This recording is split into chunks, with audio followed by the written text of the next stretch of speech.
泣き笑いする私を元気づけるように決して好きになってはいけない自分に嘘をついて生きてたの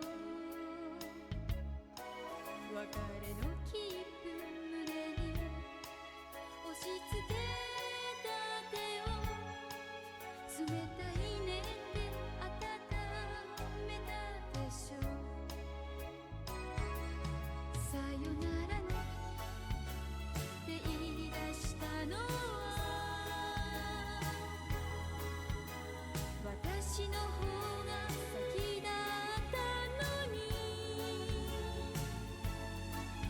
動き出す汽車最後の握手まだほどけない離せない情熱情熱愛が燃えてる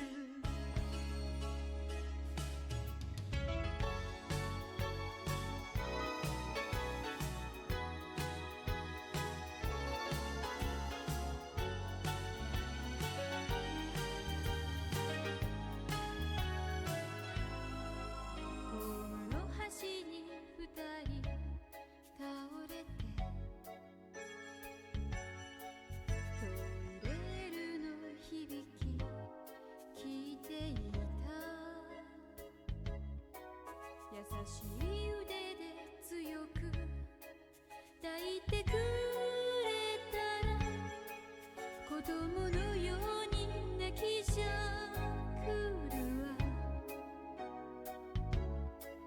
もしもあなたを嫌いになれたら今の不幸はきっと交わせるわだけど心は雪に閉ざされたまま多分一生悔やむでしょうねさよならねって言い出したのは私の方が先だったのに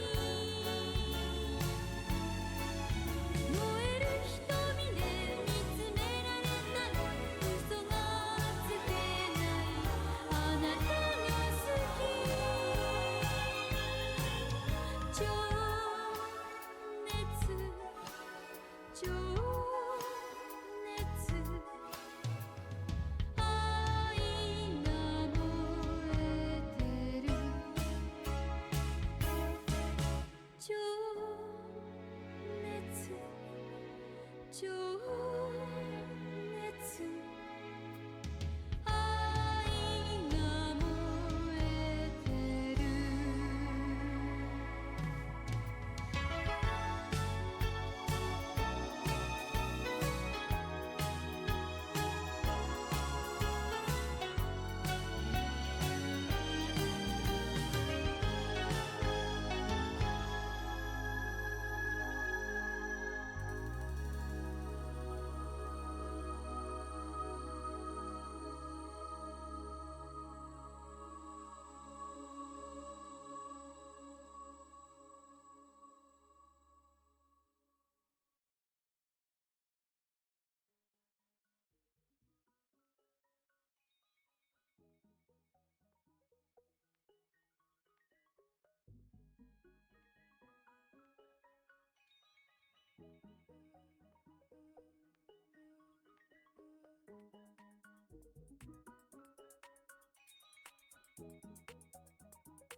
消したそのステップ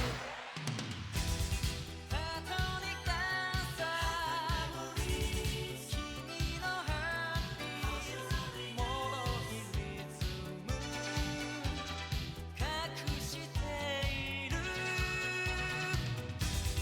パトニックダンサー恋のドア開くキーを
I'm eating ice cream instead of sleeping. ならばいつまでも街へは帰りたく Hello, late night friends. 静かな冬が Timer? 何よ No, not the timer, bro. You guys don't even see the timer. How are you sus of the timer? You don't even see it. What is there to be sus of?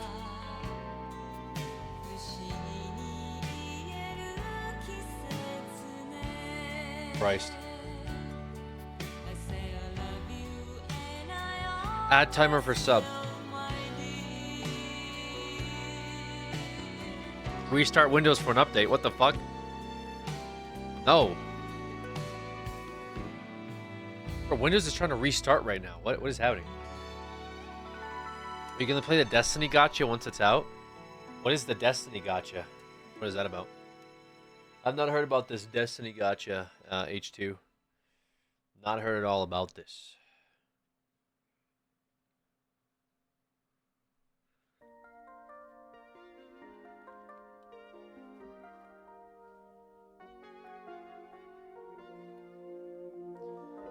Destiny Rising new mobile game? Yeah, that's what Destiny really needed, was not to get back to its roots and figure out like what made Destiny so fun in the first place, but what they really needed was like gacha game. Glad the devs are really thinking outside the box here on this one. Makes a lot of sense. They only had to like fire a bunch of people from their company, lost a whole bunch of, you know, credibility with the gaming industry and just like gaming community as a whole. Bungie didn't make it, to be fair. That's surprising.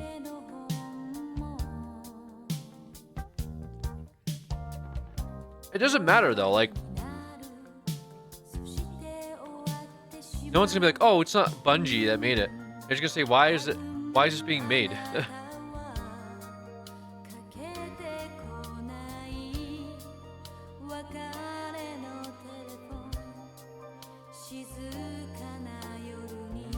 They saw what Hoyoverse makes and wanted a slice of that pie.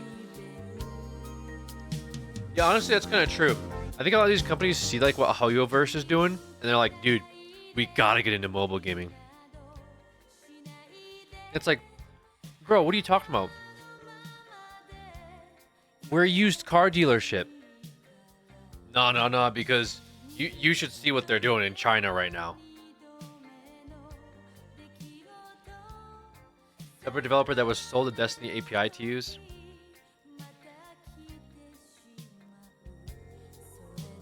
Okay, that's fair. I mean, if it's a totally different developer, it's still kind of weird. I haven't played a Hoyoverse game since I got into Juiced.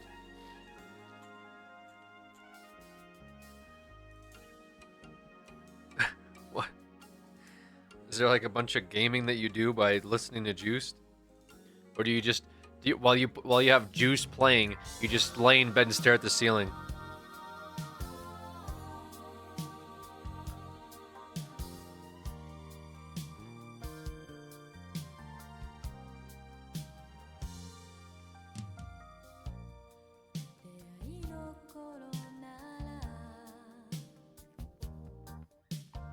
Oh, you're making so much money they should have built a nuclear reactor? Wait, what?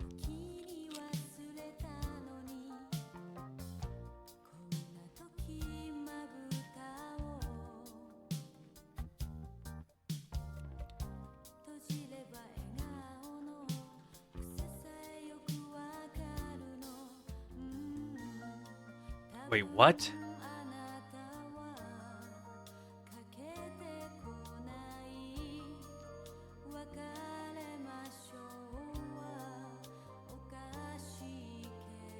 China has recently ignited yet another superconducting tokamak nuclear fusion reactor in Shanghai, secondary to Hefei.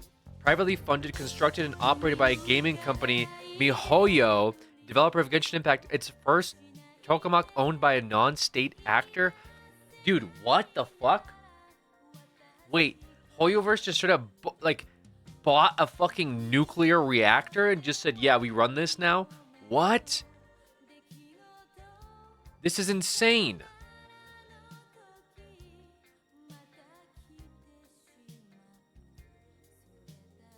It's not fake. MiHoYo has been investing in nuclear fusion for quite a while now. MiHoYo is investing in fusion, the thing where you fuse atomic nuclei together like the sun is doing every second, which doesn't produce nuclear waste and doesn't need uranium. What?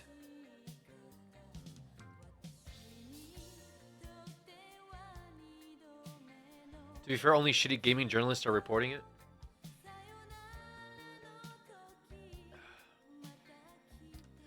That's crazy, bro.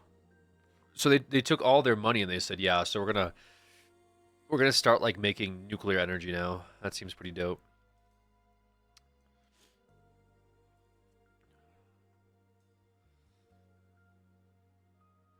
Not fake, but stretching the truth. They own a minority share of a company that owns and operates this reactor. It's no different than you buying a share of some energy company that owns a nuclear power plant than claiming you own a power plant. Is that more true?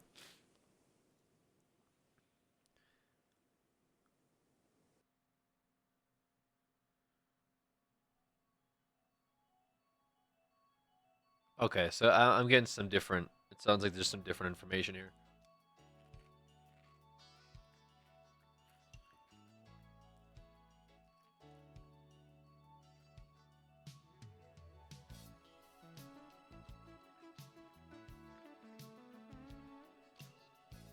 I mean, either way, it's still supporting it.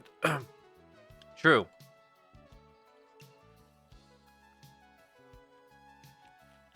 It was more fun to think of them as running the place. Yeah, I thought they just bought one. They said we're gonna make one. They have a lot of money though. Like I wouldn't be surprised if they own like a large portion of the stock in that energy compound.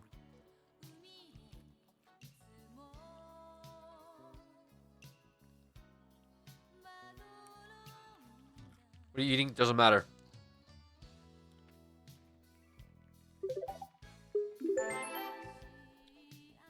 Hecate, they get 5 gifted subs. Guys, the timer's supposed to run out today. Okay? It's supposed to run out, man.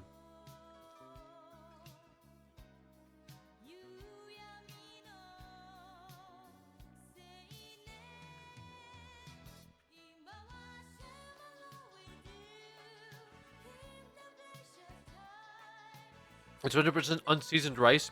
Well, my rice last time was seasoned, though. Sandwich, it is a sandwich, yeah. It's a little chicken patty sandwich. I'm telling you, man. Super slept on are those Tyson's chicken patties. Yeah, I think like they come in like 9 or 10 in the bag. Throw them in the oven. Put a bunch of like get some, throw some cheese on it. Throw some ketchup. Or do like sometimes I put banana peppers on it. Oh. So sweet. Last time I did that, I didn't hear the end of it for the entire almost. It's been 3 days and people are still talking about the rice. So I no longer share food with chat. They're a bunch of assholes when it comes to judging people for their food selection. In a bowl of rice, and I still haven't forgiven me for it.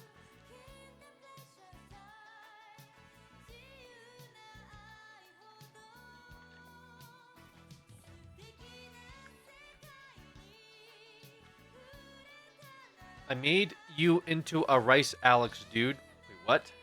We've changed. Please give us another chance. I don't know. The rice incident. No, the rice incident would be the last of its kind.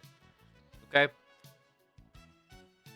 I didn't mind sharing it before, but the rhetoric that I read after I had rice was ridiculous, you guys.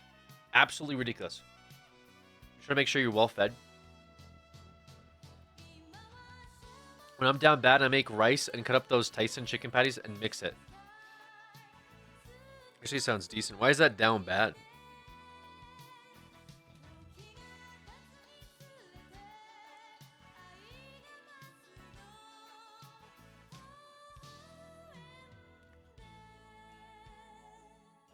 Why is Alex talking to his alt?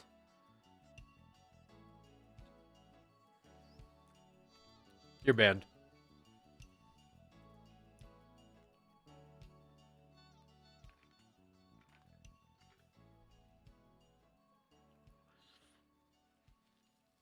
Fuck the rhetoric. Rice and Tyson chicken patties, so good. I don't see anything wrong with that. Why is that bad? Actually sounds decent.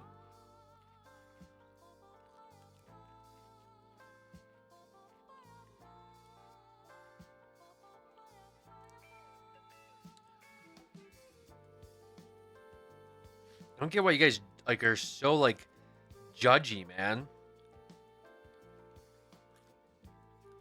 Bear rice is pretty wild. It's not really that wild. There are people who like don't eat meat that like rice is like a big part of their I don't know, consumption.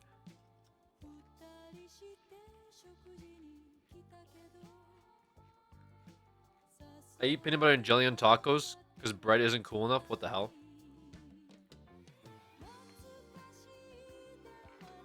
Is eating seasoned rice on its own actually crazy, people? Apparently it is. Apparently just eating rice on its own is crazy. I don't know why. How is that crazy? Or why is that crazy?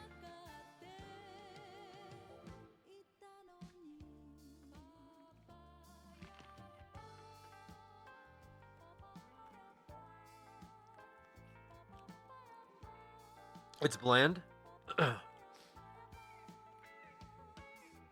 Rice were like, well, I actually got eggs this time, so God forbid. You're the first person I've actually seen eat only rice. I don't know. I went on like a vegetarian diet for about a year when I lived in California. So it really wasn't that like crazy, I guess. At least to me. I don't know. Why? I was interested in some of the benefits. Was curious about some of the benefits. I felt like I had like better energy, like overall, but unfortunately, I do like meat, so used to be a soy boy. I didn't really consume soy. I wasn't vegan.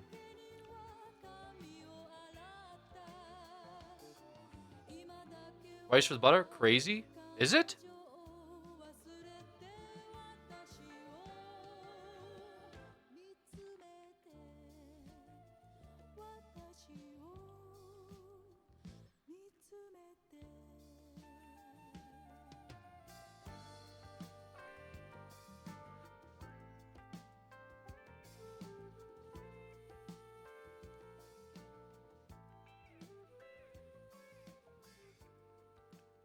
Remember, chat, there's nothing wrong actually. There's nothing actually wrong with eating plain rice. Okay, there you go. Unless you do it, Lex. Lex is insane, by the way. Calling me Lex is actually the craziest thing that anyone said, like, so far in, like, the exchanges that we've had. Because, like, what the fuck is that? Unclex? Unclex? You're absolutely getting banned. You're absolutely getting banned. Holy shit. What the fuck?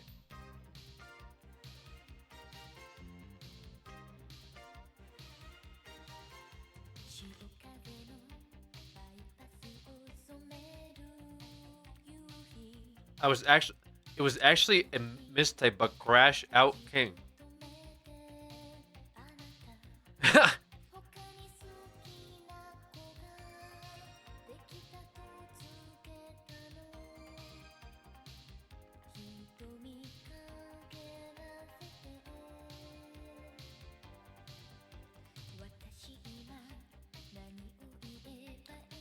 Alex, listen to your chat. You're valid. That's how I know. That's how I know it's cooked.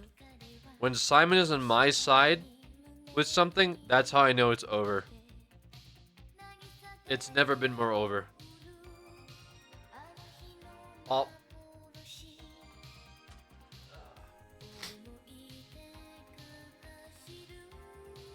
Is Al any better? I've heard Al. I've just never heard Lex.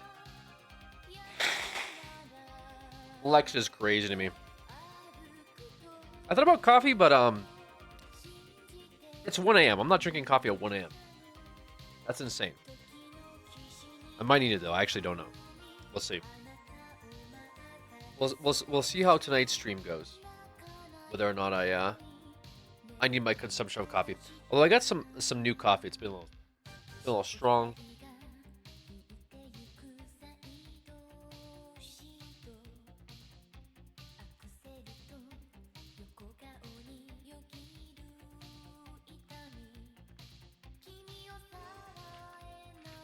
Ban Unk in chat. Yeah, ban Unk. Ban Unk in chat, please.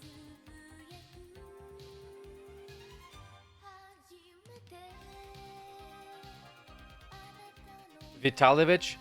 That's not my fucking... I hate that you guys do the I know what your real name is bit. And then that's not even my fucking middle name, man. Talking about crashing out is when you guys start to be like, oh, that's his middle name. You post the middle name. That's not my fucking middle name. It's like when I see in Wikipedia when they try to name drop me and they spell all my fucking names wrong. Like, it pisses me off. Like, if you're trying to like dox me or whatever the hell, just at least spell my fucking name right. It bothers me so much, man. Like, they're like, oh, Alexander Vitalovich Chernev Marchant. Like, bro, that's not my fucking name. Like, why is... It's never been Vitalovich. I don't know where you people got Vitalovich from. It's your Russian name? Bro, dude, oh, you're getting banned. You made me so mad. Listen, it's not my fucking any name, okay? That's the point. It's never been Vitalovich. Don't tell me what my fucking name is, okay? I just told you that's not what it is, and then you say, that's your Russian name. No, it's fucking not. I just told you it's not. It's not my Russian name. It's not my American name. It's not my fucking Egyptian name. That's not my name, bro. Just take it. You have a cool-ass middle name. That's not my fucking name. And you're the person that said it, so you're also getting banned. That's not my name. I was calling you out indirectly, and then instead of being like, oh, word, I'll remember this, you instead double down and say, just take it as a compliment. What is that? What do you mean just take it as a cool name? That's not my fucking name. Take it as a cool name? That's great. If that was my name, I would take it as a cool name. That's not my fucking name.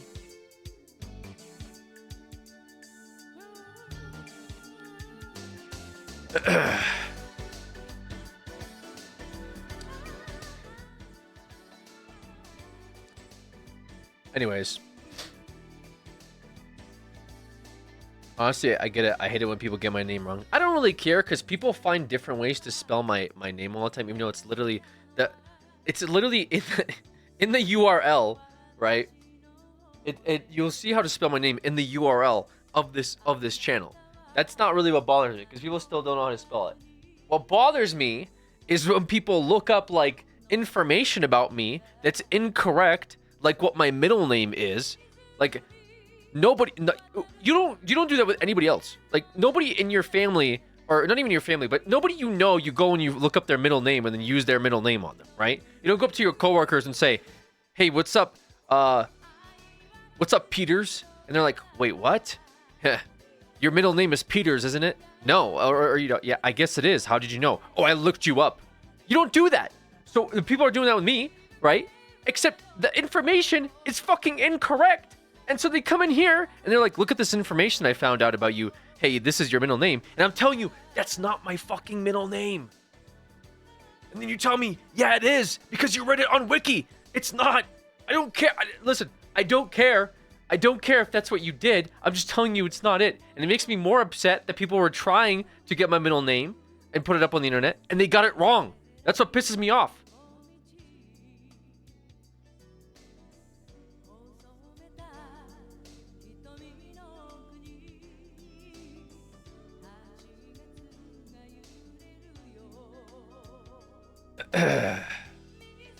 Why the hell you got a wiki? Bro, the same reason you've been following me since 2015. I'm very popular. I don't know, dude. They just make wikis for people.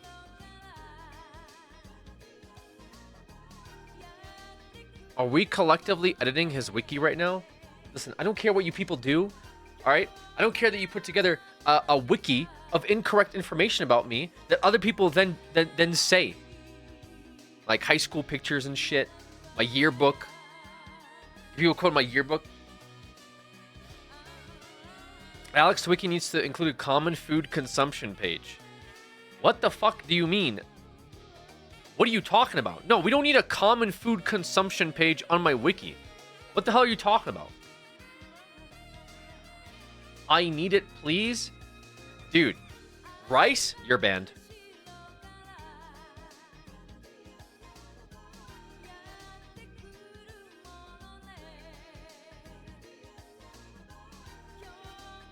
This stream feels very traumatic. This is a normal stream. We don't need it. It would just be the only one entry. Yeah, so you're also banned. You're banned longer than you were banned the first 2 times. Hi, chat. I've stumbled onto another rant. Hope you're all doing well. Dude, you guys make it seem like I sit here and I'm like, oh, I can't wait to rant on my stream today. Oh, this is going to be so cool when I start fucking ranting. You guys just sit there and you wait to say some shit, okay? I usually get one guide, which is fine. But dude, dude, you guys are finding different ways to fucking get me to get me pissed off, man. I don't know how you guys figure this out. Like, this person just randomly decided to type in my fucking wrong middle name, and that set me off because I know there was no reason for it. It wasn't like I was like, "Hey guys, do you know what my middle name is?" We weren't talking about names. We weren't discussing anything to do with any names. They just decided to be like, "Yo, what up, Vitalovich?" That pissed me off. Okay, I would sit here and wait for, "Hey, what am I gonna rant about today?" It's insane, man. Hungries. 10 gifted. Thank you, Hungries. We're still not doing a common food section on my wiki. Appreciate it. Hecate, thank you for 5 gifted subs. Hey, Alex, what's your middle name? It's just Vitali. It's just Vitali is my middle name. Okay, that's it. Not Vitalovich. Whatever the fuck. Sasha, chill. This is like, hey, I know what your nickname was growing up, so I'm gonna use it now on stream. You guys you guys listen. There's some parasocial shit happening here sometimes, guys, and I ignore it for the most part. But at some point, it's gonna be like some self-recognition or something, man. It's gotta be like, hey, maybe this is too much. I'm pretty sure my close friends in my real life that I interact with on a regular basis, okay, don't know what my middle name is. So when you guys are sitting here using it, don't you think I would be like, that's a little fucking weird? Guys, maybe we don't use people's middle names in conversation. What the fuck, man?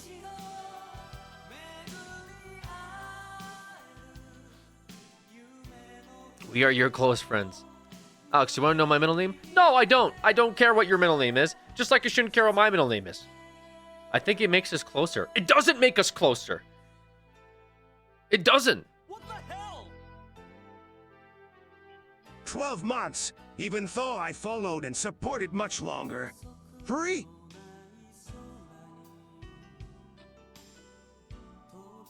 Mine is Marie. Guys, I don't. What the fuck are you guys? Okay, goddamn, dude. That's not the point. I don't want. Why are you telling me your middle name? Guys, that's not the fucking point, man. What the fuck? Okay, great, man. That's great. I'm glad your middle name is Marie.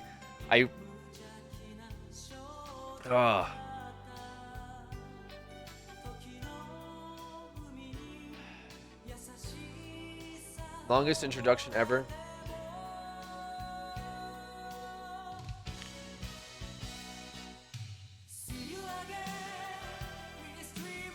I guess. What is this? Hold on. It's hour 25 on this. What did I say? 5. Okay, I'll just make it 5:45. Whatever.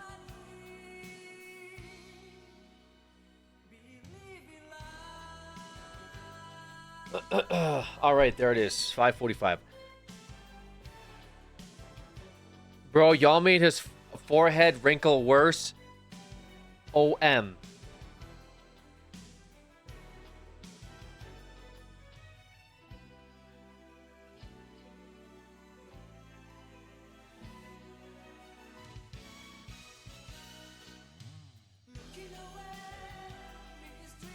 Why are you copying Juiced with your mustache?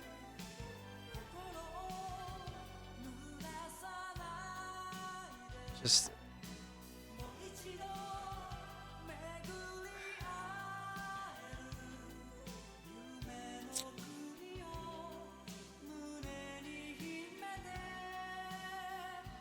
Not showing chest today is also crazy. So what the fuck is that about? Not showing chest today? Okay. Yo, Muppy, thank you for the gifted sub to Frogless. We're all just different. I thought that's a mustache. That's a mustache? I thought it was a shadow, and then they get timed out by Streamlabs. Holy smokes. Thank you, Streamlabs, for that assist. Man's wearing a Korean t-shirt. This is the official Twitch partner t-shirt, okay? Put some fucking respect on my name. Talking about, oh, it's a crayon t-shirt. What do you mean it's a crayon t-shirt? Because it's just a normal t-shirt, dude. Okay? Because I'm a Twitch partner. I've been full-time streaming since the last 17 days of this shit. I feel so bad when chat riles you up, dude. They don't give a shit, dude. These guys they don't give a fuck, okay? They don't care. They're not. They're just. This is a joke to them. Okay. You're a Twitch partner, Pepe PogChamp. I'm still mad that we added this Pepe PogChamp emote, because I feel like this is like your guys' way of like making fun of things that I say. Because it's never done like as like a cool thing. It's always like, yeah, like Ken says, my streamer's a Twitch partner, Pepe PogChamp. Like it's just like this like weird level of irony. Alex a D1 crash out. Spell my name like that. That's crazy. That shirt gotta be old as fuck.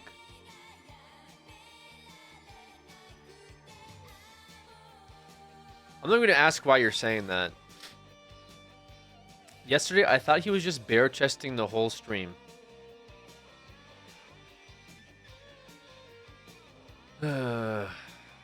Streamer eats rice, Pepe PogChamp.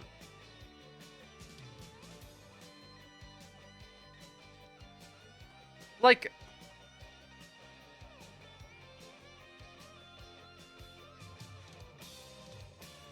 yeah.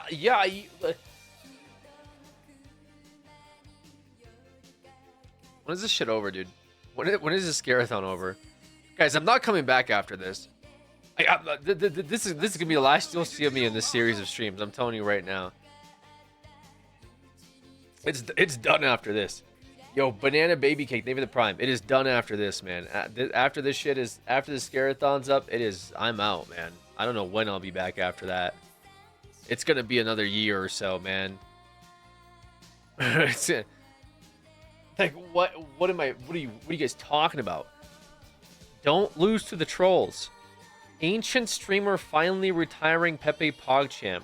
You started stream knowing that this crazy time of night is kind of your fault. It's not even that. Where do you guys even like show up from? It's fucking like 1 a.m. over here. What are you guys doing right now? Like where? Like, dude. Like I'm trying to like turn the stream on. Like 3 people show up. What's up, Alex? Hey man, good to see you around. What Hey Alex, what are you playing today? And I just play a game. You know, I'll play the game. The stream will be up. Like, all right, thanks for watching. My like 3 very nice and normal viewers. Looks like I'm done for the month, and then they'll say, "Good job, Alex. See you next year." Instead, dude. I'm getting well, sorry for supporting you. I don't know why you're popping off. You talked about how big my forehead wrinkles are. You guys are talking about my middle name, saying I eat rice, like as if it's like a bad thing. Okay, asking if I'm wearing an ancient shirt. Okay, oh, is that what kind of mustaches you got, or like I thought that's a like what is going on, guys? Like, I'm just trying to turn the stream on and just like hang out for a bit. Let's play some games. It's a scare-a-thon. You know, I I don't know how it's this unhinged every single time. How is this unhinged every fucking time I turn on the stream, man? This can't be stable, bro.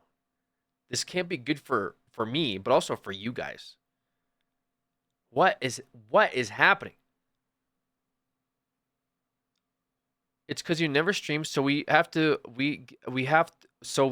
get in here fiendishly like addicts. I've been streaming for 18 days straight. I've been streaming for fucking 18 days. It's been like almost 200 hours. What do you mean I barely stream? It's been 18 days of this. It's 1 a.m. I'm going live. I don't know what my sleep schedule is anymore. I don't know who I am. What fucking day is it? It's Thursday today. I have no idea what's happening. Every day I'm playing these like scary games. I go to bed. I have nightmares where I disassociate. I wake up, turn on the stream, and it's like, what the fuck is happening? Take a deep breath and listen to Blonde. What the hell is Blonde? What is what are you even saying? What are you even saying to me? Take a deep breath and listen to Blonde. All right, I'll put on fucking Blonde. What is Blonde? What is this? A Frank Ocean album?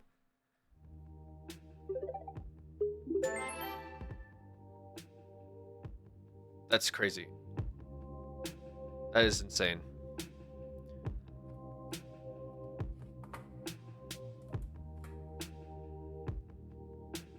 What the fuck? Did you just gift 100 subs? Is that what I'm seeing right now? Is that 100 subs? Dude, what the fuck? What? Ain't no fucking way you dropped 100 subs at 1 a.m. on a fucking Thursday. Ain't no fucking way you drop 100 subs. Dude. What in the world is that, man?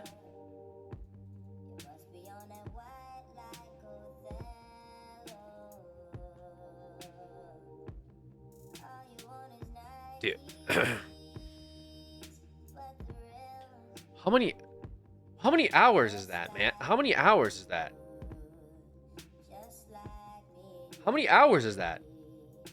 Rockwilder, are you okay? What is going on?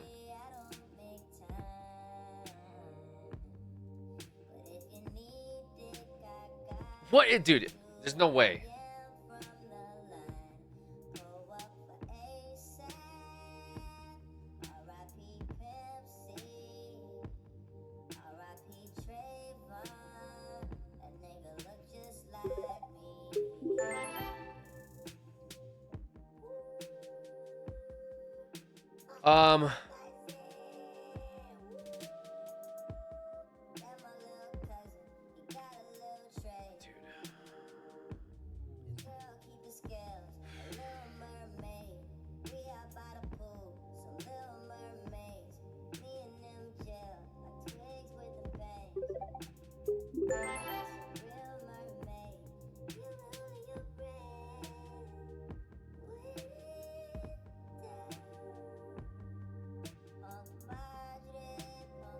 Dude, no, I gotta no, because like Rock Wilder, what is, dude, my fucking timer is so shit. Can I wait, user? What did you say anything? It's payday. We're so Barack Pog, lol. Dude, guys, like I'm begging you, like. Listen, I don't have like a good response for 100 subs. At $500, dropping $500 on me screaming at you guys for the past 49 minutes. I've been sitting here screaming at you guys. You dropped $500 for that, so that's insane. Like, I don't have the proper words to articulate how crazy that is. But like, thank you. But also, like, why? Like, what? Like, dude, why, man? Guys, $500, man. Please. Dude. Oh my god, man. What? 130 give, dude, that's crazy. That's actually so crazy.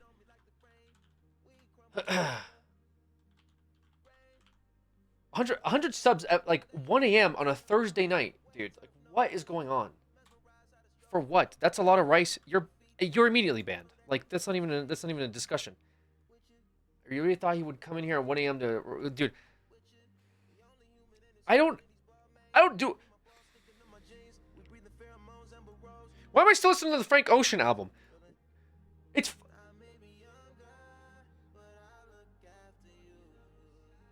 I don't know why I timed that person out. I timed out the wrong person. They put an Alex Hart in chat and I timed them out. I meant to, dude. I'm so cooked, guys. I'm actually so cooked. I like absolutely so cooked right now. Fuck you, get sub bombed, get stuck streaming. Dude, guys, that's so much money, man. Like, how do you guys do? Like, how do you guys afford this shit? Rock out 100 subs, 070M. Dude, that's crazy, guys. That's crazy, guys. Aren't Twitch partners worth? Yeah, like I know I'm a Twitch partner, but please, your middle name got you all over the place, man. Yeah, I'm losing it. I'm a little unhinged tonight.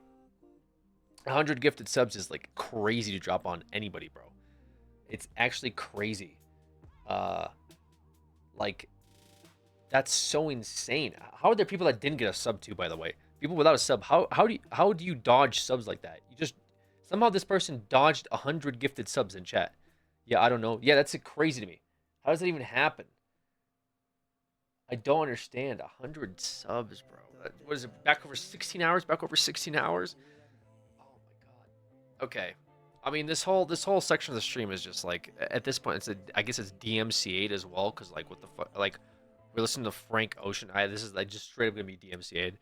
So VOD viewers just skip ahead on this one, I suppose.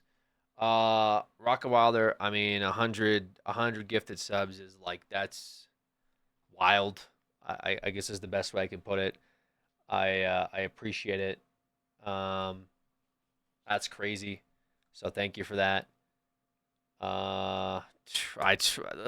Listen, anytime someone comes in here is like, yo, here's here's a lot of money. I just hope, man, I hope it's worth it. Like, I hope the content's enjoyable, because the past hour I've been losing my mind. I've been screaming at chat. Chat has been gaslighting me, roasting me, okay, making me feel very insecure about myself, and I've been fighting back as a victim of this cyberbullying campaign that my chat has initiated against me and my persons, okay? So I do hope that I mean, the silver lining here is that Rockabother came in with 100 gifted subs, but holy shit. If I saw some 30-year-old maniac screaming at his monitor at 1 a.m. on Twitch, that would be a hard pass for me. I would immediately tab out and say, I think I'm good on this one, brother, and put on something a bit more calming and maybe more enjoyable to watch. So to see somebody drop 100 subscribers on that is just absolutely insane, man. So thank you, Rockaweiler. That's a lot, dude. Guys, I'm telling you right now, don't ever listen. Couple subs is I think that's maybe fair. I don't know what fair is in these circumstances. Couple subs is fine. 100 is crazy. Don't be dropping that many subs on people.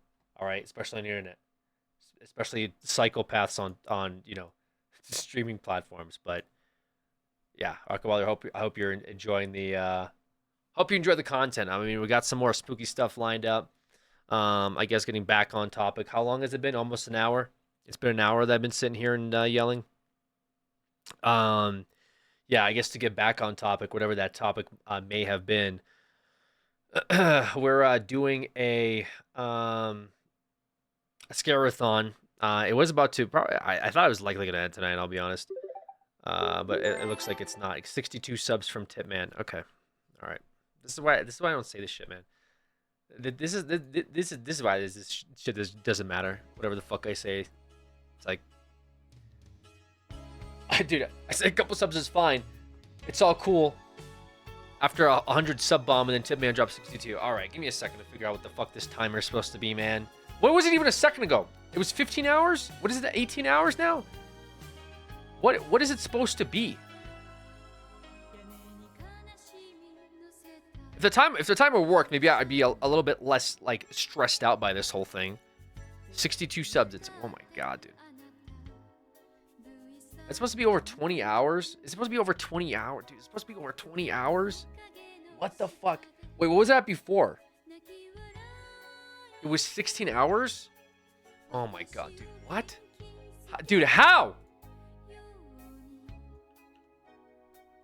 I actually yelled, by the way. So if my neighbors do show up, it's gonna be like really awkward.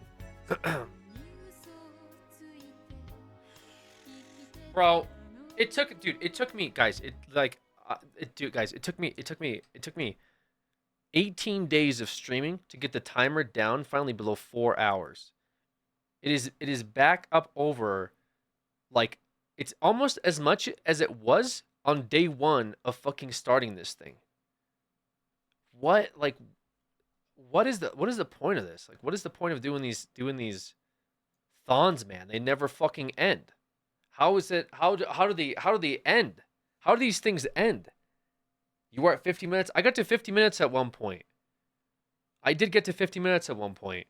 How is it over 21 fucking hours, guys? It's supposed to be around 22 hours.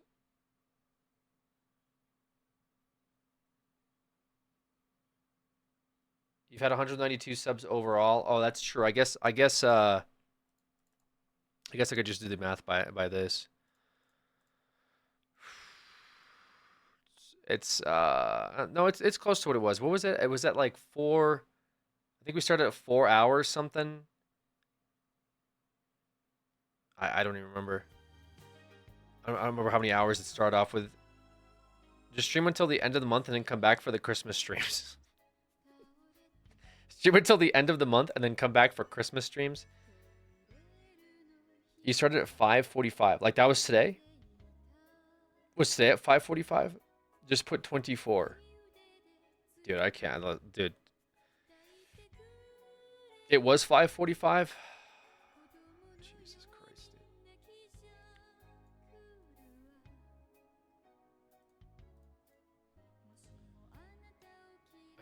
Okay.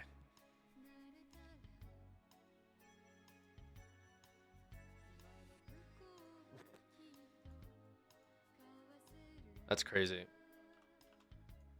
I think this is more accurate. I want to say from adding up the total amount of subs today, but we're not even at a full hour and he's already burnt. I can't believe it. I actually cannot believe it. Any tips on getting followers for a new streamer? Just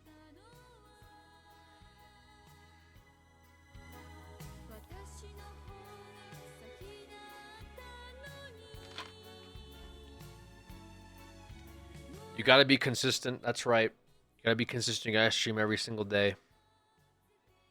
It's very important. You know, you got to make people be aware, and you have to stream at peak times. So make sure that when you stream, it's like, you know, when people are home. So if you're NA, make sure to stream like around, you know, 5 p.m.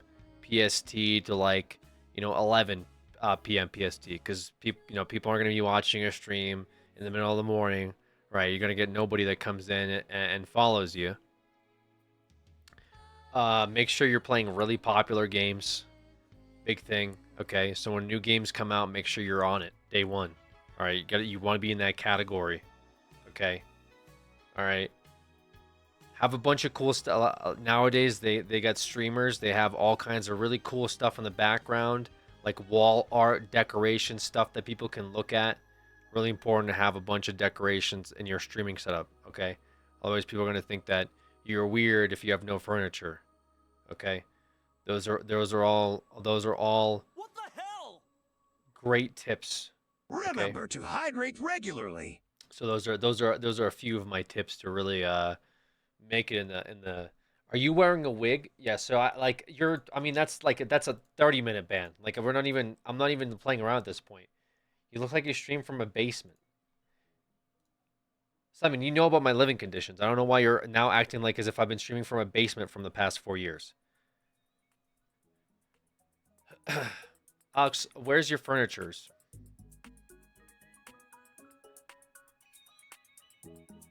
Melanos, thank you for the 45 months. I do appreciate it.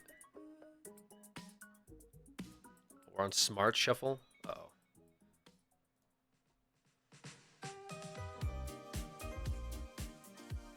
You joke around about all the comfort your content has given me throughout the years. Pleading face, I love you, Gramps.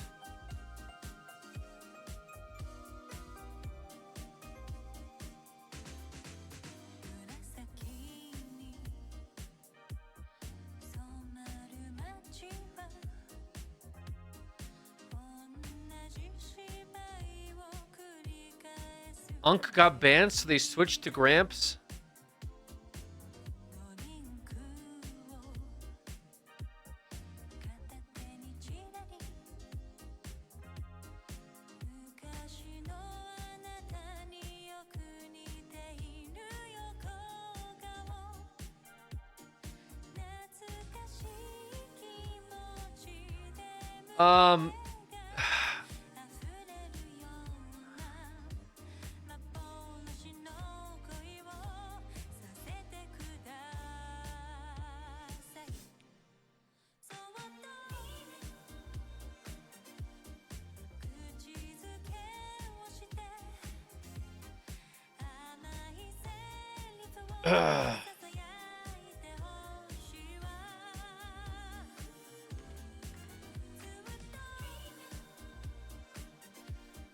Anyways, what game were we playing today, Big Boss?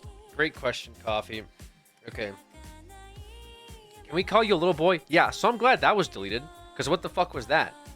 Alex, are you planning on buying new headphones with cat ears anytime soon?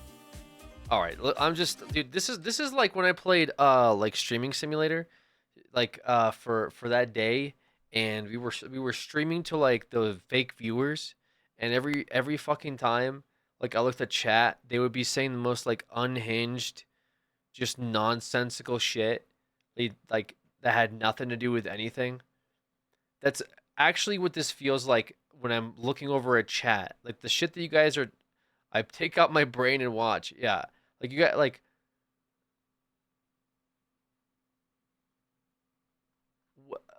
Where, like, are we... Like, am I streaming what I'm... Because what I'm seeing is myself in, like, a chair... like streaming right now, but I feel like you guys are watching something else. Is there other gameplay or something happening on screen? Is there a different person on screen than me right now? I don't know. It's got to be. The Hubble telescope took a picture of heaven. Did you know? You remind me of a Bionicle.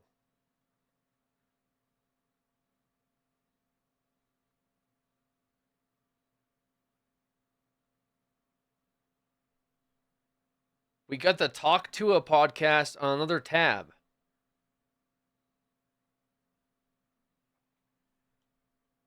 Dude. Okay. All right.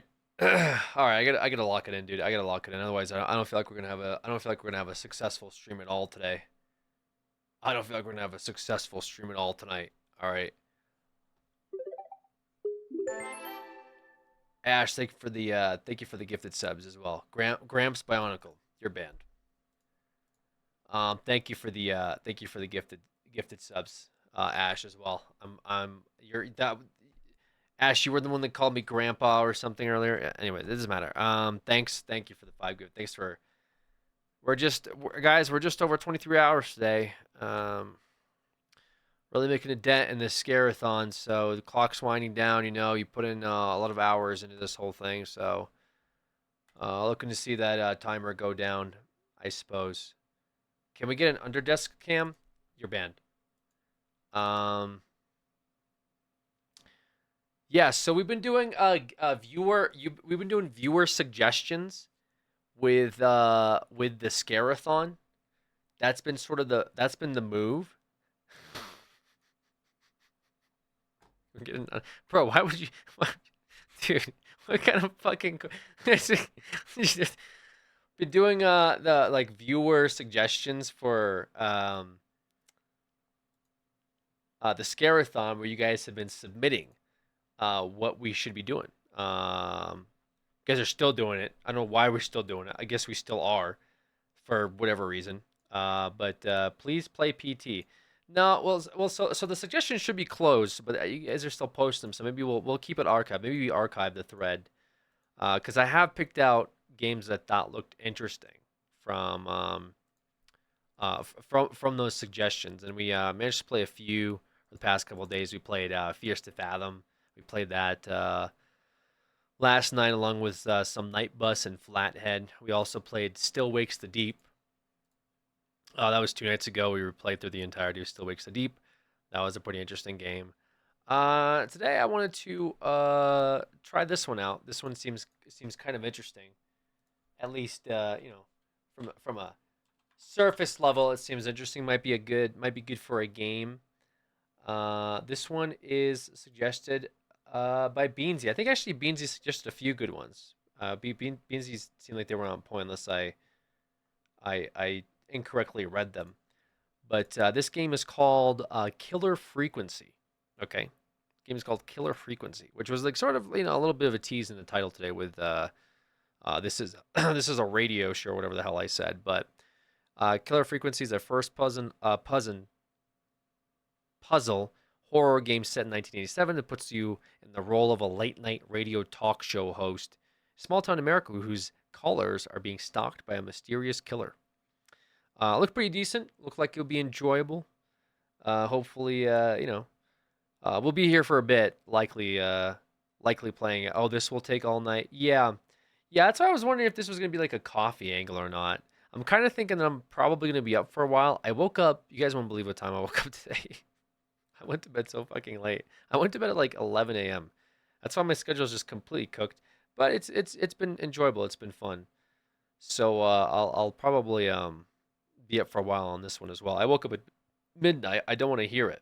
You woke up at midnight? Holy smokes, coffee! What is going on? But you ended stream early. Did I end stream early? I did stream at like 7 a.m. 6 a.m. I did stream. What do you mean I ended stream early? What do you mean early? I started streaming last night at like 11 p.m. I ended at like 7 a.m. Vampire. I've seen a couple people playing A Quiet Place today. Oh, interesting. Yeah, it's there's that game called The Quiet Place, right? Brother, I wake up at 5 a.m. for work to see you ending your stream. True, it's been a bit of a degenerate schedule for sure, for sure. But it's been kind of fun because I mean, we're playing horror games, and it kind of makes sense for me to play them at night. I suppose. Plus, you guys seem to be enjoying the content.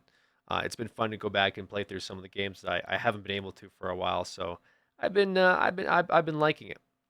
How does the gamble bot work? I'm sure. Actually, should we have like a gamble I've been seeing you guys gamble a lot. We should have a gamble command or something. But anyways, so you didn't make it to Hooters tonight? Nah, no, I didn't make it to Hooters. They closed. I think they open later on Friday, so hopefully I make it then.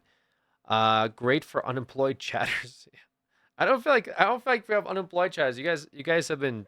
If we had a bunch of unemployed chatters, I don't think the timer would be over 23 hours, day 18 into the scare-a-thon. Okay, I'll just put it to you that way. All right. I think a lot of you are employed. Apparently, for some of you, $500, 100 gifted subs on payday. Hey, that ain't no thing. So, that's you'd be surprised. I suppose so. I suppose so. It comes from Rockawala, who dropped a hundred subs today, bro. And Tipman dropped 62 subs. Like, guys, that's a fucking crazy amount of subs, man. That's so many subs, bro. You guys gotta save. Guys, save your money. The economy isn't that great right now. Economy's not that great. Anyways, it's like 600 or 700 now with the price increase. Yeah, yeah.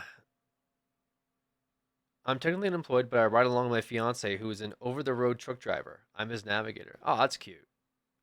That's wholesome. No retirement. When I grow up, I want to be like them. The economy is thriving. The news said so. Well, mixed bag. It sounds like, but nevertheless, that's where we're playing this. Again, this was suggested by Beansy. I think Beansy suggested another game as well. I can't exactly recall what it was. We played a lot of things over the past 18 days. I guess, like I said, it's been 19 days. Technically, today's 19th day because we started in the last day of last month. So 19 days straight we have been streaming this as part of this scare-a-thon. So all kinds of spooky games and whatever else. So it's been enjoyable. It's been fun. Hopefully you guys are enjoying the playthroughs. That's I guess all I can speak on that. But tier list is gonna be insane. Possibly. I mean, we did spend like an entire week on 7 days, which was cool because we got to play through all of 7 days. Got to complete it from from nothing on insane difficulty all the way to the end where we were doing like the max level tier quests and some of those really hard POIs. So for those that do want to check out a full 7 days playthrough on the 1.0 release on a very hard difficulty, we do have a playthrough available for that. So that was a lot of fun. I'm glad that we finally got to do it as something I want to do for a bit. But now we're getting into some of the viewer recommendations, and there was a lot. There were so many guys. I could not purchase all of the games that you guys recommended. Granted, there was a couple free ones which we may check out here and there, but there was like I don't know, it was like 50 different suggestions. Except, well, I kind of discounted Megan's suggestions because Megan asked to play Roblox, and one of the suggestions was play Dress to Impress. So some of those I obviously vetoed out. But the genuine ones, which seemingly you guys put up some good ones, like I said last night, we got through a few of them. They were pretty good. So I am looking forward to playing some of these other suggestions you guys have laid out. It should be fun. When did the submission end? I wanted the submission to end a few days ago, but I guess people kept it running. So the ones that we have now, likely you won't see make it through unless it's something like short and sweet. I also I've been talking about this, but I still need to why you hate fun. It's not that I hate fun. It's just a lot of suggestions. I can't get through all the suggestions. It'll be impossible. I even had to like X stuff out on my own list just to get to this one that I didn't get to because some of the other stuff took longer. Like Alien Isolation took me like 2 days, right? So stuff like that. Luckily, we were able to get through. Selma was the big one I wanted to do off my list, so I'm glad I got to do that. Selma was an entire. It was like a 10-hour playthrough of Selma that we had, so that was kind of neat. I did enjoy Selma. Survival games take so long. Yeah, true. The survival games do take a little bit, but Selma was pretty good. Wouldn't wouldn't it be impossible if you got the timer going? I don't know what I'll do if the timer keeps going into December. I haven't really thought of that, honestly. What happens if scare-a-thon never ends? I think it would just be going into like the December thon. I don't know what I do in December. Maybe some of the stuff I didn't do in October, like I don't know. Like if like for example in my head, I don't like I really wanted to do Subnautica, but I don't know if I'll be able to get to Subnautica this month. So something like that would maybe go into December. I don't know. Or sorry, November. I don't know why I thought December was next. November. Yeah. Sorry. Somebody said, "Oh, he won't be back until December," and that stuck in me with me for I don't know why. But I guess into November we just keep it going. Who knows? Anyways, doesn't really matter. Manifest in December. Yeah, some pretty cool looking new games coming out. Yeah, we do also have new games. Don't stream forever, boss. No good for you. Need breaks. I kind of see it as like not so much as a challenge, but it is it's like it's an interesting challenge as well. Obviously the most challenging part is like going through my own personal like schedule and stuff like that because I try to do other shit, but I've been able to move it around a bit. Plus I'm streaming super late at night, so it's not the end of the world. Like if I start super late, I can get most things done during the day. The only thing that what might be rough is like trying to go out to see my family, but that'll likely happen in December. So I'm sure the streams will end before December. There's no way that the timer keeps going into December. So I'm fine with that. I don't know how you have the energy to crash out every night. A lot of angst. What's the winter thon gonna be? Hopefully there isn't a winter thon. Not being able to hit Hooters on time. Yeah, that's what keeps me going.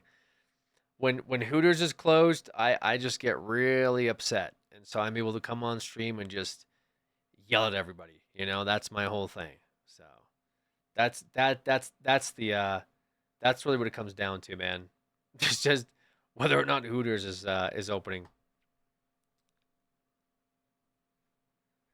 Positive is the income, but don't let the income destroy your health. Yeah, I mean the income's cool. I mean, honestly, like I said, I'm doing this a lot of it's the enjoyment, and the income I think is just going to likely end up going back into the stream through like the purchase of the computer and um, I don't know, some other things. Like I recently found out that my video editing software was like a $200 like purchase and some other stuff like that. But um, hoping that some of it will make its way back into the stream because that'd be kind of cool. But who knows? Anyways, that's all like down the road. It doesn't really matter. It's about now and the content that we're doing right now, which is again your guys' lists, and we should probably get to it. Like I can't sit here and stall for 23 hours. It's not gonna be possible. Might as well do some actual content here. To be fair, even AI chat got your middle name wrong. Please don't get mad at me. I don't know why you're asking AI chat what my middle name is. That's also well. Never mind. I'm not gonna do this. I'm not gonna do this bit again. I already did the middle name bit that happened 30 minutes ago. I'm not redoing this bit. Just like the rice bit, is a continuous bit from 3 days. I've been screaming about this bit for 3 fucking days. I'm not gonna redo this bit again. Okay. Do you feel strange at this point when you're off stream and no one is bullying you? That's not even what happens though. I jump on a Discord and I got a fucking I got Tinker bashing me over something. I mean, I did. It doesn't matter, man. It doesn't matter. Okay. All right. All right. Dude, I guess I'm trying to figure out whether I do like whether I get coffee or not. Any co-op horror games in queue? The only one that I really wanted to do was Phasmophobia with like, I did it last year or 2 years ago, maybe Phasmophobia with the mods. People seem to enjoy that. I might do that closer to like the actual Halloween date. Um, because that might be fun. Also, like it's not really a Halloween game, but I really wanted to play like some Lockdown Protocol. Maybe for Halloween we do some games like Lethal Company and play some other stuff. We do like a longer stream with friends. I think around Halloween is kind of what it's looking like. So we'll see. we'll see. We'll see what Phasmophobia with friends looks like. But like I said, it's probably closer towards the end of the month that we'll likely do those streams. See if anybody that we know some returners will jump in or not.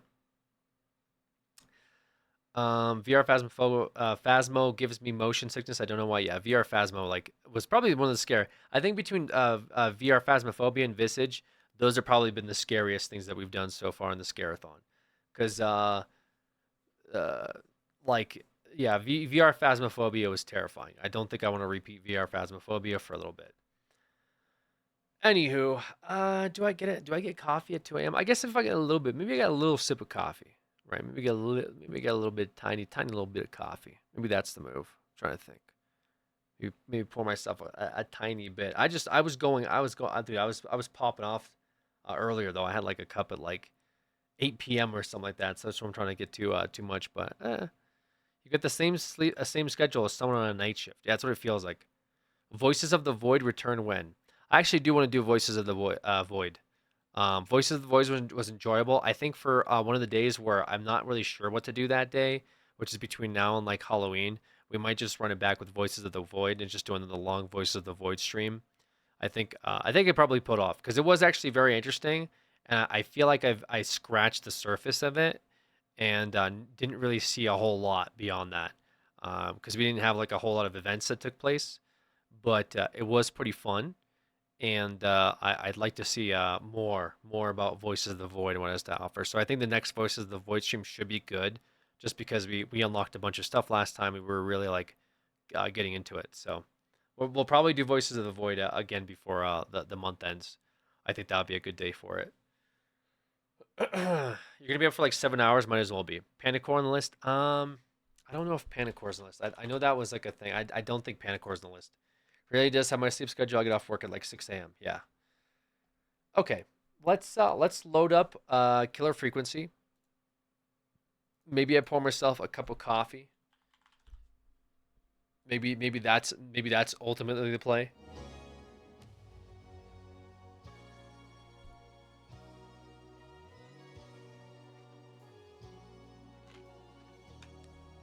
Coffee and a cigarette. Yeah, let me go get my cigarette as well. I started smoking.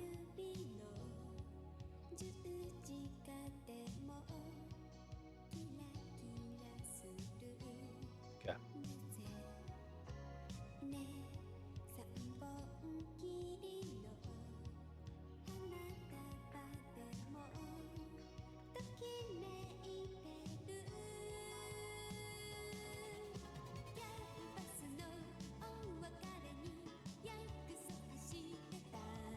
Cigar, more like it for the occasion. Ew, why? No, I'm not actually smoking, by the way. To be clear, I don't actually smoke. I used to. I used to smoke when I was like 18 or 19. I think I stopped when I was 20 years old. Cigarette-a-thon? Yeah, don't smoke. It's not great for you. I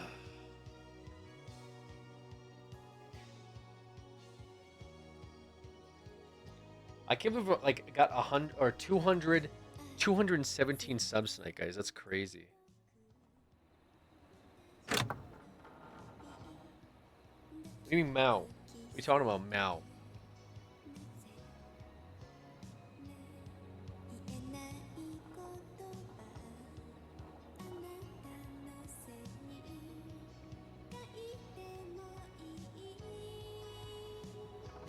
Do you smoke still? I was smoking for 2 weeks because of him. That's really bad, Simon. I sub tonight. First time subbing to anyone. Love you. I appreciate that. Thank you. I assume your name says Turtle. But either way, for life, I do appreciate that. Who the fuck is Juice? Just somebody that Simon has like a big obsession over with now. They're like a musician that lost Eurovision, and they're a big fan of him now. It's crazy to remember the Blonde song you rapped a verse on. Why is that crazy, dude? I've done so much content over the years. You can't possibly expect me to remember every single awesome thing that I've done, okay? It's like asking me, it's like quoting a Minecraft video from 2013 and being like, "You don't remember this thing?" No. I'm a talented, musician, content creator, streamer, comedian, actor. Like, I've just done so much. It's just crazy. I can't remember all of it, man. Not a horror game, but we'd love to see you play Satisfactory. Game recently came 1.1, should take a look at sometime. Should take a look at it sometime. I don't know why I couldn't read that. It's probably because of my terrible reading comprehension. The Satisfactory looked pretty good. Honestly, like, that's a game that I'd probably play with Tinker, dude. Tinker loves those types of games.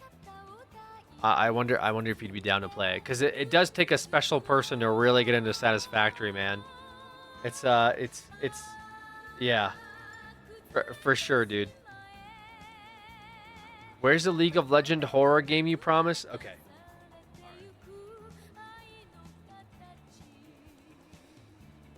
Okay, I will be right back. I'm gonna get some coffee.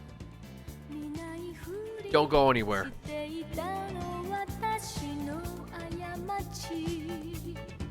ひとときの気まぐれ通り過ぎるまで忘れてよ忘れてよ愛したことなど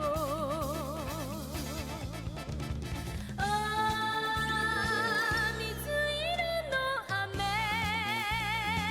私の肩を抱いて包んで降り続くの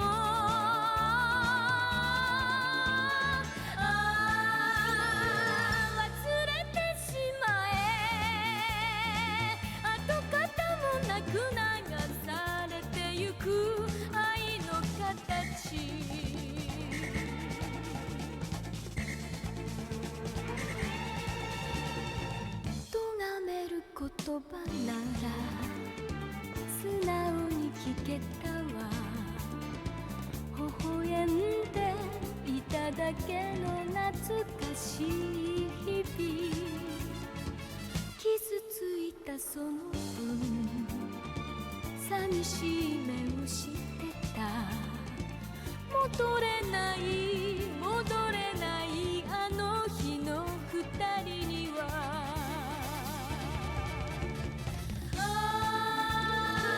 水色の雨私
車の流れ Broadway 黄昏時手持ち無沙汰私は歩く Oh yeah サクスフォンあの演奏や道端で鳴らし続けるこちらら投げはするけど聞きもせずに急ぐ人たち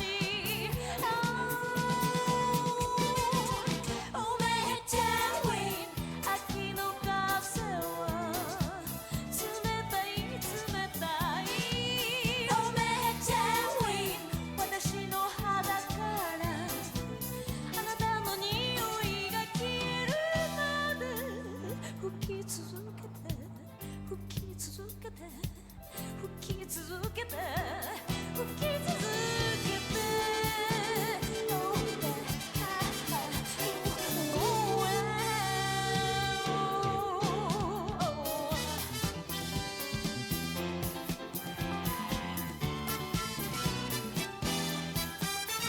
Made in Japan 小さな文字ぶれたポルテの裏地にあった見知らぬ国の名前見つけた気分私は見てる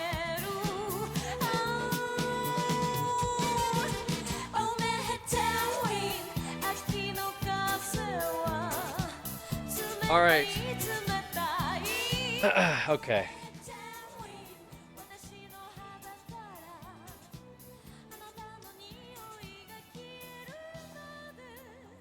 Good coffee.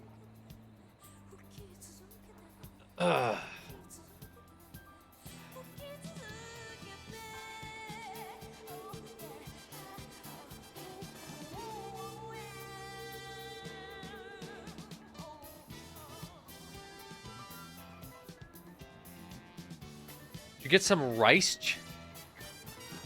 What? What is rice?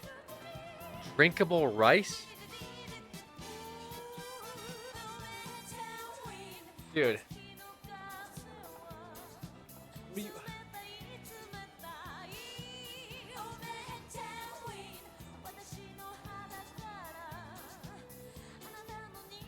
It's an emote? It's not loading. Oh, okay. Dude, why is this an emote? Why is this an emote? Mods, why did we add... Dude, why did we add this as an emote? Actually, which one of them added it? Which of the mods added this?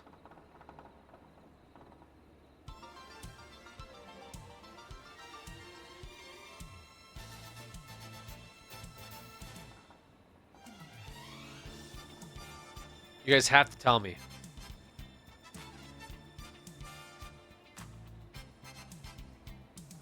Everyone say nothing.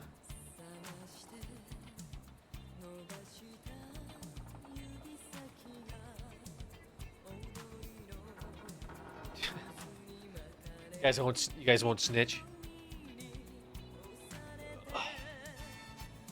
Great.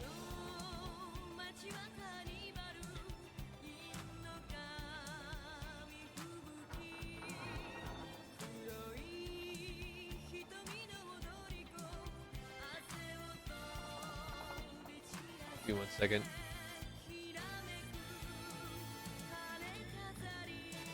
I should start auditing the mods.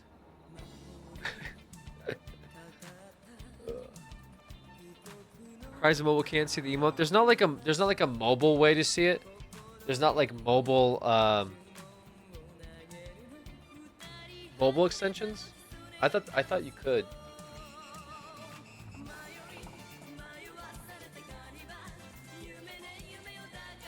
No? Yeah.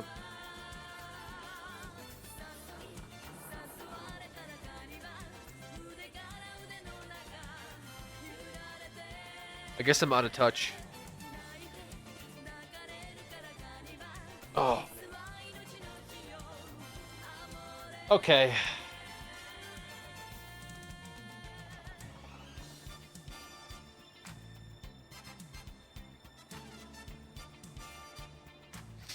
Okay.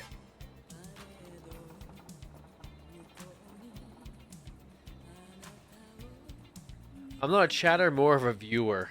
That's fair. All right, so we're playing Killer Frequency. It's about a radio show. It takes place in the 80s. And I don't know. I guess we'll see what it's all about, man. Guess we'll see what we got going on. Oh God, why is it so? Why is it so like?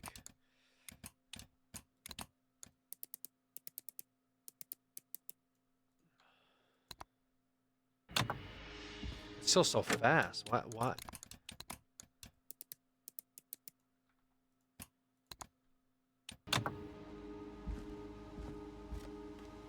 Dude.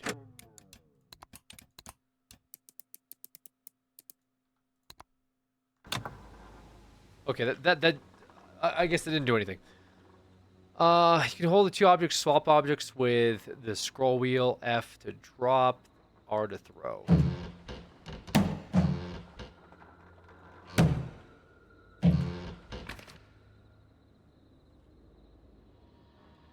can't even.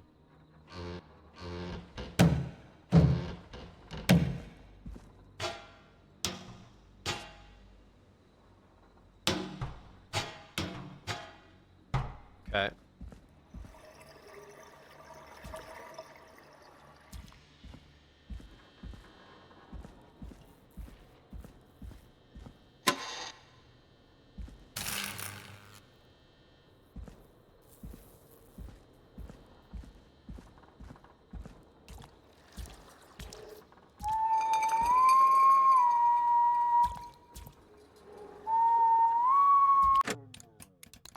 Immediately too loud.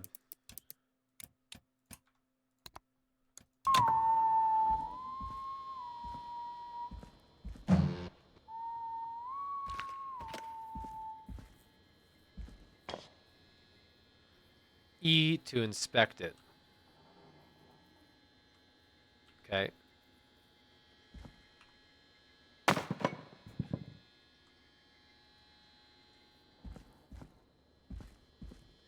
Can't go that way. What is this?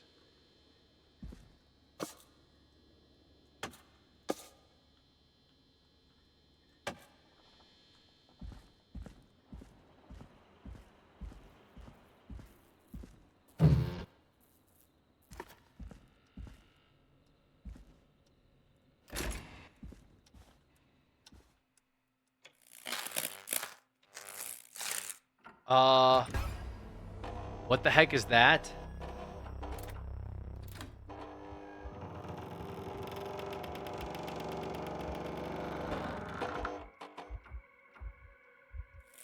Um.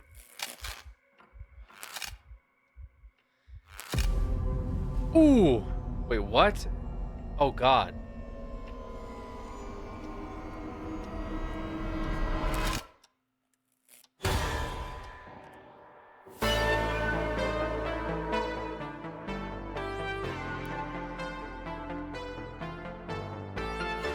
Guys? You hear something, Peggy? Huh? Hear what? I thought I heard someone yelling, or I don't know, a howl. Forrest, is this a joke? No, I almost swore I heard something. Oh, and here I was thinking you'd finally started to ease up. You probably just heard some cats outside. Cats? You know, 4 legs, whiskers, tails, not dogs. I know what a cat is, but I mean, does Gallows Creek have a stray cat problem or something? Why is it always like I'm already doing this bit, but like why is it always like, for example, if I was at work and I was like, and I heard a noise and I was like, yo, did you hear that? I don't think anyone would be like, hear what? I'm like, I thought I heard somebody screaming outside, and then it's probably a stray cat or something. No way anything this late would even remotely resemble a human outside of our vicinity. No, they'd be like, no, bro, I didn't hear. What did it sound like? If I said, I heard someone screaming, they'd be like, wait, really? And they'd probably go and check with me. No one says, it's probably a cat. Four-legged animal with whiskers. There's no way that it was probably something like that. That would be crazy talk if it was indeed somebody outside. Okay, I guess. Not since the rats moved in. Anyway, you ready to do the pre-flight checks? Seriously? Do we have to do these checks every time? And do you have to call them that? Reggie pays us to check the equipment before each show, and he pays us to call it a pre-flight check. But if you're sure you don't want to... Let's do the checks. All right, fine. Let's get through this. Alrighty, this is your captain speaking. Really?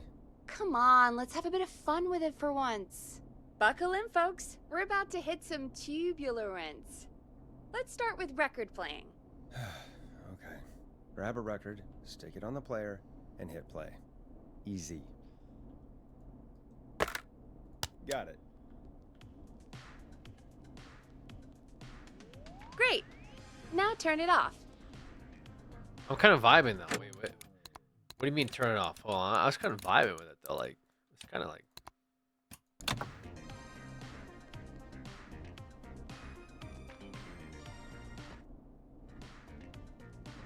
Press the stop button on the record player. Hold on, Peggy. Relax.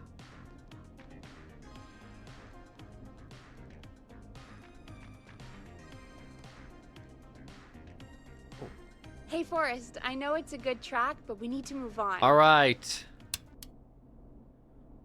All right, up next, phone line buttons. Your captain will be waiting to take your call on line 1. All right, Peggy. Ready for you on line 1. Who's Peggy? This is Captain Donald Key calling. Call me Don. You get it? Yeah, it's a riot. Great, and button 2 works just the same. So, let's move to the Peggy button.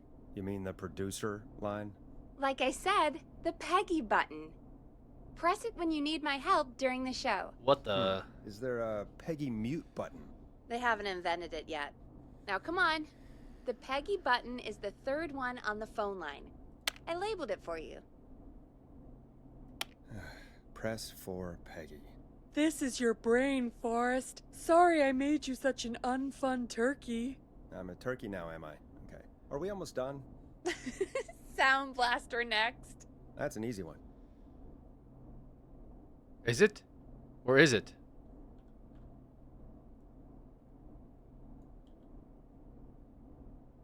Sound Blaster. Front of the desk to the right. Oh. There we go. Always good for a cheap laugh. Alright, we're almost done. Just the volume sliders left. These should let you affect pretty much everything. But let's test it with a record. Play a record and change the volume with the music slider.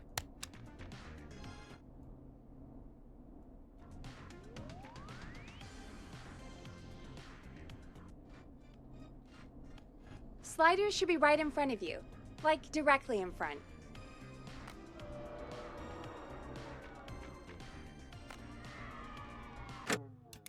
Oh wait, can I?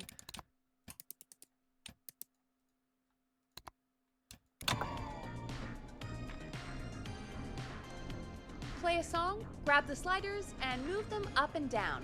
Go nuts. 189.6.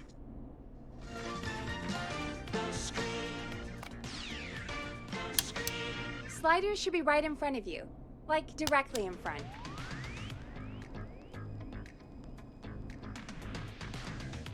All right. Seems to be all working. We done, Captain? We sure are. Coming in for landing. Local time? Should not encourage you. I knew you had a fun side. It's my fun side that gets me in trouble. Now, let's get the show started. All right. After your introduction, our first segment is Guess That Scream. I thought that was a joke. Nope, and don't blame me for this one. It's Reggie all the way, and he demands we do it tonight. Okay, Forrest, shut the music off. Okay, you're live in 3, 2... 189.16. Oh God. Good I'm on- evening, oh. Gallows Creek. This is your host, Forrest Nash, and you're listening to 189.16, The Scream. Before we start taking your calls tonight on Gallows Creek's only late-night phone-in talk show, I need to let you know about a special competition we have for you this evening. Guess that scream. This is actually one of the station manager's better ideas. Here's how it works. I'm gonna play you a scream, then you call and guess that scream. We need you to guess why they're screaming. Did they stub their toe, saw off a finger, or discover the corpse of a loved one? That's good. Now, Forrest, hit them with the tape. We'll play that scream in just a second. Listen close, and then call in to guess that scream. Peggy, what do you mean, play the tape? I used to have a tape guy do that for me. You're not in Chicago anymore, Forrest. Here in Gallows Creek, you get to be your own tape guy. Come on, I gave it to you yesterday. Forrest, you do have the tape right. You knew we were doing this tonight. Peggy, let's be real. Guess that scream is a terrible idea. No, I don't have the tape. It may be a stupid idea, but that doesn't mean it can't be fun. We're going to need a scream tonight, Forrest, and you're the one at the mic, so...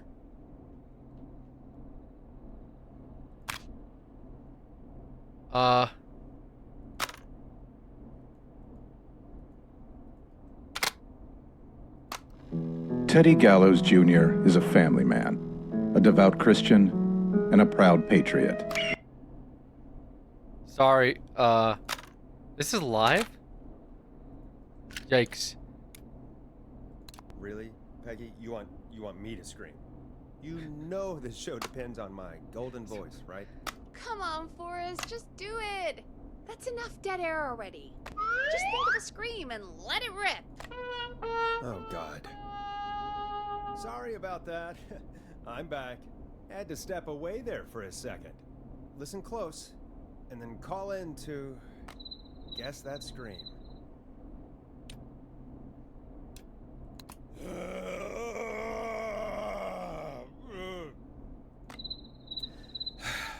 Well, folks, there you have it. Call in with your guesses, and if you get it right, you could win 2 tickets to the amazing Maze Maze and 1 free fried dough. Just call in at 555-239-KFAM with your guess. Now, here's some music while you get dialing. 189.16.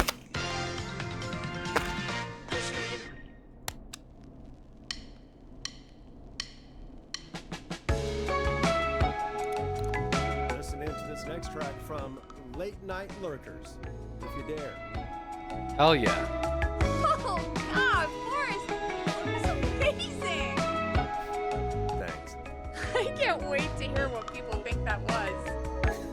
How the hell did I get into this mess? Lighten up, Forrest. That's gonna be the highlight of my week.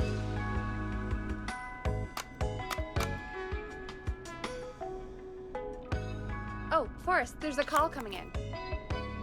Time to turn the music off. Shit.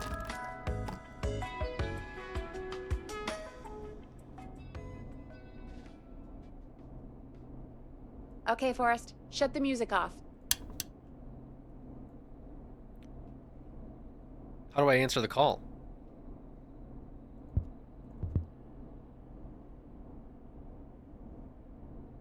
We have a call waiting. Fuck. Oh, right. Welcome to 189.16, The Scream. Caller, you're talking to Forrest Nash. What's going on with you tonight? Forrest, thank God I made it through. My name is Leslie Harper. I'm the 911 operator and police dispatcher for Gallows Creek.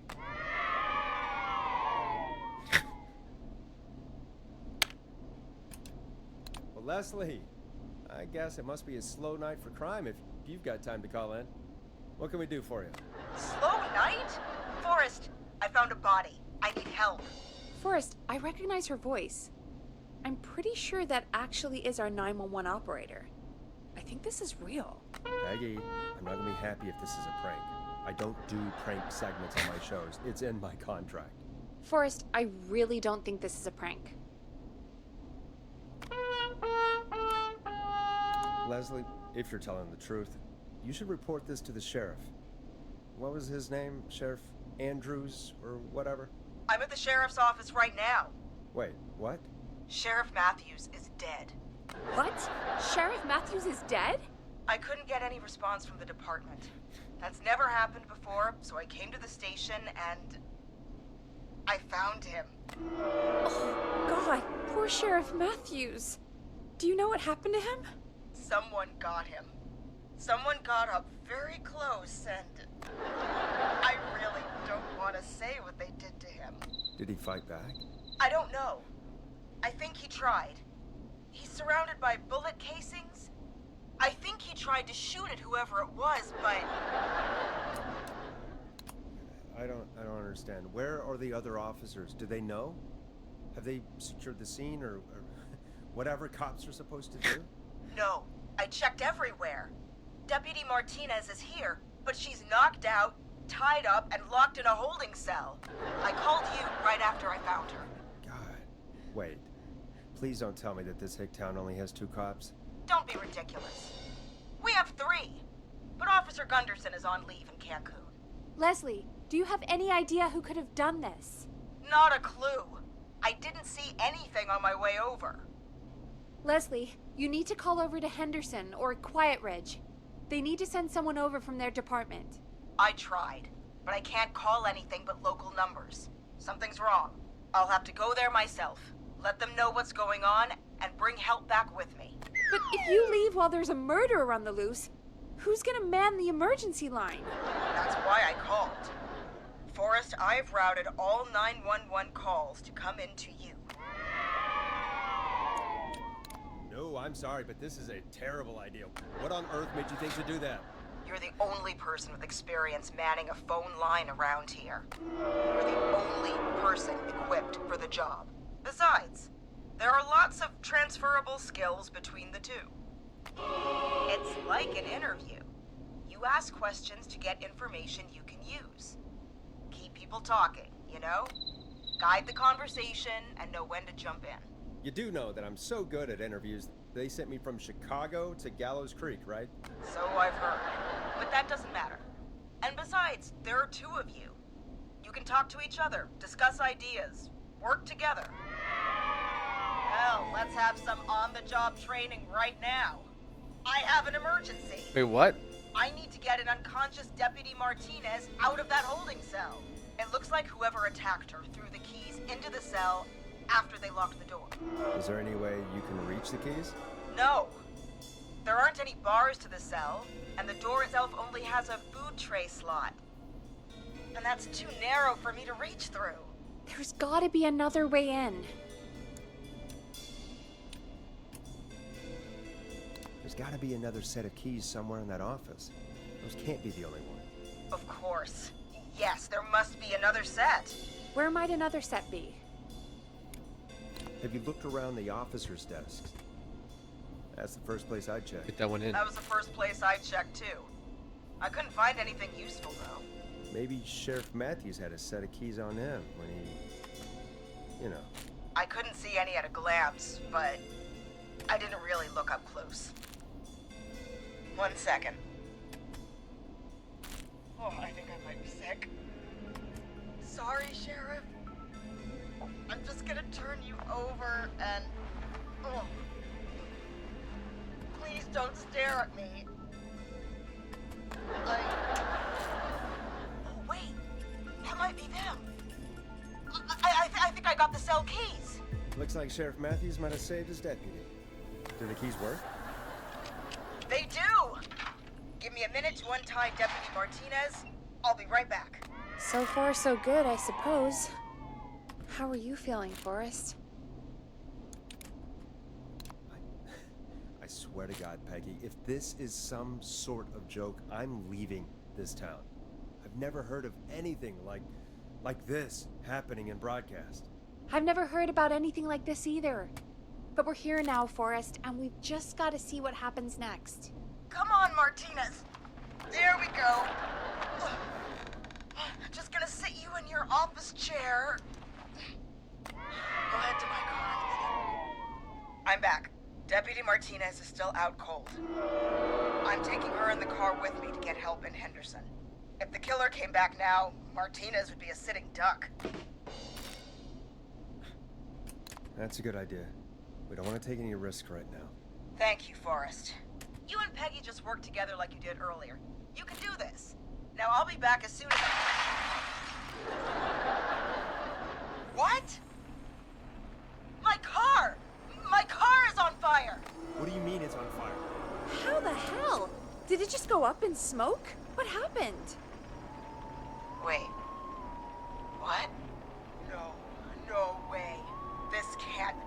Oh, Forrest, we have big trouble. What's happening? What's that noise? It sounds like whistling? Whistling? It can't be. Oh my god. I can see him, but he's dead, right? Right?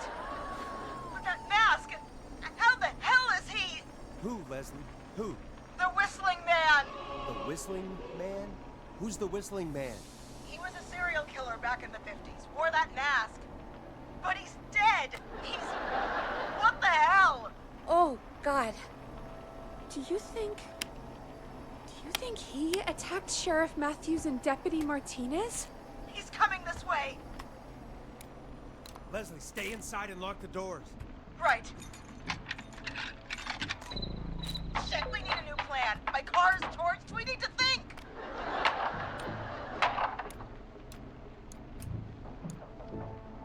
I think you need to stay put and hide in the station. You should be safe in there. We can't just stay in here. I need to go get help. And what if he gets in? What if he finds us? There should be police cruisers at the sheriff's office, right? Like, you should take one of those. Yeah, that could work. Let me check if Martinez has any... just reach into your pocket there, Deputy, and... Yes, got him. Keys for Squad Car 3. I saw them parked out front when I got here. Nice one, Forrest. Good thinking. But wait, how am I supposed to get us to the car? The Whistling Man is right there. The sheriff must have a gun, right? Can you see it? There was a gun next to him. Let me grab it. Oh, shit. It's empty. He must have emptied it trying to defend himself. There must be a weapon lockup in the station, right? Did you grab something from there? I saw it earlier, but as you might have guessed, it was locked. Maybe one of these keys I got earlier will help. Let me turn down the music volume and turn up the voice volume a bit. Let me see. No. Shit! None of the keys work. Are there any other weapons lying around that you could use? I didn't see anything earlier. Let me check Deputy Martinez's belt.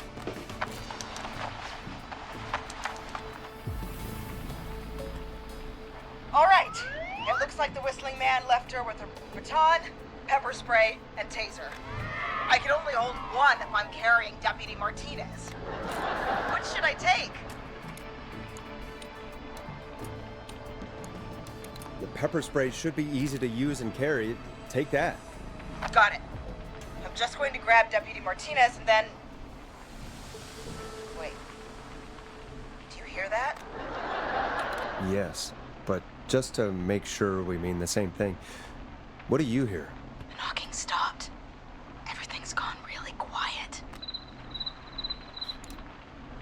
Maybe the freak decided to up and leave. Maybe.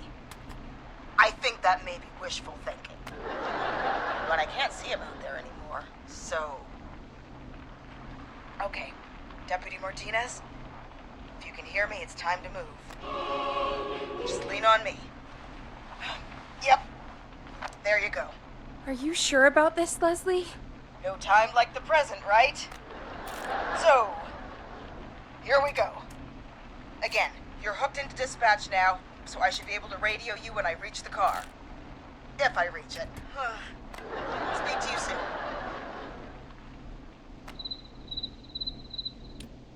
Good luck, Leslie.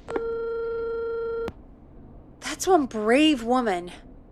God, I hope she makes it through this. You know, I've got to say, this really wasn't what I expected when I came into work today. Well, they always say you have to be ready for everything in live radio. Oh, I think we've got Leslie back on the line. I'm putting the call through. Hello? Forrest? Peggy? This is Leslie. Are you there? Over. That's a big 10-4 there, good buddy. I'm guessing you made it to the car then? Sorry about the CB chat. Old habit. But yes, we made it to the car. Deputy Martinez in the passenger seat, still out cold. I don't see the whistling man anywhere, and I don't plan to wait for him. So I'm going to get us moving. Jesus! God damn it! Get back! Get away from her! The whistling! No! Get off her, you son of a bitch! Forrest, the pepper spray's not working! It's not getting through the mask! No! Oh.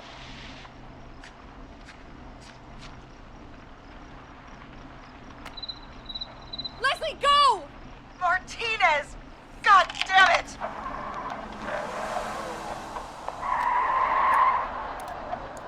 Are you all right? Do you think you got away? Forrest. He slit her throat. You need to get to Henderson, Leslie. We can't let this happen again. Peggy's right. We've all got our part to play now. How long do you think it's going to take to get help? Gallows Creek is a nowheresville, but it's pretty damn close. It's going to take a while, maybe 2-3 hours each way. Slightly less if I put my foot down. You keep that pedal to the floor then. We'll see when you're back. Thank you. I'll be back as fast as I can. All right, both. God damn it. I need a minute.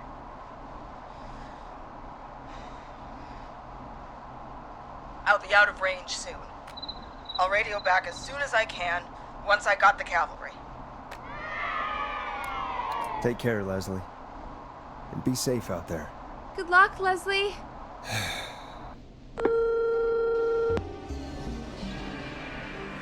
Folks, you heard it here. We've got a killer on the streets of Gallows Creek tonight. Please make sure to stay safe. And Leslie, we're counting on you. We're gonna get back to the show meanwhile.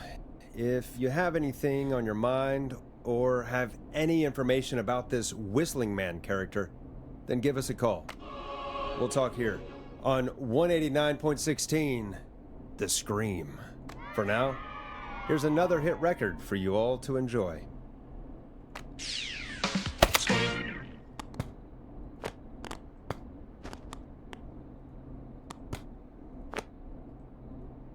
Fuck. 189.16.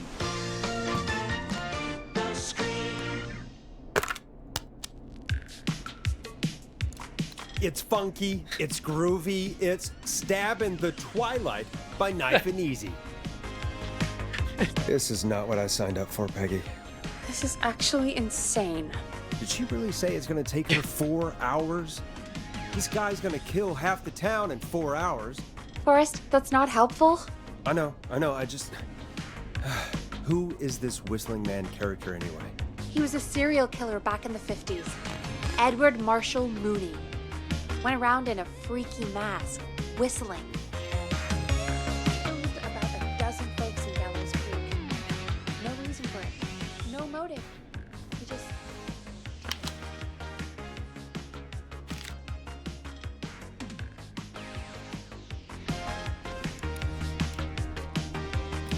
And he's come back tonight? Probably not. Police chased him up to Ellis Point one night. We call it Whistling Point now. And it was, well, Whistling. It was on this night, actually. The police cornered him and he jumped into the river. His body was never found. So is he alive? Dead? I mean, what's the story? Story is he's biding his time, waiting to take revenge on the town. All right, that's the story. What's the truth? Other than we have a whistling killer on our hands tonight, I don't know. All right. Copycat or ghost killer. I guess we'll do our best. That's the spirit. At least we got the word out, I guess. What kind of listening figures do we get at this time? On a Thursday after midnight? Could be around 35? 35. Isn't 3,500? Huh. I didn't realize Gallows Creek was that large. No, 35 people. At best. Oh, 35 at best. 35, yeah. It's a school night. And what's the population of Gallows Creek? I don't know exactly. A little over 1,000? Oh. How many did you get before? You know. Before my career exploded and I ended up on a midnight hour talk show in the town of 1,000 people? Yeah, before that. Around 5 for most shows on the low end. Big gas could pump that up to 10, 15, easy. 5,000 on the low end? We could only dream of that. 5 million. Million? Yeah, sometimes that's just the way it goes. At least the Whistling Man hasn't killed me yet, I guess. Yeah, I guess we're gonna learn a lot about perspective tonight, huh? Oh, we have a call coming in. Take it when you're ready. When you're ready, shut the music off.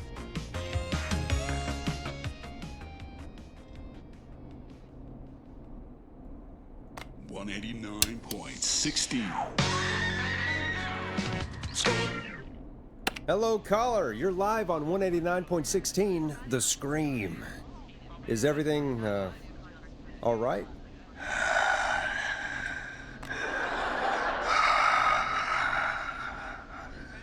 Okay, who is this? Are you, hello?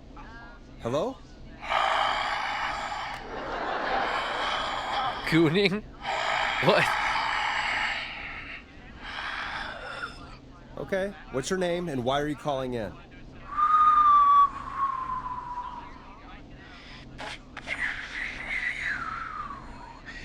You know my name. I've come back from the dead to kill again. No one's safe. Do you accept requests? I've got a list of names I'd love to see in the obituaries. Maybe you must make a sacrifice to us. A sacrifice? To us? I mean, me. We want cheese-dusted pretzels. I want cheese-dusted pretzels. Or I'll cut your face off. Goddamn kids. I'm cutting them off. Not yet. I want to deal with them. What? We also want a mega gulp. Okay, so cheese-dusted pretzels and a mega gulp behind the gas station. You got it, Whistling Man. A wise choice. See you soon, Boris Nash. Needless to say, I won't actually be going out to the gas station to buy anything for these kids. And none of you should be going out tonight either. We've got an actual killer out there. Anyway, this next one's dedicated to all of you staying inside with your doors and windows locked.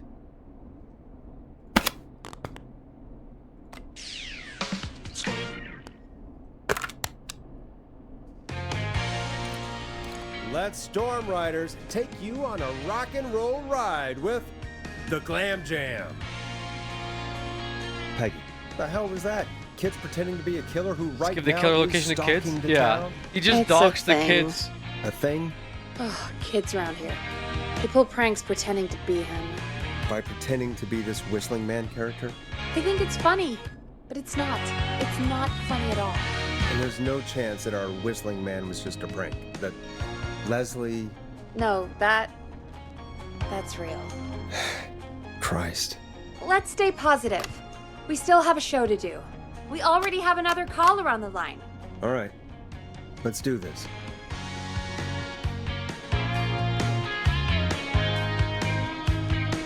Yo, these are.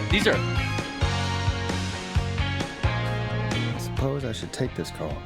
I'll let the song play out. So the point of this is like, it's a little silly. The soundboard's definitely a little silly. I'm gonna route all 911 calls to you tonight. Doesn't make a whole lot of sense. There's some like you have to like dispel the I guess the belief, right? Like or lose some. Just I'm not sure what the verbiage is, but it's like 35 listeners in a small town, and the sheriff is calling the DJ and being like, "What should I do?" It's a lot of like nonsensicalness, but pretty groovy so far. The music's cool. Suspend your belief. Thank you for some of the things going on here, but it is kind of fun. I like the little soundboard, and I like the little effects you can do, and it makes me feel like a real DJ. Caller waiting, Forrest.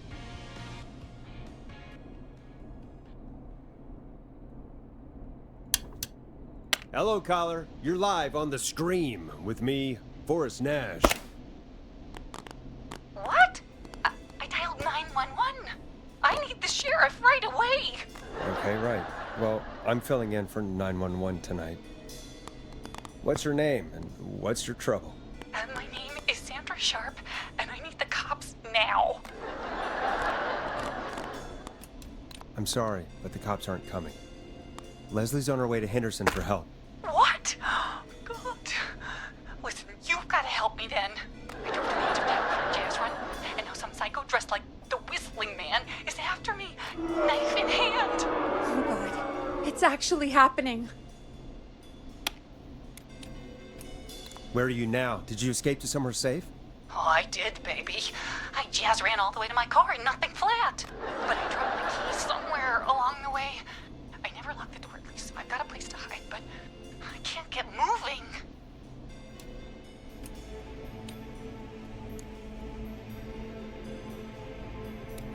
Is there anywhere else you can go? Do you have any friends nearby? Oh, I'm not going back out there.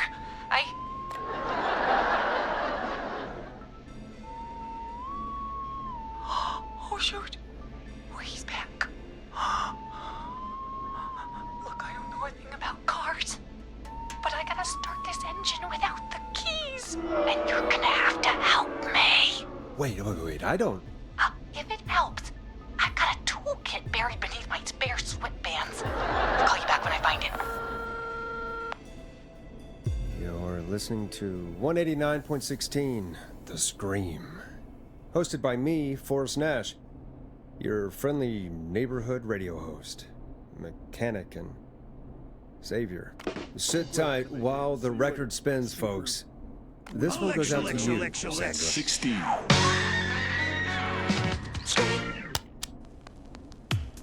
Time to go on the journey that is. Robot Recycler, thank you for Blast 13 months. Processor with their hit song 1980X. Doesn't the station have a show about cars? The Tamora twins or something? Timberline twins talk motors. Yeah. You know they're not even brothers. Really? They look the same though. I know, but they're not What even the fuck, I made related. your timer? It's weird. Yeah. I asked them about it once. Timer They got got nuked. really sweaty and defensive. Anyway, go see what you can find. The offices are out the door and down the hall. You find anything? Not yet. I'm gonna keep looking.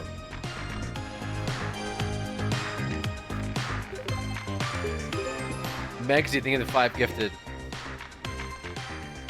Appreciate that.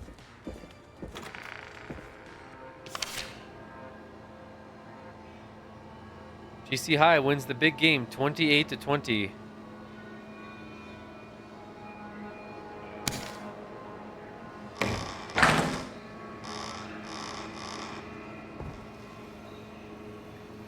Scream. Next again, thank you for the 5 gifted. Very cool of you. He's being murdered for sure. So many locked doors, so few keys.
Not sure what I'm supposed to be looking for.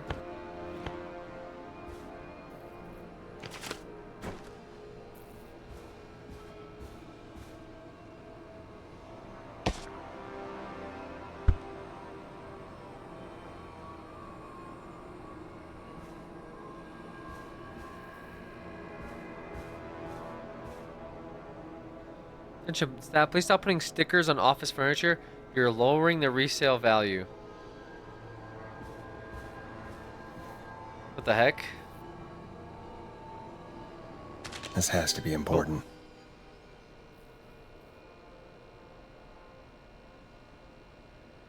I borrowed your car theft magazine. Those huevos rancheros aren't sitting right. Gonna need something to read. Oh, they went to the toilet. What the heck? What the heck? They went to the toilet. I need a key to get in there.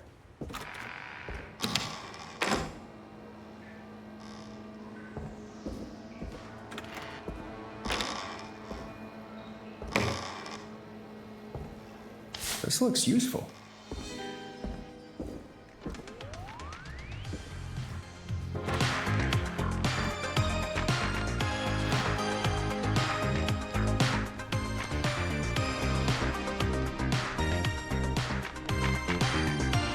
Find anything? Yeah, I found a magazine about hot wiring cars. Well, that sounds perfect. Okay, Forrest, shut the music off.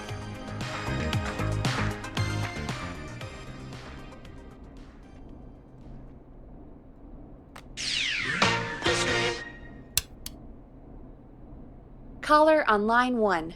Thanks, Peggy. We're back with 189.16, The Scream. How are you holding up, Sandra? The creep's looking through the parking lot trying to find me. I got my tools, and I'm ready to get this hunk of junk moving. How do we start this baby?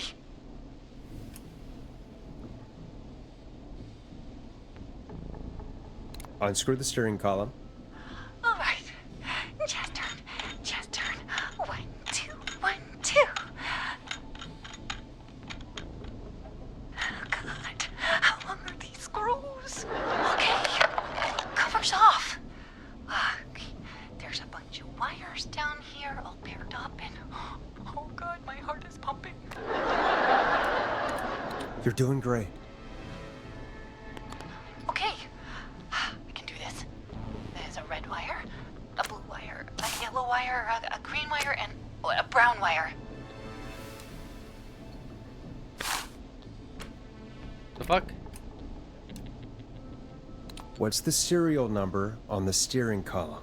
The number is 576-894-320.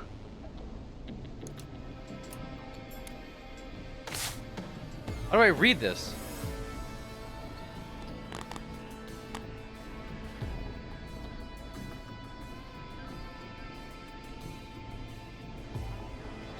Oh.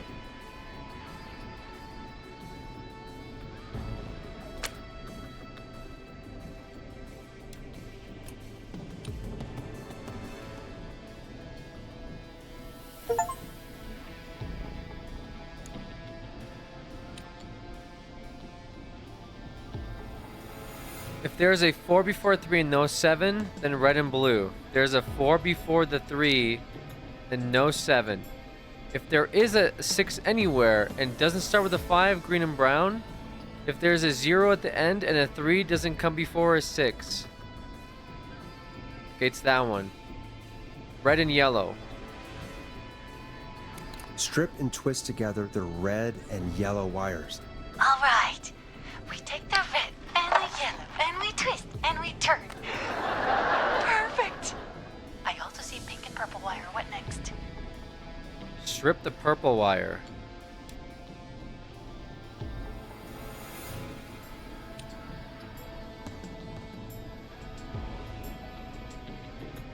And brush. Strip the purple wire and brush against the twisted wires. Okay. We strip and we brush and. Fantastic work, baby. Anytime you want to come down to the jazz studio, you get in for free.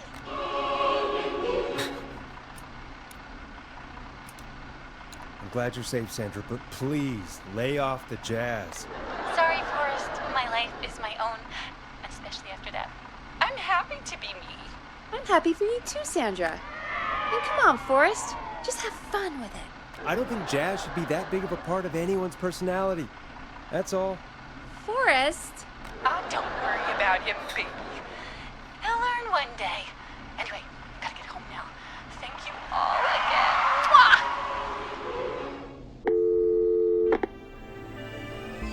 We did it, Forrest!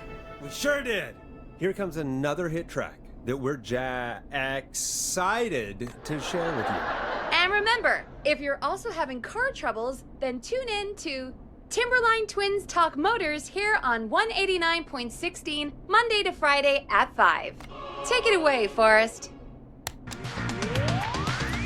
Hope you enjoyed this one as much as I do. Run it back, man. I still can't believe this is happening.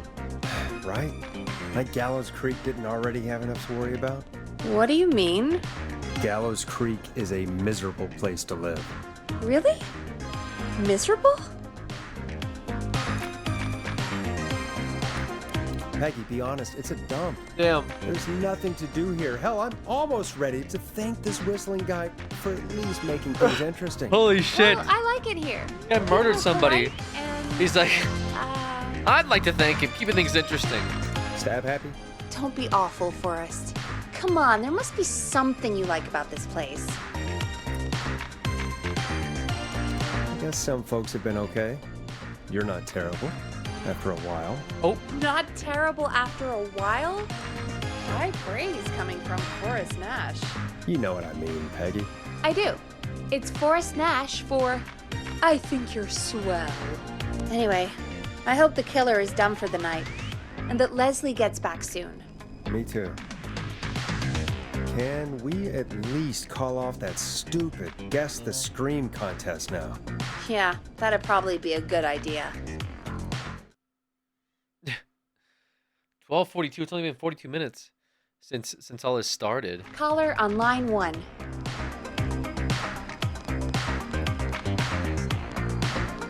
I'm just vibing. Hit the button. We have a caller.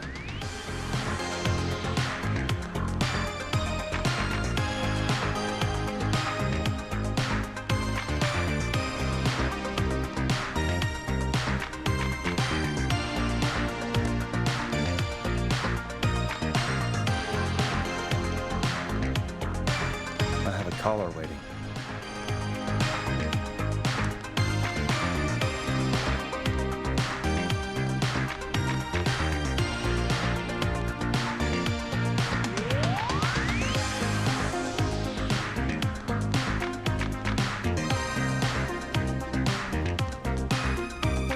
Call waiting. Better right. take it. All right, They all might right. need our help. All right.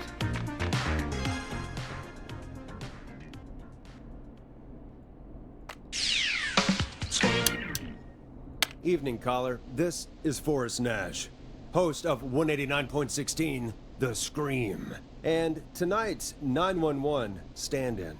Hey, Forrest. My name is Brian. Brian Ponte. Brian Ponte of Ponte's Pizza. Hello, Brian Ponte. What have you got to say about what's happening? Oh, I'm so sad that Deputy Martinez didn't make it. I saw her a lot over the years down here at Ponte's Pizza. It's just terrible. Anyway, I just wanted to thank you for doing your best. So, I'm sending you some coupons for free pizza here at Ponte's Pizza. Just a little something to look forward to when all this blows over. Wow. Brian Ponte of Ponte's Pizza. That's really good of you. You really don't have to, though. Oh, it's the least I can do. And if you like it, well, you're in luck, because we're always running great deals that'll have you eating for pennies. Sounds great, bro. And let me tell you, the pizza we have is to die for. No. Poor choice of words tonight, I guess. Hey, don't worry about it. It's all right. Oh, thank you, Forrest. Well, I just hope I didn't put you or anyone else off coming on down to Ponte's Pizza. We've got a great special this weekend. Our famous beer and pizza deal. Wait a minute. Come on down to Ponte's Pizza this weekend. You've just got to pay for one slice to get yourself. God damn it, you're just calling in to advertise your shop. Peggy, hang up on him. Done. Oh, real quick, before I forget, it's probably time we played a paid ad. Now, a word from our sponsors. You know how to play an ad, right? Sure. Done. The world-famous annual Gallows Creek Harvest Festival Jesus Christ. is back! We got it all out on Giblet Field. We got the Little Miss Harvest Pageant, Princess Harvest Pageant, Harvest Queen Pageant, Cotton Candy, Corn Dogs, Cornhole, Corn on the Cob, Crokinole, Country Music, Can Jam, Jams, Jellies, Jamborees. He said, "Oh, Alex knows how to." Lessons, praying. We got baby crawling, balloon popping, balloons for sale, beard contest, horseshoes, hayride, hay toss, hey you there, safe donkeys and ponies, apple bobbing, firearms, fireworks, funnel cakes, fried dough, seed spitting, sand licking, cracker cramming, and cat shop. And fake tattoo, face painting, puppets, petting zoo, amazing maze, square dancing, story swapping, spelling bee, quilting bee, and sewing circle, pie eating, lawnmower racing, hot dog eating contest, flower contest, and of course our famous gourd measure-off. The festival is brought to you by Mayor Linda Cartwright, sponsored by Gallows & Sons Factory, and dedicated to the memory of Garrett Miley, tragically taken from us last festival. I can see why it's world famous. It's a highlight around here, Forrest. Oh, I am sorry to hear that, Peggy. All right, folks, welcome back to the show. We have a note from my producer. That's right. Come find me at the Harvest Festival tomorrow to grab your choice of a K-Fam mug, sticker set, or poster. Let's see what our next caller would choose. Welcome to The Scream with me, Forrest Nash.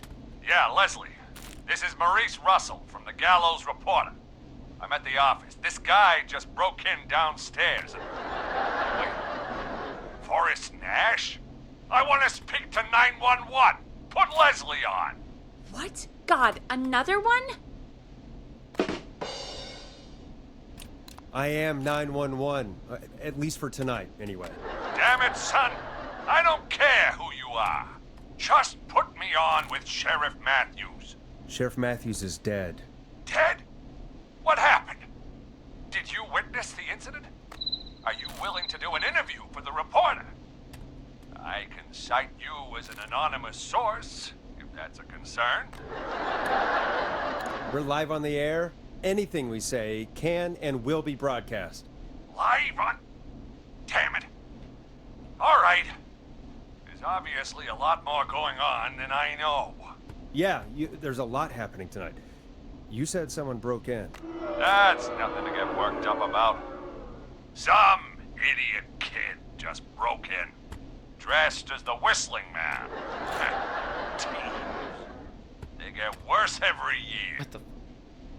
This punk wasn't even a disappointing twinkle in his daddy's eye when Edward Marshall Mooney stalked the town. But I was there. I covered it. You don't understand. That's not a prankster. That's the Whistling Man. Of course it's not. It's a stupid kid. Every year this happens. They think it's funny. Not a big deal, old man. But they didn't live through the terror 30 years ago. I know for a fact. Edward Marshall Mooney is dead. I don't know who I'm looking at on the security monitor. But if he killed Sheriff Matthews... Where are you now? I'm in the boardroom, upstairs. We got security cameras all around the building. You can watch them on any TV set here. And there's a set in the boardroom. Maurice, is there any way you can get out of there? I sure as shit hope so, kid. But I'm not sure how I'm going to do it. That crash you heard was him tipping over my filing cabinets. He's blocking the stairs. I'm guessing the stairs are the only way out? That's right. And it would take me a good few minutes to move those cabinets. We need to do something. But what? All we can do from here is... Forrest, I think I've got it. Why don't we call the killer? They'd have a bunch of phones set up across the office, right? In different rooms, with different extensions? So we call one of them. Draw the killer away. Huh? Buy Maurice time. That could work. Exactly! It's worth a shot. I can hear you, you know. The son of a bitch hasn't killed me yet. Sorry, Maurice. Peggy and I were just trying to figure out... You realize how stupid that plan sounds, right? For that to be successful, you're gonna need every phone extension. Plus, a plan of the entire office floor. All delivered while the killer is en route. I've got it. And thank God I've always been cool under pressure. Don't go anywhere.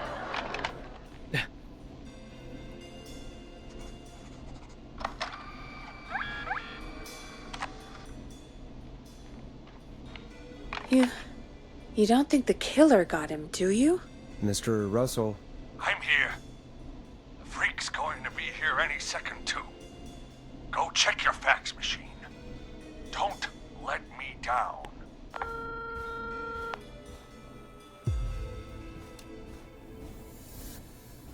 Where is it?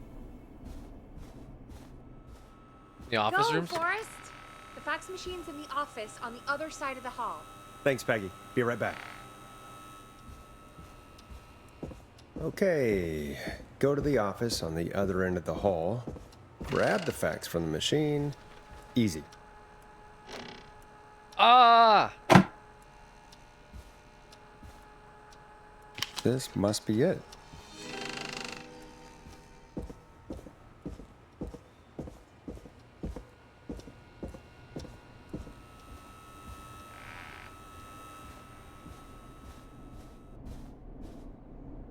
Hey, did you get the fax? Yes, I have. Mr. Russell, you still with us? I am. You get my fax? Yeah, I got it right here. Good. I knew you could at least manage that. Okay, folks, we're back on the line with Maurice. Let's see if we can help him avoid the Whistling Man. Here's the situation. The Whistling Man searched every room in the hall leading up to the boardroom. And now, he's in the office next door. It's now or never. This plan of yours better work. I'm ready on my end, Forrest. Again, we want to draw the killer away by dialing an extension number, and then move Maurice somewhere safe. So, what extension should I call? Call the editor's office. The extension is 03. Got it. I'll put the call through when you're ready. All right, Nash. Where do I need to go?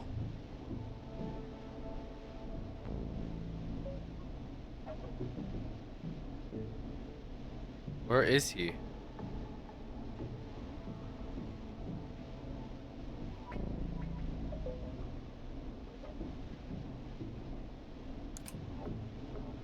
You're moving to the kitchen. Yeah. That makes sense. Go somewhere he's already checked. Not bad, Nash. I'm ready to place the call. Why does he sound like? Are you ready, Mr. He Russell? sounds like Joe Don't Swanson. have much choice, do I? Make the Not call. bad. Yes, sir. Calling now. Hey, Peter. Where's the killer, Peter? He's in the fax room. I can't believe it. He's actually heading to my office. It was all Peggy's idea. Credit goes to her. Don't mention it. The coast is clear. I'm shutting off the TV so he won't see me on the security cameras. Then, making my move. I'll call when I get there. Do you think he'll make it okay? I'm sure he'll be fine. But now what do? We gotta find some way for him to get past that barricade. What do you mean? I don't think calling the Whistling Man is gonna buy Maurice enough time to move those cabinets. We gotta think of something else. Yeah. Maybe we could... Oh! Call incoming. You ready? Ready as I'll ever be. Think the killer's Put him listening? through. Alrighty. Also, the Mr. radio Russell, station. are you there? I am. I don't think he saw me. Gotta give you credit for that, but I'm not out of the woods yet. Right, let's review where we are. So, the only way out is by the stairs, which the Whistling Man has blocked with furniture. Exactly. I can move the furniture out of the way, but not quickly or quietly. Could you lock him in a room? That'd probably buy you time enough, right? Maybe. But the damn fire regulations say every door in the office has to unlock from the inside. He'd be able to get out just as soon as... Wait, no. I got it. The secret archive through my office, where we keep our most sensitive records. Ooh, a secret archive? Reggie would love that. What have you got back there? Juicy secrets about outer space? Peggy, I don't think now's the time to be playing around like that. You're right. Sorry, Forrest. Kids, we're in the big time now. I've got it all figured out. The secret archive. There's no lock on the inside of that room, only the outside. You can't break out. If we can get him in there, and I lock him in... We can catch the son of a gun. Exactly. Oh my god. Forrest, we might be able to end the nightmare Wrong button. right here. So should I call the secret archive then? You can't. The archive is a room for secrets, not gossip. So we don't have a phone in there. Oh, we're gonna need to change it up then. Any ideas, Forrest? Maybe we could use a radio.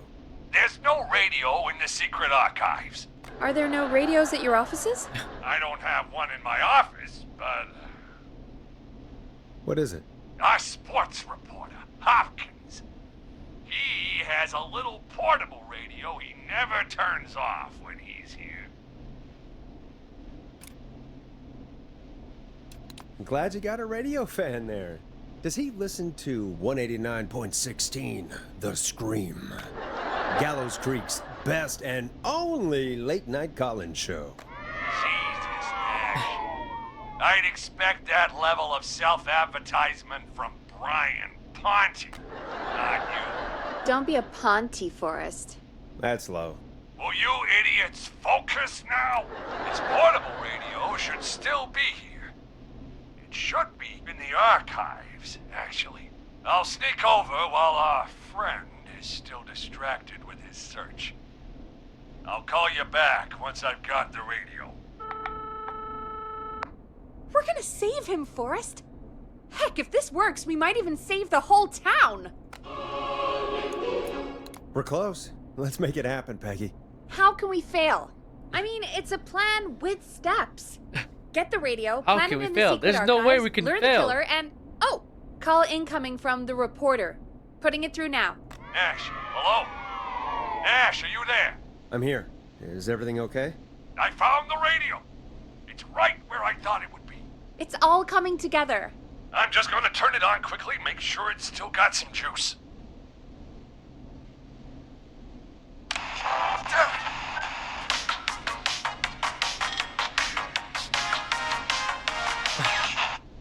Uh-oh.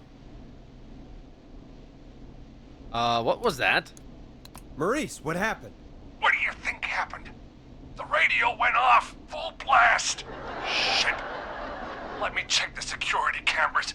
This guy's doing like a Five Nights at Freddy playthrough. Okay. He's still creeping around the other side of the floor. Thank God. That was close. We need to be careful with that radio. Wait. Ah, God damn it. If I can't have this stupid thing turned up, how am I supposed to draw the killer? I can't be in the room when it's on, or I'm dead. You just... Oh, that's a good point. But wait, we're the radio. We can just be quiet until you're ready. If you can do that, then... Yeah, sure. 189.16. Now, even when I know something for a fact, I like to double check. But after your earlier self-advertisement, Nash, I don't think that's necessary. I've got the radio on silent, but I'm tuned in. Now, I just need to get to my office. Sounds like we need to make another call, Forrest. Where should we send the killer?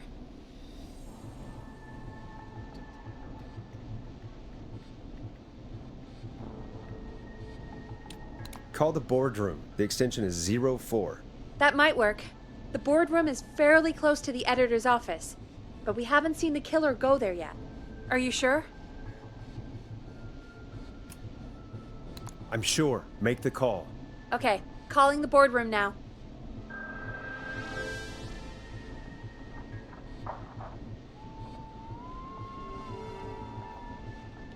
He's on the move. I'll call you guys from my office in a second. Looks like we're almost through this nightmare. Any idea what you'll say to draw the killer in?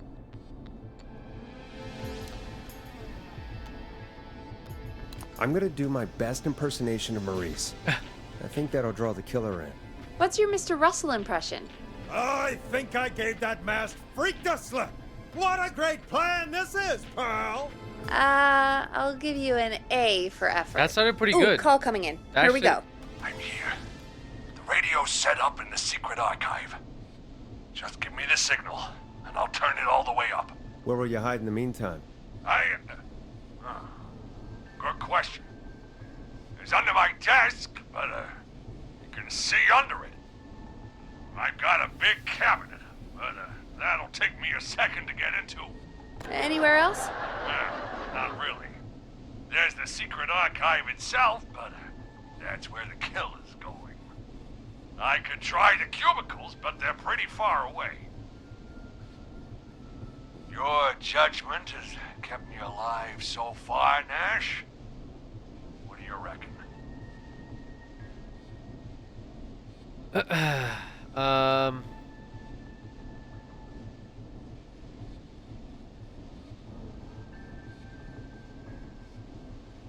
Hide among the cubicles. Hide in your cabinet. He can't fit in the cabinet. Under the desk.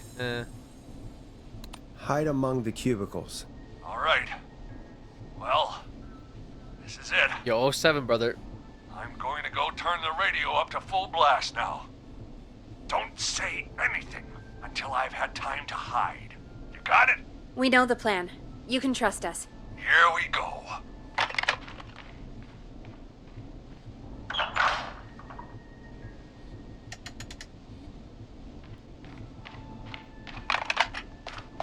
He's so loud. Listen to your old pal Russell, Forrest, and shut up! Forrest, I don't think that was enough time for him to hide. Wait, really? Oh, shit. Forrest Nash, you son of a bitch! I told you to...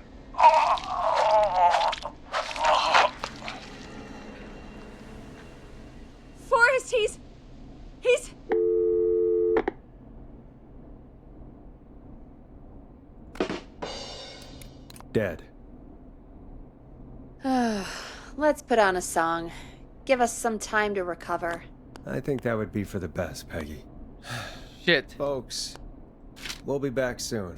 If you have any stories about Maurice that you'd like to share, give us a call after this next track.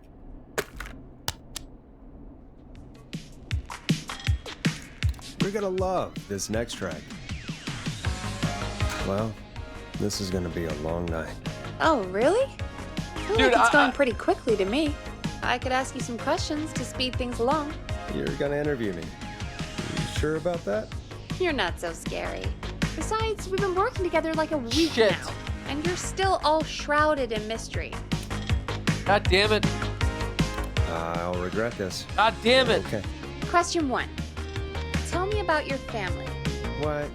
Come on, Peggy. That's too general. Okay. Did anyone move with you to Gallows Creek? Nope. Now that's too specific. Too specific? Do you have any siblings? I don't. I'm an only child, and my folks are dead. Oh, I'm sorry, Forrest. You're sorry. Why? Did you do it? Of course not. I'm just messing with you. Anyway. You said, of course what about not. You? Of course not. Siblings? I didn't kill your mom family. And pop still around? I thought I was asking the questions. You were. I'm just making conversation now. Oh. Well, my folks went the same way as yours. Huh. What a coincidence. Yeah. My dad walked out when I was about 13. He'd been a wreck for a while. Then he got himself into a wreck. Yo, Doug, I know you just messed up and got a man killed, but let me flirt with you. Peggy, yeah, the pacing is definitely like very funny and like not the appropriate ways. It's like, well, folks, looks like someone just died on the line with us tonight, but more music coming at you at 11. Don't call me. It's like bum bum bum bum bum bum bum bum. Okay, I know. It's like, I'm sorry. and you're the reason that guy died, and you're just sitting over here like, huh? Yeah. Well, how's your family? Is your family good? Yeah, your family's pretty good. Yeah. Yeah, that guy that just died. Ah, that sucks. But, yeah, you had a sister growing up. Wow, that's crazy. Wow, that's wow. Really? Think someone needs our help? Maybe. You want to go check it out? Me? You sure you don't want to go? No way. I'm locked up tight in here. I'll pass you the key. Will you say that's W Riz? Gee, thanks, Peggy. Yeah, it's Trauma Bond Riz. The buzzer's on the front door. See you in a bit. Excellent Trauma Bond Riz. All right, see you in a bit. I'll go check the door while there's a killer outside. Okay. Down to the first floor. Also, okay, no disrespect. Really, no disrespect. I'm not getting in there tonight. Let me figure out where to go first. Am I not going downstairs? I should grab that key Peggy slid under her door. Wait, what?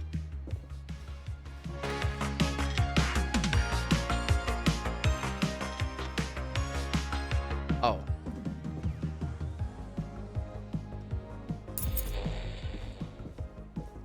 That's not opening.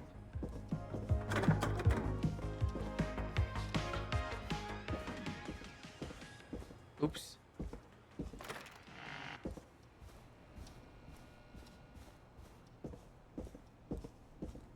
A tape. Play on air. What do you think that means? What song is on air? Alright. I will BRB chat. Listen to some music.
All right.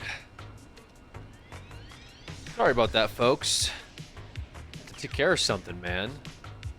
I don't know, crazy. Something came up with.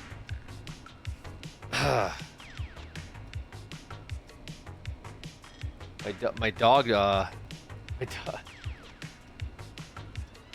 got into some trash and made a little bit of a mess. So I had to clean up, unfortunately. But it happens. I'm gonna add another 15 on the timer just because I feel like that was not the greatest. I'll add the 15 back on here. Sorry about that. Going to the plain rice. Yeah, it was the plain rice. Definitely the plain rice. Yeah, sorry about that. My fault, obviously, but I heard like rummaging, and then I was like, what? I thought someone was at my door again tonight. So I was like, oh no, is my house being broken into? Great. This is not the most ideal time for that to happen, but what is this? Plain rice on my plate, simple grain, a black canvas, comfort in each bite.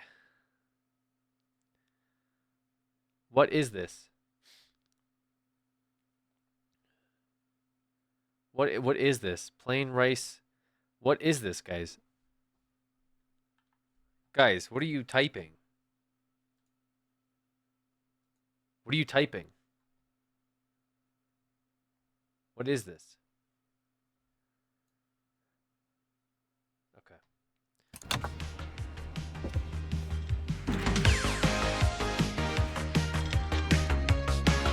Who was there? I didn't see who it was. Are they still out there? No. They left as soon as I went down there. They pushed a cassette through the door. It says, "Play me on air." All right. Well, turn the music off and play it. That seems like a bad idea. It could be a bunch of terrible things in a recording.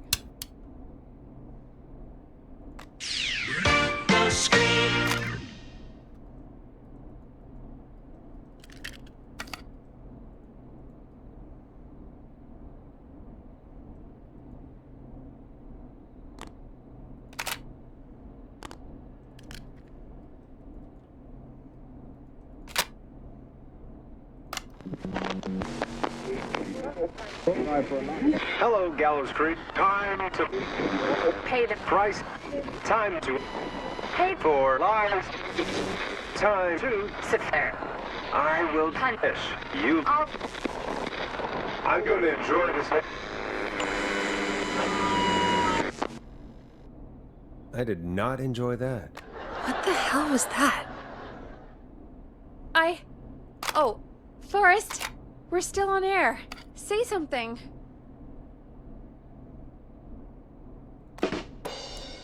Folks, Folks, the tape you just heard was passed through our door only moments ago. I don't know how the killer could get from the newspaper to KFAM so quick, but be careful, Gallows Creek. Stay home and stay safe. Give us a call if you need help. You can get us on 911. When did he put that together? I don't know. He killed the guy, and then what? He like sent them the tape or something? Thank you again. Has he been listening? Mrs. So he McKenzie, listens to the for the helpful 911s? tip. The bagger at the grocery store cannot whistle. We'll remove her from the suspect list. Let's go to a break. I need you for a second. All right, folks. We need to take a quick break. This one's for all those folks out there keeping the hatches battened.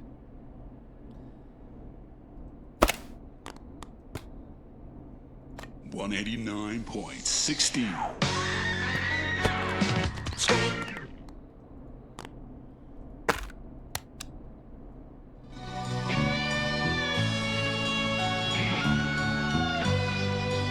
All right, Peggy, what's up? I pushed a cassette under my door. Go play it. You stopped the show for a tape? Just go get it.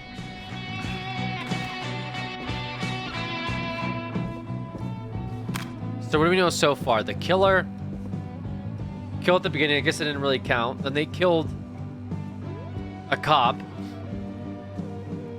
How's the killer going around so quick? We saved that one lady, but then they killed that other guy. Oh. She has a mixtape.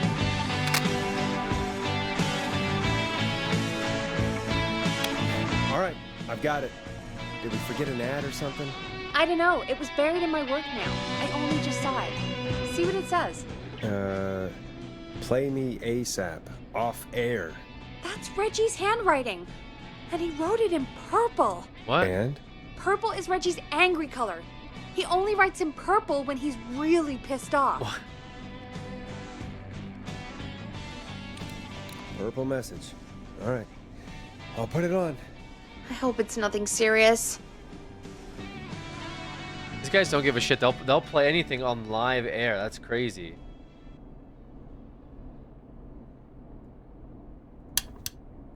$189.16.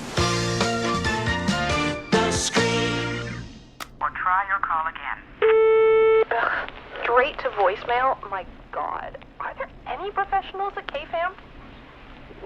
This is Gina Franklin. I'm calling because your backwater station has not honored our agreement. We gave you Mr. Snatcher's newest single, the kind of honor you've never had and probably never will again. And we've still not received any information about when you're fitting it into your busy programming. I'll be frank, I didn't want you as part of this debut, but Mr. Snatcher, due to his prior friendship with Mr. Nash... Prior and current friendship, Gina. Forrest, mate, you alright? Don't worry about Gina, you know how she is. But yeah, can't wait for you to hear the new single, man. I think Final Breath is my best work yet. I really hope you and your listeners like it. And man, if you ever find your way this side of the pond, let me know. We'll have to catch up. Damn it, Roddy. If Final Breath isn't played on your airwaves by the end of Mr. Nash's show tonight, the next call will be much less friendly. That was Roddy Snatcher, Forrest. You know, Roddy Snatcher? Yeah, Roddy and I are old friends. I love Roddy. I Will Always Find You was my song. I wish we still had it in rotation. Oh my God, I can't believe you know Roddy Snatcher. And I can't believe you didn't tell me he sent you his new single. We have to play Final Breath. Where is it? I don't know. They mailed it to KFAM, not to me. Then it's gotta be downstairs at reception. Man, I can't believe Barbara didn't say anything. Are we live? I mean, well, if that fiasco last Friday about the missing Knife and Easy track is any indication, folks at KFAM aren't against hoarding station music for personal use. I think we're still missing a few tracks, actually. Well, go get Roddy's song before Gina sues the pants off us. You're gonna get sued? You're gonna get sued for not playing the... What's on my... Hair in my mouth. What the hell was that? Let me play a song then, I guess, in the meantime. 189.16.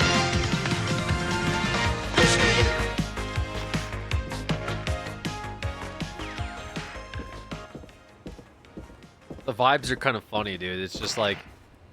In between all the murder, it's just like, we're chilling. Gotta find it. What the heck?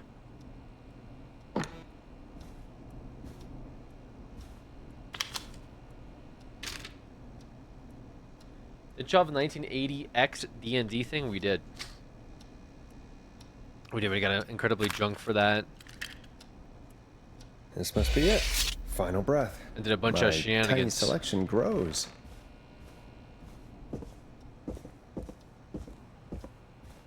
We popped off. Really slayed out that campaign. It was big. That's the exit.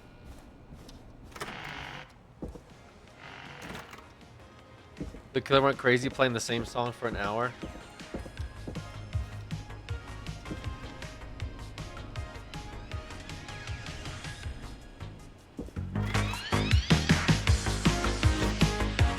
Dude, this door. What? Look at this door.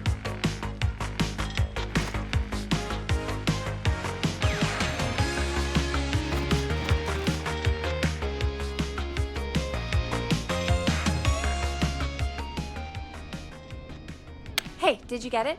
Got it. Let's get this on the air. Gallows Creek. I'm pleased to say we're in for a much-needed treat. Up next, courtesy of the British sensation himself, is a track you won't hear everywhere. Here's Final Breath by Roddy Snatcher.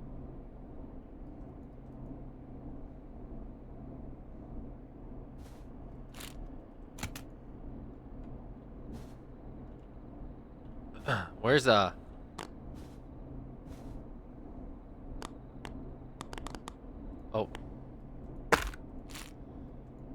Dude.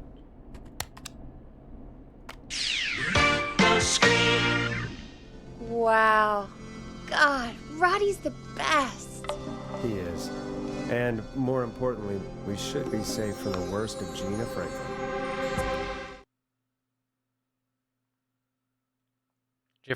Franklin was gonna sue us for not playing the song to 30 people. That's every time I've seen him live. Peggy, you just talked through the whole song. Oh, whoops. It's okay. I can just play it on loop later. Nice. Oh, shoot. I just noticed we have a caller waiting. I really hope it's nothing serious. This is the worst, whoever thought of making these guys be the 911 dispatchers tonight, this like the most cooked idea in the world. Caller on line 1.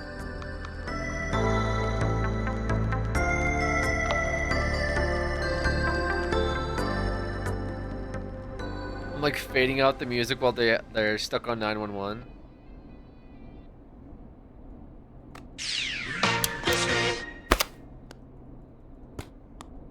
Evening, caller. This is Forrest Nash, host of 189.16, The Scream. And tonight's 911 stand-in.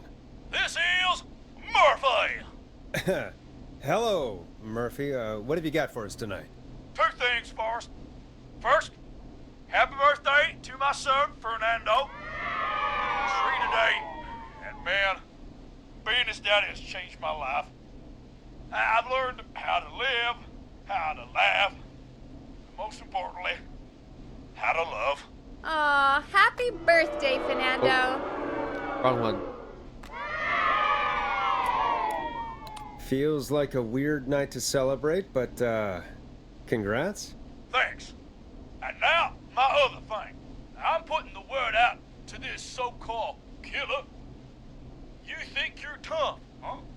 Big man with a big knife, huh?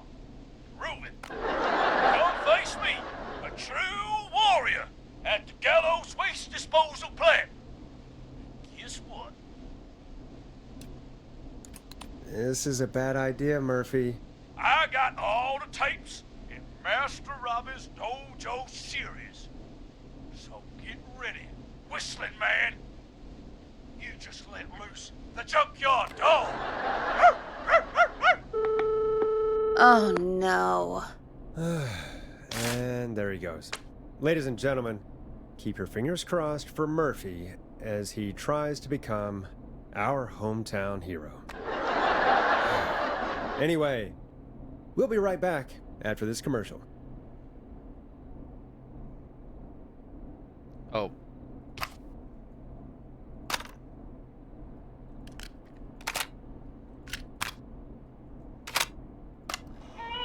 The world-famous annual Gallows Creek Harvest Festival is back! We got it all out on Giblet Field. We got the Little Miss Harvest Pageant, Princess Harvest Pageant, Harvest Queen Pageant, Cotton Candy, Corn Dogs, Cornhole, Corn on the Cob, Crokinole, Country Music, Can Jam, Jams, Jellies, Jamborees, Juggling, Roller Rickies, Roller Disco Lessons, Praying. We got baby crawling, balloon popping, balloons for sale, beard contest, horseshoes, hayride, hay toss, hey you there, safe donkeys and ponies, apple bobbing, firearm, fireworks, funnel cakes, fried dough, seed spitting, sand licking, cracker cramming, and cat shop. Dude, how has this happened so many times? Petting zoo, amazing maze, square dancing, story swapping, spelling bee, quilting bee, and sewing circle, pie eating, lawnmower racing, hot dog eating contest, flower contest, and of course our famous gourd measure-off. The festival is brought to you by Mayor Linda Cartwright, sponsored by Gallows and Sons Factory, and dedicated to the memory of Garrett Miley. Tragically Yeah, the taken from us last I like the premise of it. I like the, We got a caller. You know what to do. you know, helping people, I guess, and it's kind of quirky. It's a very quirky Hello, caller. game You're so far. live on the stream with me, Forrest Nash. Who's there? Who is this?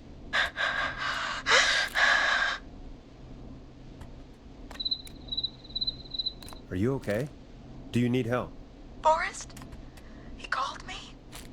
That horrible whistling down the phone. He's coming for me? Jesus. Listen, caller, don't panic. We've done this a few times now. We can help you. A few times? We can't. already?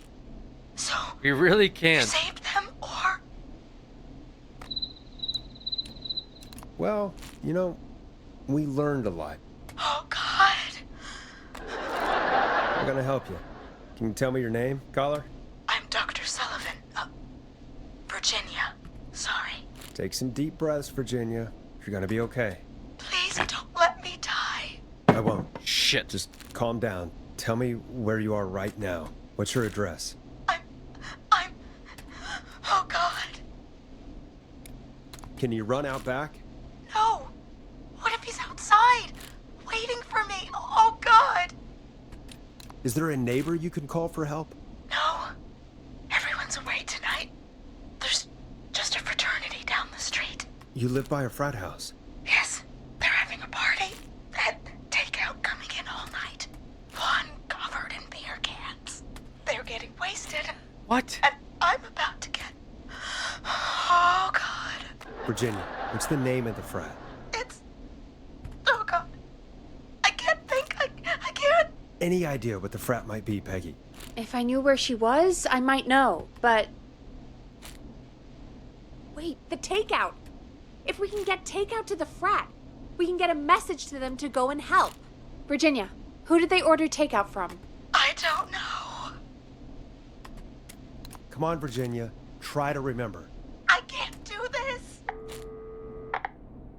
Well, folks, seems like our Virginia hung up. While we try to figure out what takeout to order, here's some music for your own midnight snacks. 189.16.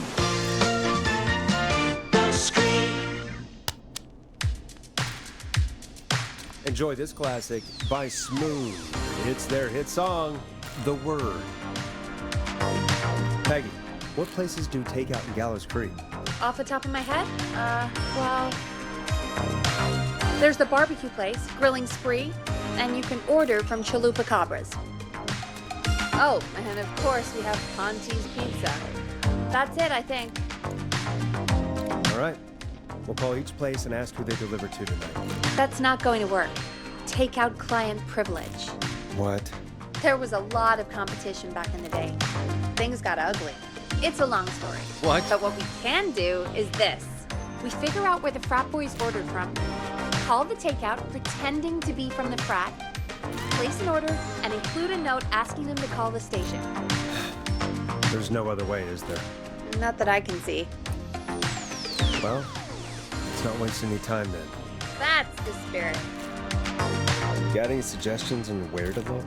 Check the offices for anything food related, and maybe the kitchen downstairs. You'll need a key for that. I'll just slide it under my door. Thanks, Peggy.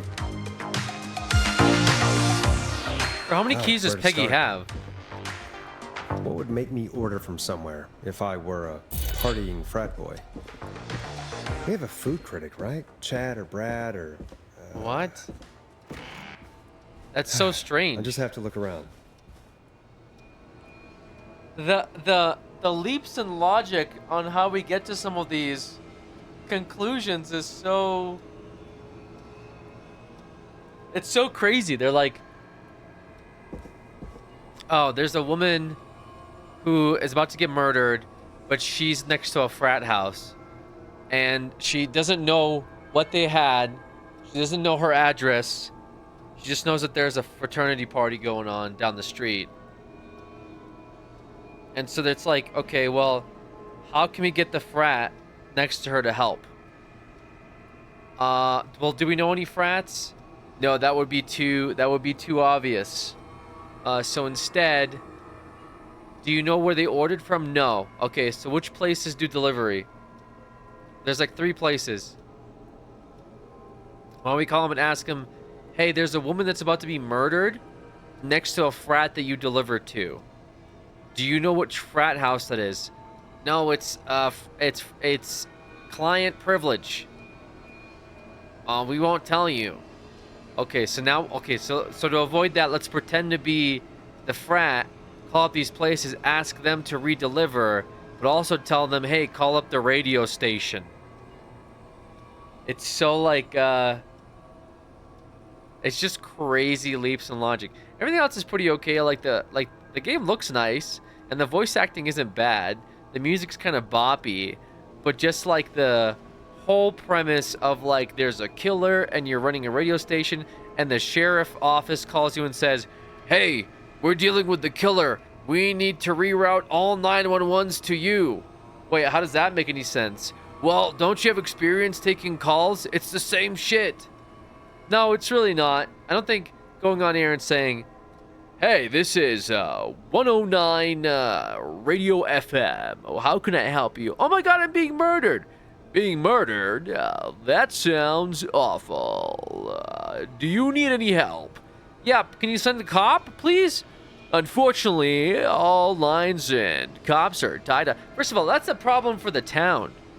That's a huge oversight for the town where there's no cops that are available for your 911. It's a town of 1,000, okay? Wait, hold on a second. What's the normal cop distribution ratio? How many cops per person in a town?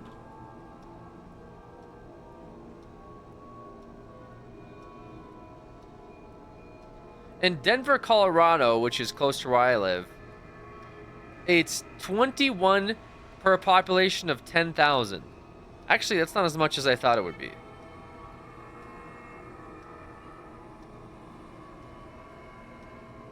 In Boston, there's about 31. In El Paso, it's 14. It's 2.4 per 1,000. Wait, so this town of 2, or this town of 1,000 is only would have a population of 2 cops? 2.5 cops? Wait, okay, maybe they are screwed. And one of them is dead and the other one is driving there? Wait. But the other one is 4 hours away. Wait, that's bad. Your town is 1,000 people and you have 2 cops, one of them's dead? And another one that's on vacation? A small town, 34 cops seems legit. Now you got the deputy killed? Why was the deputy... Wait, how was his who called me earlier? I thought that was one of the deputies. One cop is dead. The other was knocked out. The person on the phone was a paramedic or something. So 2 cops dead, one's on vacation. Dude. Imagine being in a town where you got 3 cops and 2 of them die, one's on vacation, and you have a serial killer on the loose. Also, is there another name for a serial killer that's like on a rampage through the night? Because usually serial killers, like, their whole MO is they kill and then they take some time off, right? Like, they won't kill again for a while. You know what I mean? Like, there's killers that are like, oh, I'll kill and then I'll lay low for like a month or 2 and like I'll leave some stupid cryptic notes for the police. Mass murder? Spree killing? Because usually serial killers don't do that. You told her to pepper spray the dude in the mask. To be fair, okay, you guys are laughing at me.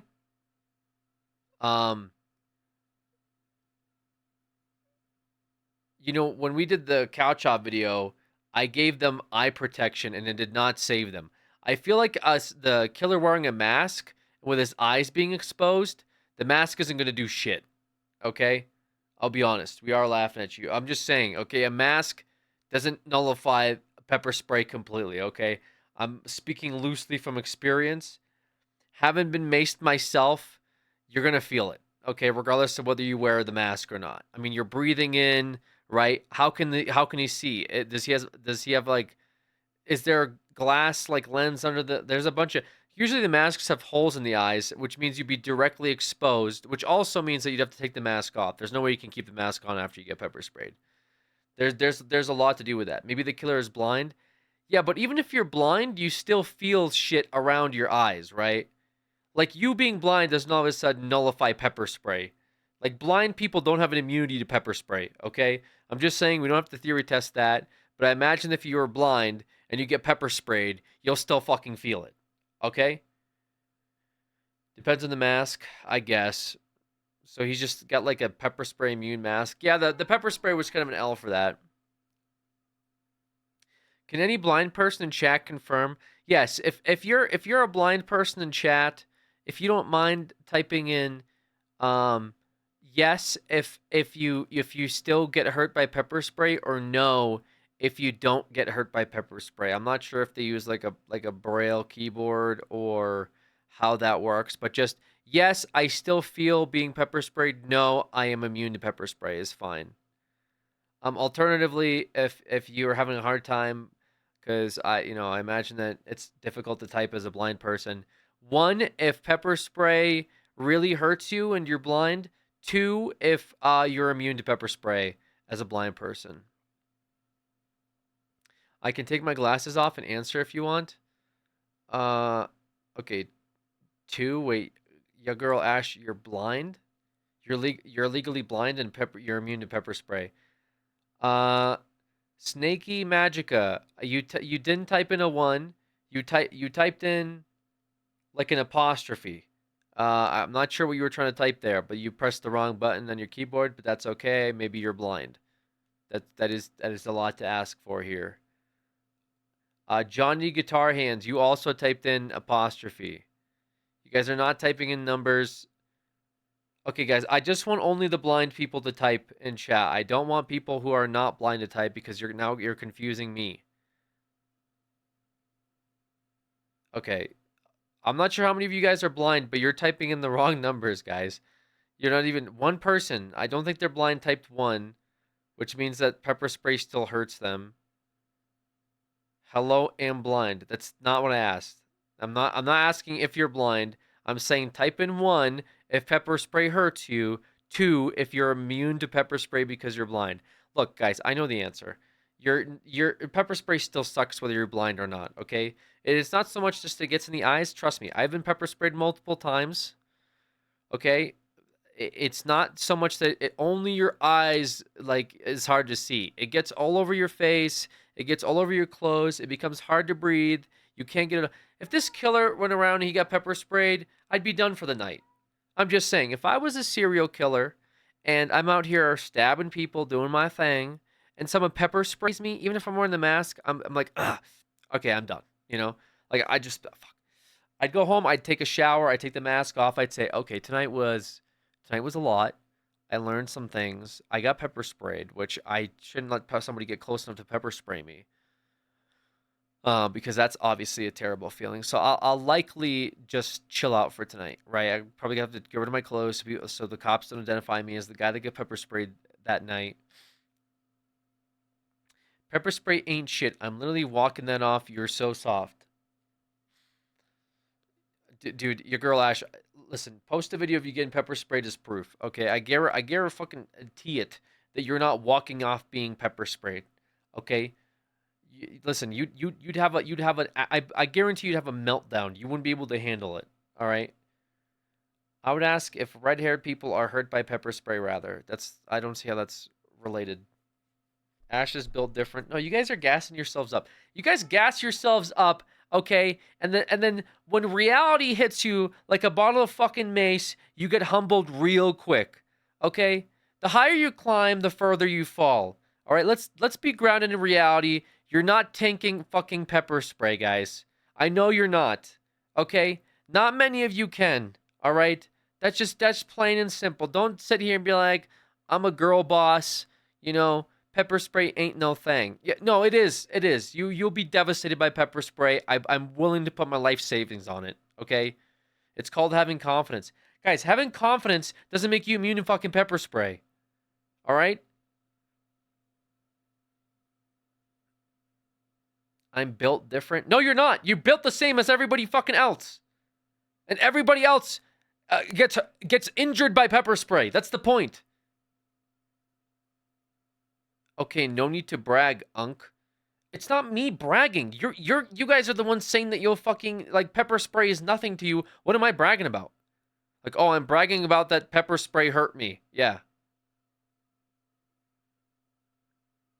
I just tell the peppers no. I would simply blink away the pepper. Who's Peppa Pig? What? Guys, I get injured from an eyelash falling my eye.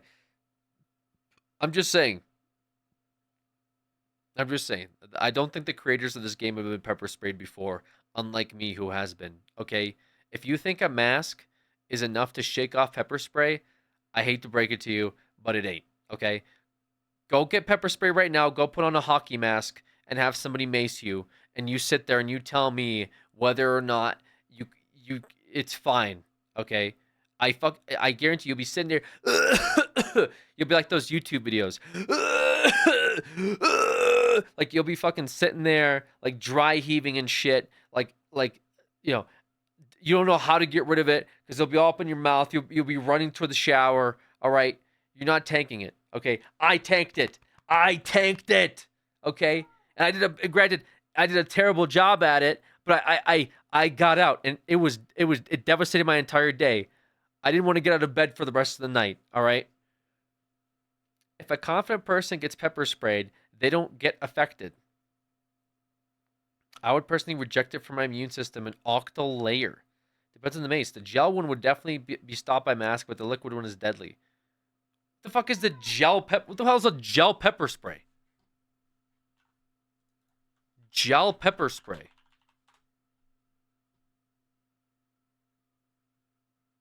What is this?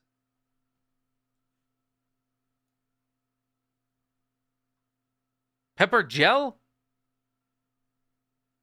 What is that? Hot sauce? Like what is this?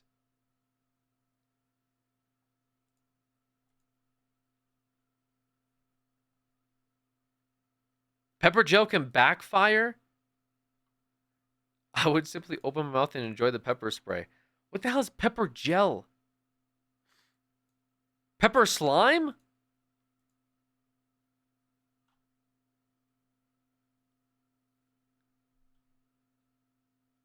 I just hold up my rice to block it. That one is weaker, but it's made to be used indoors because the liquid one tends to stay in an enclosed area for days. Yeah, bro.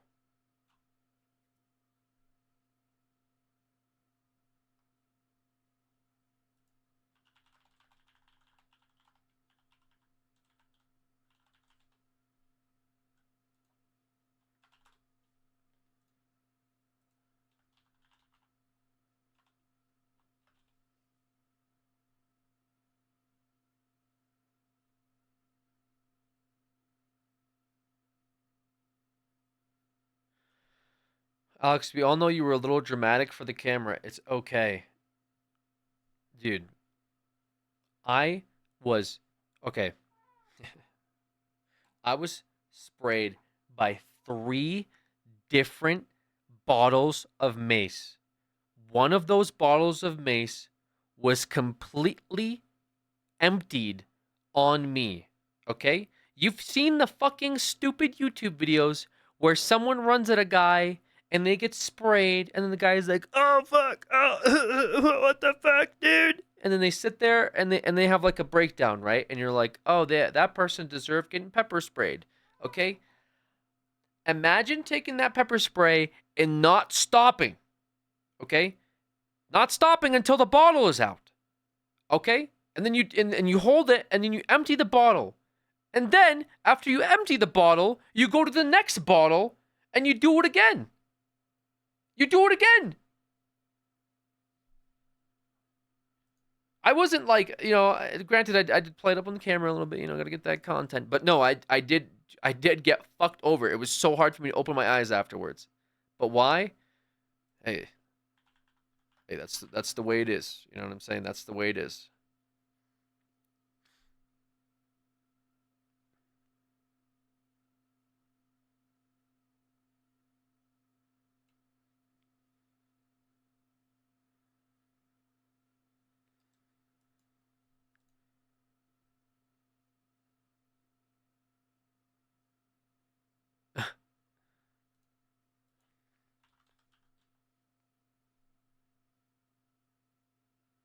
Hard time opening your eyes because you didn't have the confidence.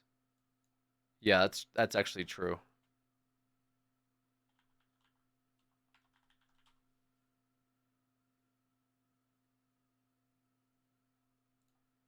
That's true. That is true. Yes.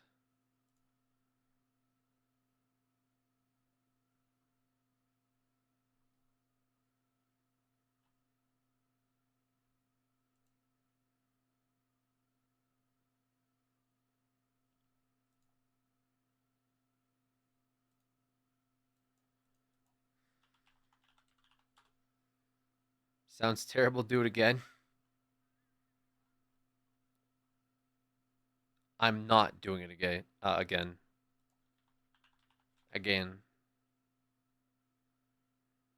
Alex does poppers. What the hell? How many subs for you to try it with confidence? I don't think I don't think I can get pepper sprayed on Twitch. Like I think that's kind of ban worthy. To be fair, you did make it sound like a bit of mace gave you a trauma. Dude. Are you listening to anything I'm saying? Just do it on kick. You're not listening to me, okay?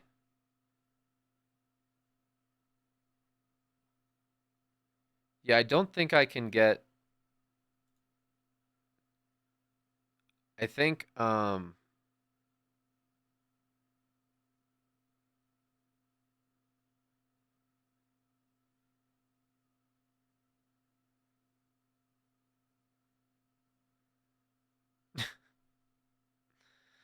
don't think I can get maced on stream. Kick for 60 seconds, then back on Twitch.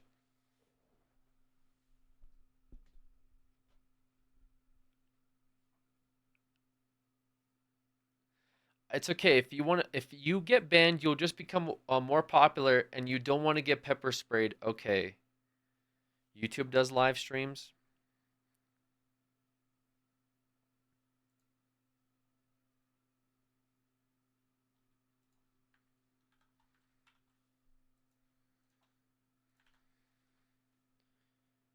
Oh God.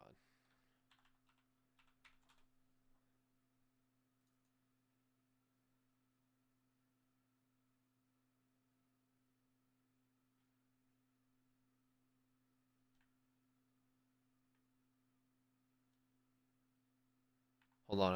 I wanted to show this. But everything about this like website, but everything about the Amazon website like block like I have to like block out info. So I don't dox myself.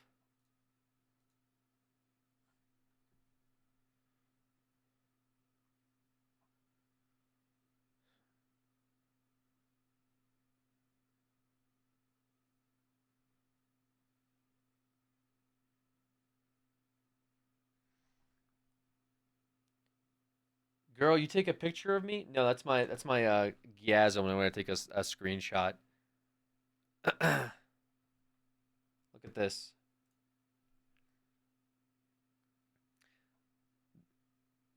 I think this was one of the sprays. I forget which other ones we had, but 3-in-1 formula contains maximum strength pepper spray, CS military tear gas, and UV marking dye.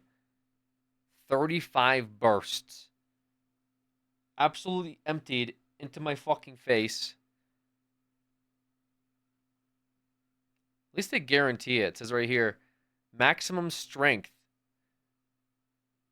We guarantee consistent maximum strength levels in every canister to help you get a peace of mind, confidence, safety when you need the most. For easy carry. Spray 4 times longer. 42% of crimes are committed by multiple assailants. This spray has a total spray time of 13 seconds to help defend against multiple attackers.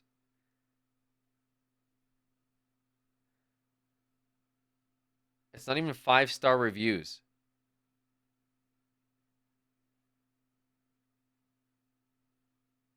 Did you ever get hit with the same stuff you used on the other guys?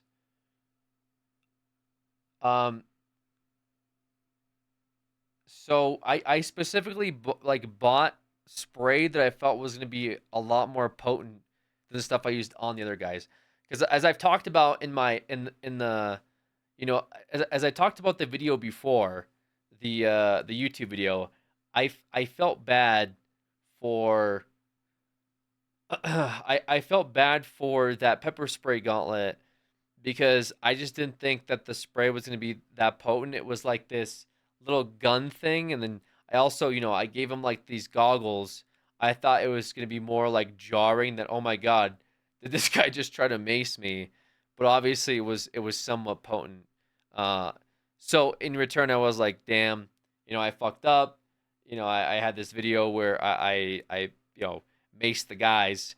I'll let them get their kick in on me, and I'll just let them go ham with actual mace, and I won't wear eye protection or anything, right? I'll just tank it. You let them empty it on your face. Yeah, I mean basically, I just said yeah, just go ham, right? And so yeah, that happened. That is the pepper spray video that we ended up getting, where I just got hit back to back to back with nonstop mace. Nonstop chemical mace. And it was a little rough, dude. It was a little rough. I actually thought I would be blind in one eye because I couldn't open that eye for like 45 minutes.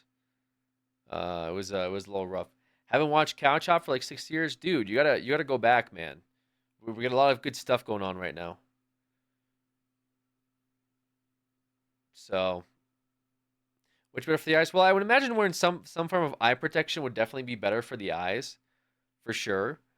Versus no eye protection at all. But yeah. And you still ate a Tide Pod after that?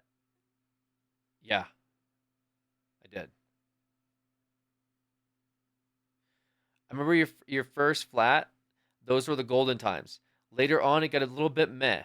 Not sure how it is now. Yeah, man. Right now it's really good. We have some different people working on it now.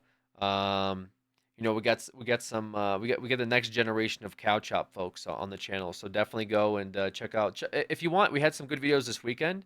If you want to go right now and like just check out some of the videos we had over the weekend, you might enjoy those. We had a bunch of like gameplay. We've done some skits. We've been really leading into the live action stuff. Can you link us? Unfortunately, I can't because Automod will delete the links. Cow Chop's back. Yeah, guys. What do you mean it's back? Like, what do you? It's been back, dude. Just guys, go back in the Cow Chop channel and resubscribe, man. There's some good content in there. I'm telling you guys, there's some really good shit. We've really stepped it up. Great stuff. I guess I'm back to cow chopping then, boss man. I finally remember the mouth game. It was crazy funny. Yeah, dude. Yeah, yeah. Dude, just the other day we had an episode where we were looking back at some of those old videos and we were laughing about it. We're like, oh man, those were the good old times, you know. Um, yeah. We just because we just had our big anniversary the other day, and so we posted a video called like Cow Chop, anniversary, and so we actually went and looked. What do you mean? Now it's Cow Chop doing TikTok dances. Yeah, we're trying to lean into TikTok a little bit. That's the next move is TikTok. There's a lot of there's a lot of advantages to being on TikTok now, so we're really leaning into Cow Chop on TikTok. We hired some younger folks, and they've been telling us all about like you guys gotta put this stuff on TikTok. It's huge. So we've been trying to get some TikTok clips out, especially the old stuff. But yeah, man, it's been one crazy ride. It's been one crazy journey on the channel. So if you haven't looked recently, there's a lot of good stuff on there.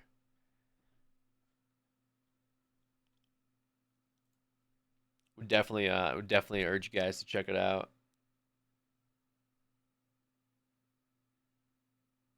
Describe the Tide Pod taste. Seriously, what did it taste like? It tasted like soap.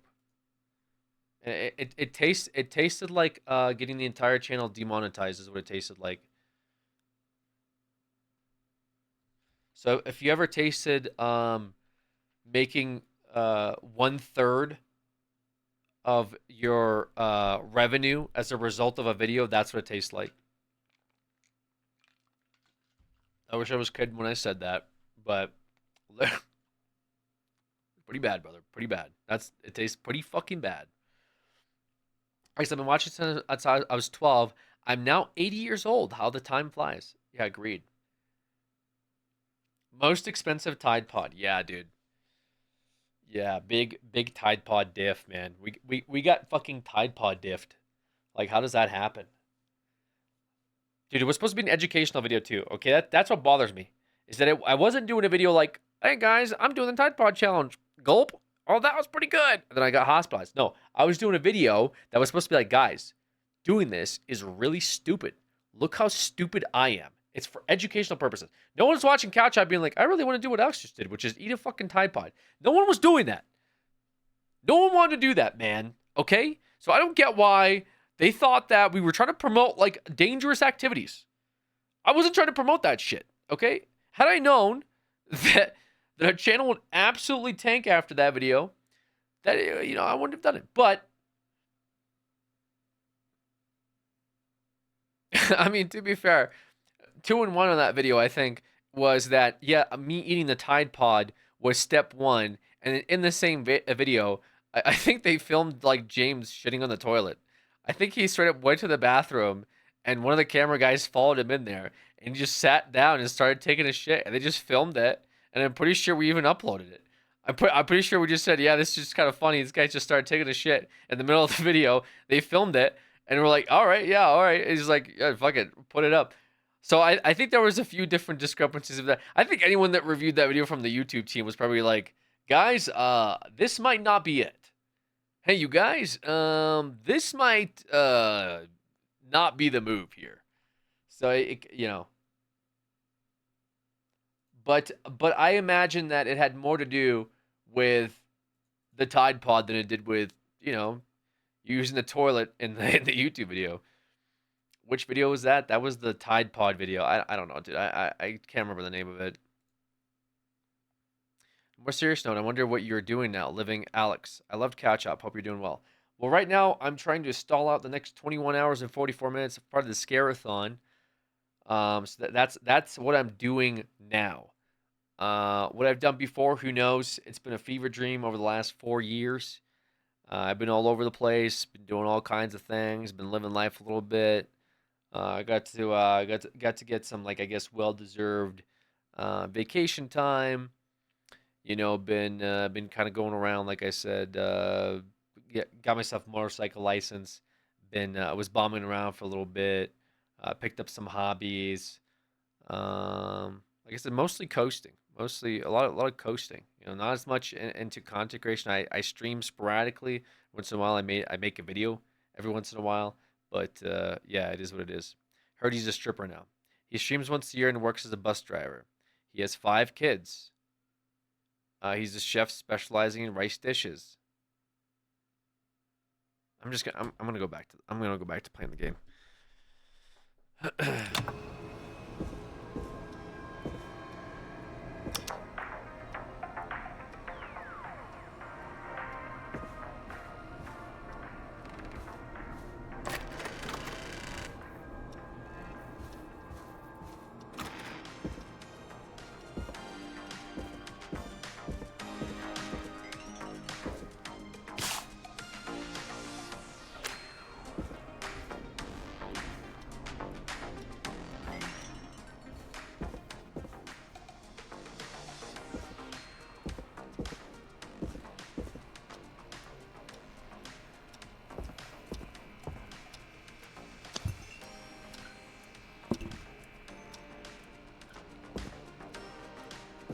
I gotta find where what the places they order from are.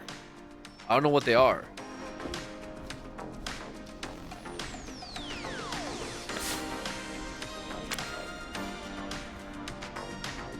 Go Gallows High, I guess. Oh, is this supposed to be the football team? But what about the? Oh, well, I guess that's the frat. Alex gets 5 guide a lot. What do you mean by that? Cosmic, thank you for the gifted sub to Throat is Goat.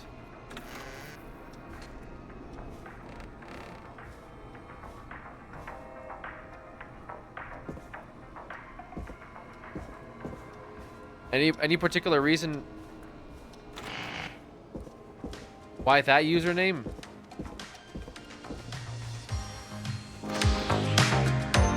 Holy shit, it's so loud. Why do you have it so loud? Hey, find anything useful? Yes, I have. That's great. Are you ready to get back on the line? Let's make the call. Time to turn the music off.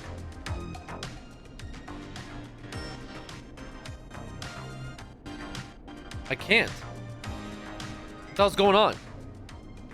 Okay, Forrest, shut the music off. I can't, dude. I can't turn it down. When you're ready, shut the music off. I can't turn it down.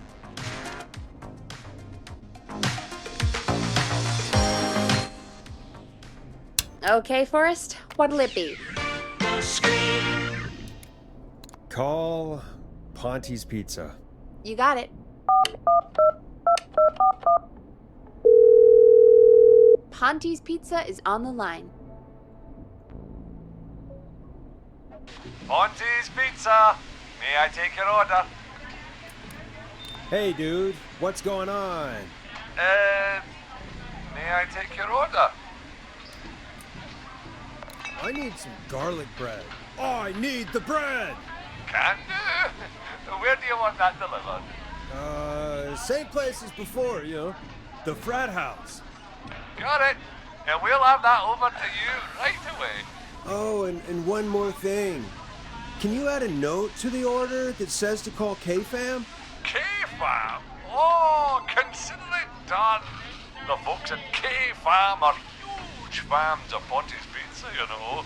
I should really call them and let them know. And now we wait. The hell? We should put a song on. Agreed. This one goes out to our delivery workers.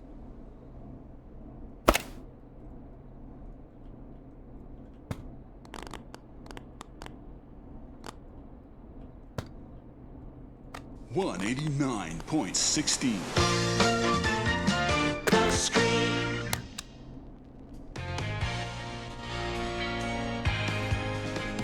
Here comes one of my favorites. I can't like turn down the volume slider, bro. It's messed up.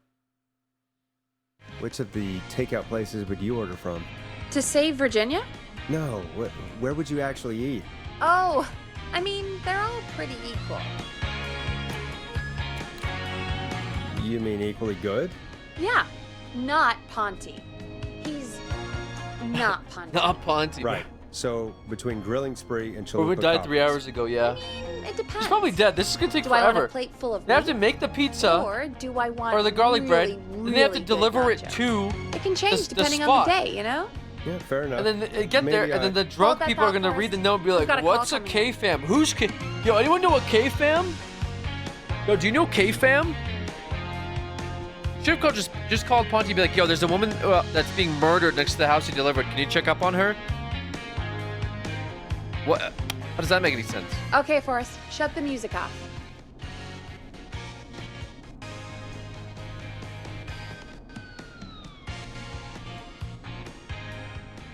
Hello, caller. You're live on the Scream. Yeah, with me, sure. Forrest Nash. Hold on.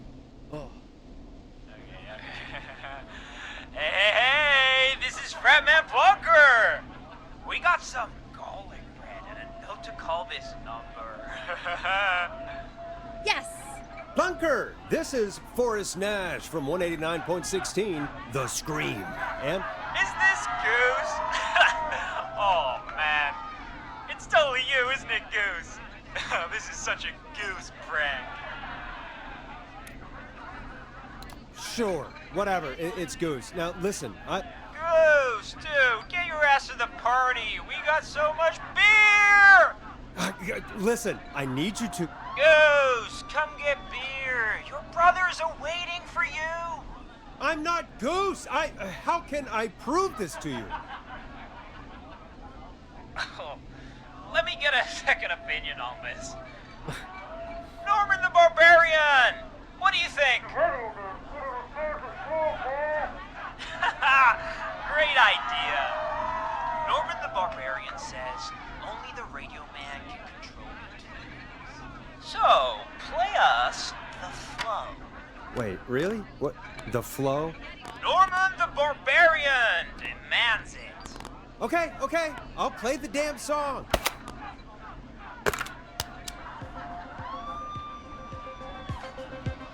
Oh, shit! Okay, radio man.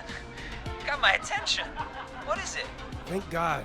Listen, you've got to get over to your neighbor's house. All of you, just... Say no more. Bunker's moving the house. Forrest, line 2. Hello, you're live on 189.16, The Stream. Forrest, it's the killer. He's at the door. Please. Oh my God, it's you, isn't it? God, I didn't talk, I promise. The party has arrived. Oh, thank God. He's gone and... Oh, is that you, radio man? Don't worry, we brought the beer. Good times are here. She's saved. I could use a drink. Thank you, Forrest. You're welcome, Virginia. And thank you to Plunker and his fraternity brothers. Some heroes wear capes, some wear sheets as togas. Hey, Forrest, did you hear what Virginia said earlier? What was that all about? Clive, I didn't talk. Do you know what she meant? There's a janitor here at the station named Clive, but your guess is as good as mine. All right, folks. Seems we may have a lead. If any of you What? know a suspicious Clive, then please A call in. suspicious Clive? It could save lives. In the meantime, looks like we have another caller.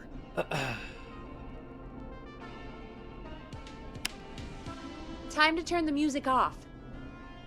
I can't turn it down. The volume knob is broken, which is really annoying. Hello, caller. You're live on The Stream with me, Forrest Nash. It's great to speak with you, Forrest. As a local small business owner, I find this all horrifying. What's that accent? Killer roaming the streets of our fair town? Ooh, terrible. I hear you there. It's a scary time for everyone in Gallows Creek. Oh. How are you holding up? You somewhere safe tonight? Yes, Forrest, I am. I'm here at work in my small business. Sorry. It's a safe, family-friendly place. Oh, what small business do you own? Oh, well, I'm not really big on promotion, but since you ask, it's Ponty's Pizza! The best and only pizza place in town! Come on down and get yourself a cracking deal on our 2-for-1 God damn it, Ponty, no! No free ads! I mean, I guess we can't be that mad at him. Calling Ponty's did save Virginia. I can be mad, Peggy. That sort of thing just... I can be mad. Look, he's gone now. We already have somebody else on the line. Just take a deep breath and let's keep going. Evening, caller. This is Forrest Nash, host of 189.16, The Scream. and tonight's 911 stand-in. Hi. Hello? Am I on air? Sure are, caller. What's your name? And what have you got for us tonight? Name's Eugene Stein, and I've got a heart full of love, Forrest. I'm hanging out in the middle of the maze, listening to your show, looking up at the stars and waiting for her. You got a special lady coming out to see you. Yeah. Molly. We planned to get lost in the maze tonight, to take our first journey together into the love labyrinth. That's why I'm calling, actually. I thought she'd be here an hour ago. And since I've listened all night to how cool you play it, I thought you were the perfect guy to ask. Should I call her up and ask if she's coming, or wait and see? For real, kid? If you've been listening all night, do you really need to ask me? Yes, that's why I'm calling. Eugene, you really need to go home to your parents. My parents are dead, actually. But, Oh, jeez. yeah, I guess it's not the night. Hang on. I hear some rustling. After all. Molly! I'm in the middle! It'll take a little while to get here, but, thanks again, Forrest. It's been good talking. Oh, wait a second. Molly can't whistle. No, this is supposed to be the best night of my life! Not the worst. Stay calm, Eugene. We'll get you out of this. Carm! I'm about to die a virgin! Listen, Eugene, breathe, hide, and call back in a minute. We'll get you out. I'll do it for Molly. But please, hurry. Well, listeners, while Peggy and I deliberate, here's a track for all you lovers out there.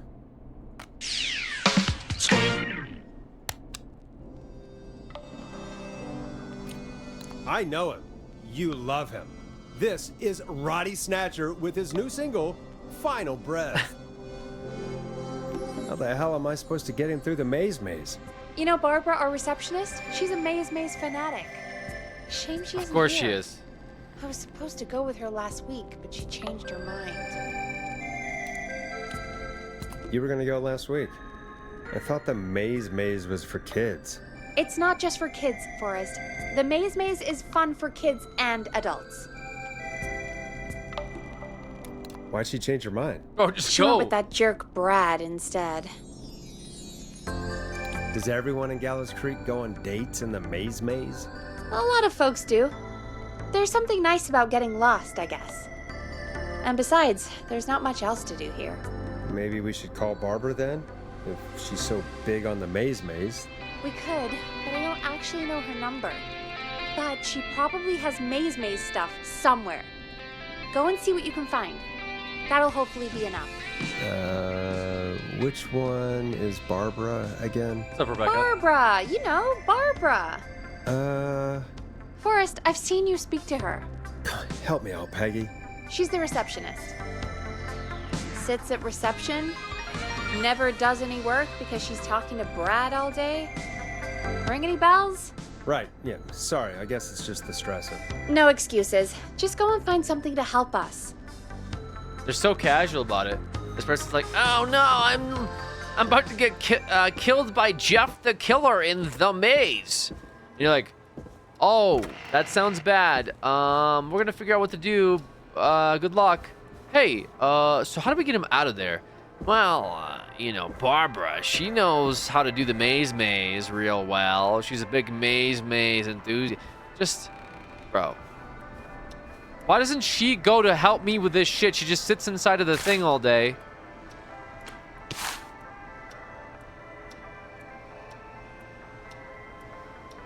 Like Christ.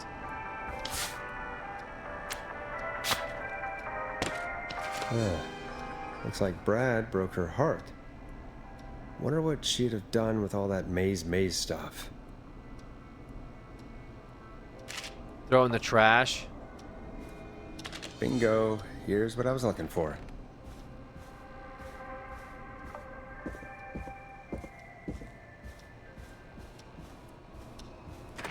Stay put with the instruction kit. It's just kind of funny. That's all.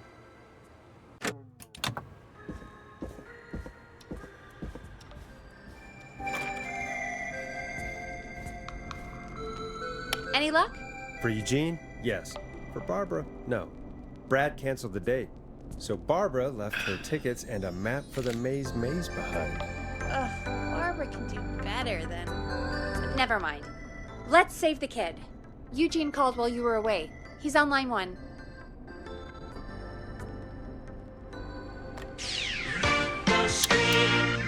Welcome back to 189.16, The Scream. I hope you lovers like that track. And I hope we can help our lover in the maze. Eugene, you're back on air. I'm lost, Forrest. I just ran and I don't know where I am. I'm at a crossroad, facing a tractor statue. There are hay bales painted gold on my right.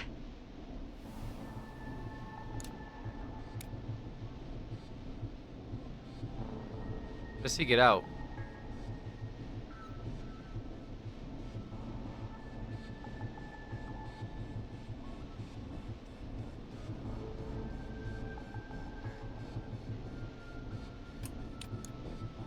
I think he goes back.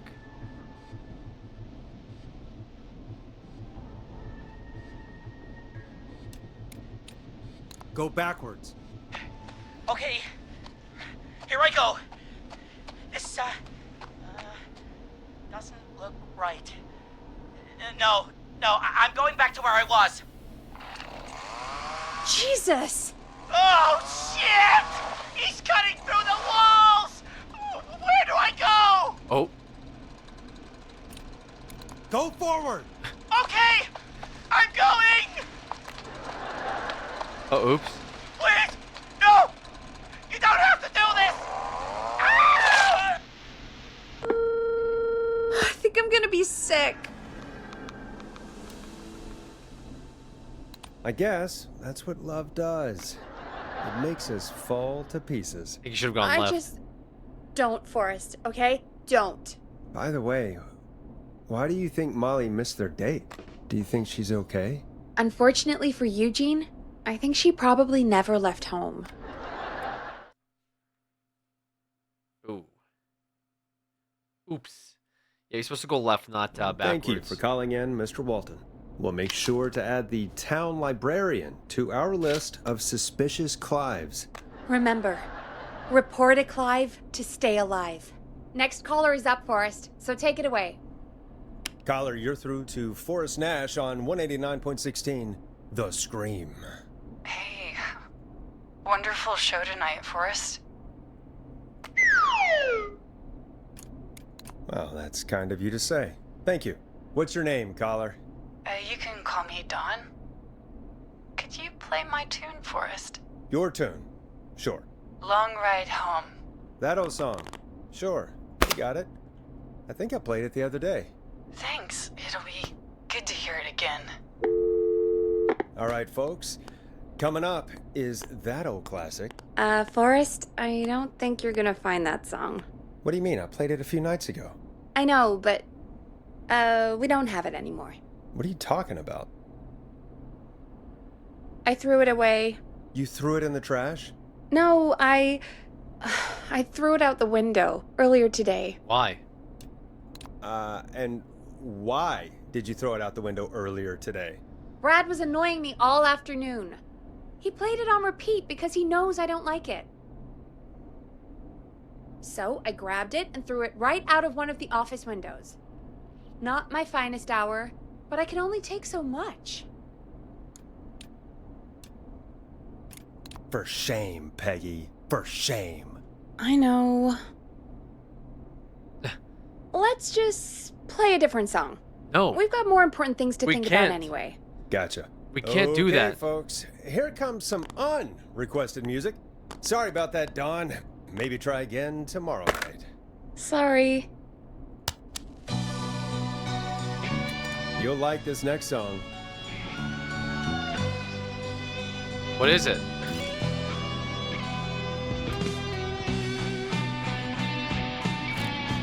all the songs to request. Why'd it have to be that one? Gee, Peggy, what did the barn finds ever do to you? Wrote that song, for one. It gets real old when you're forced to listen to it on repeat for years. Why couldn't they just request Roddy? Oh, Forrest, scrap the song. We have another caller.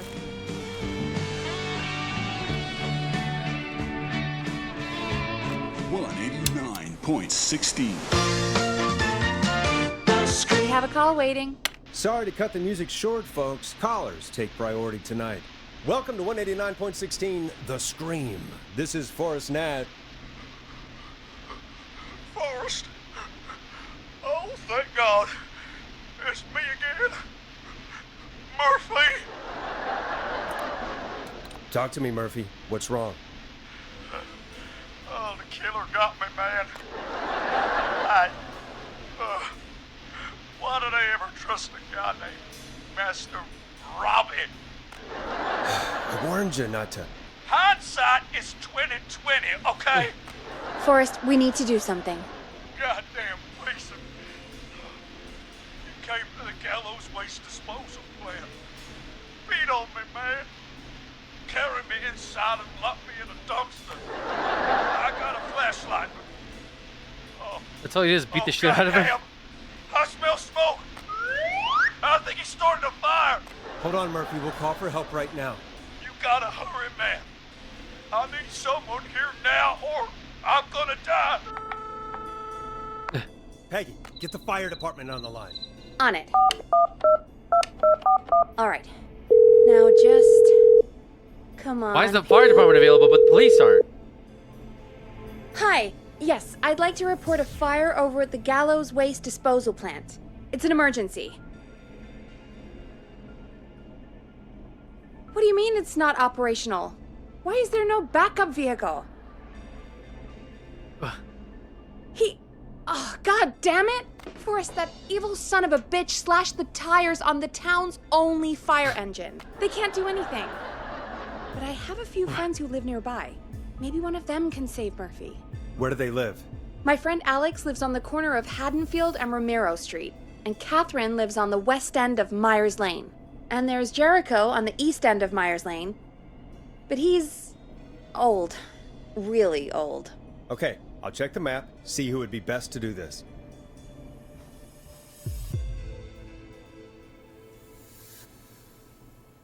What the hell is this? Alex lives on the corner of... Bro, what is this? Gallows Waste Disposal. Who lives on Myers?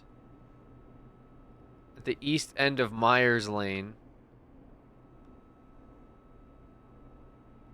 Catherine lives on the west end of Myers Lane. And Alex lives in the corner of Haddonfield Road right next to Romero Street.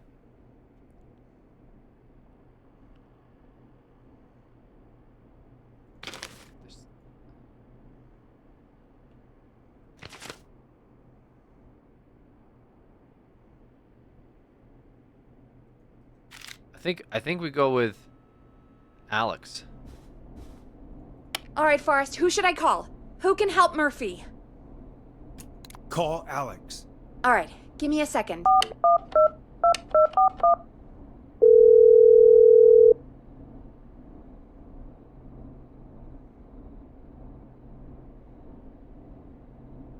They're on the way. What? They'll call from the plant. You can direct them from there. Well, let's hope they get there in time. Okay. Forrest, I'm getting a call. Okay. Are you sure you can't? What's happening, Peggy? Alex was too far away. Too slow. How? The plant burned down. It collapsed. Wait, what? So Murphy is... Poor Fernando is gonna be crushed. Dude. No, because what the fuck? Hold on a second. Dude.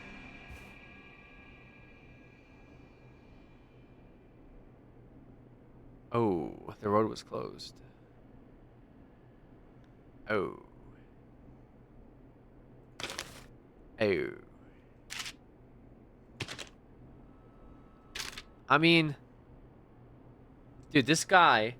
Okay, hold on. This guy. Okay, Alex was in the corner of Haddonfield Road, right next to Ramiro Street. So he's right here. He lives on this house. So he just had to go fucking up this way, and he's right there. East side, MacReady Street will be closed.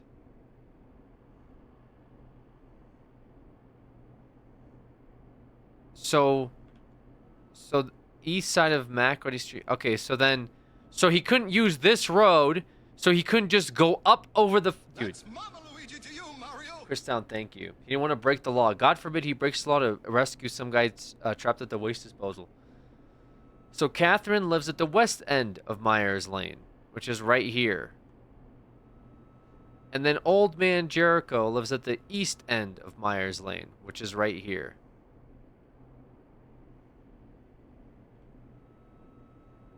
Dude, okay.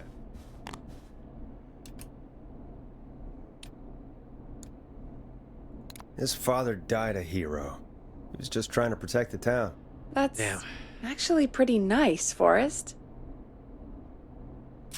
Yikes. Murphy, I promise we will stop this. For you. That's a little and awkward. for Fernando. A little Peggy. awkward. It's going to be alright. So we were supposed to get the old man to do it? Let's not waste time. Alright, folks.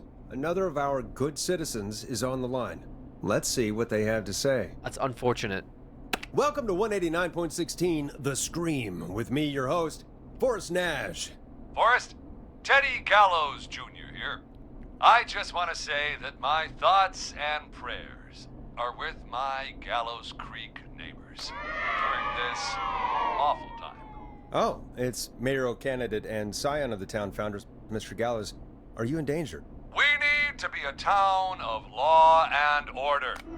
We need cops who have the tools and funding they need to keep us safe. Okay, Teddy. I know you're an outsider to our little town here, Forrest. But you're really stepping up to bat for us all tonight. I just want to say thank you for taking a swing for Gallows Creek. Jackass. Right. Thanks, Teddy. Now, are you... Teddy, you lowlife! This is not the time to promote your damn campaign. I just want to make sure our town is safe and prosperous. That's why the Gallows Family Factory, founded by my father, Theodore C. Gallows, God rest his soul, which employs over 200... Teddy, unless you've got an emergency, I'm cutting you off. You know what? I do have a problem. A problem that's ruining our town. You know what it is?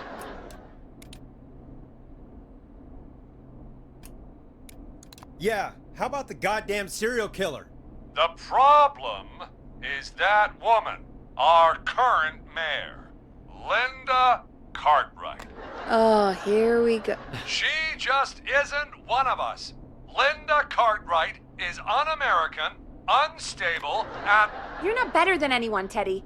Just because you inherited half the town, Your producer sounds a little unstable, too. Don't you dare speak to me that way. Cut him off, Peggy. I can guarantee this kind of thing will not happen when I take office. The moral decay of... And that's enough of Teddy Gallows Jr. for one lifetime. I always feel disgusting after hearing him talk. Just play an ad, Forrest? I need a minute. We'll be right back after these messages. She needs a minute. Sure.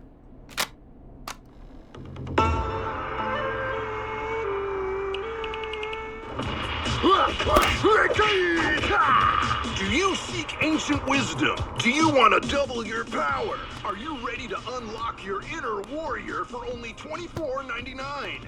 Then step into Master Robbie's deadly dojo of Kung Rate and receive direct by video warrior instruction from me, Master Robbie. You will learn the 4 qualities of an ultimate conqueror.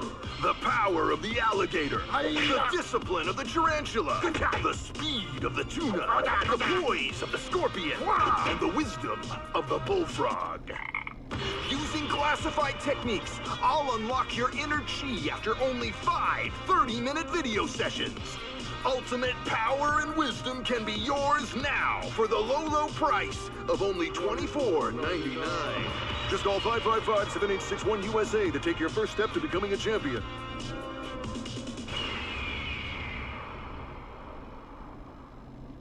Never forget the element of surprise! If you buy today, you'll receive 2 additional VHS tapes. The Tornado Technique and Karate Lovemaking.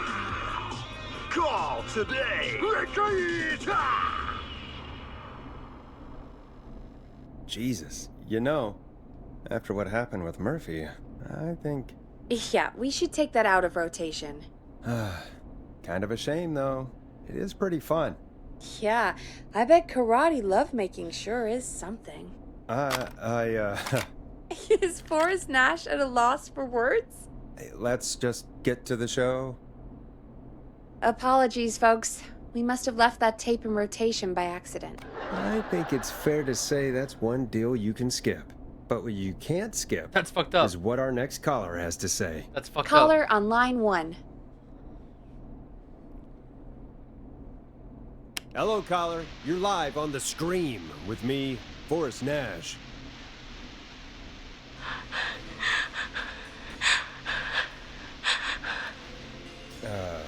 Hello, caller. Who is this? I need the police. I'm Forrest Nash. I'm standing in for 911 tonight. What's wrong? There's a guy hunting me and my friends. I think he's killed some of them already. That's him. He's just outside. I can see him from up here. God damn it. She's just a kid. How do you know that? So, dude, there was a guy that's like, yo, what's up, man? And they're like, he's just a kid. He's like, yo, dude, can I get something delivered to the gas station? And he's like, hey, kid, stop calling this place as a prank. How does he know it sounds like a kid? That sounds like an adult. Where are you? Are you somewhere safe? Oh my god, oh my god. Stay with me, kid. Focus. I can't do this. Yes, Kid? you can. Focus. That doesn't sound like a kid. What's your name?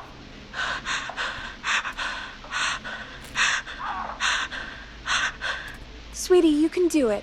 What's your name? Carrie. Good. Carrie, listen to me. We're gonna get you out of there. All right? Now, where are you?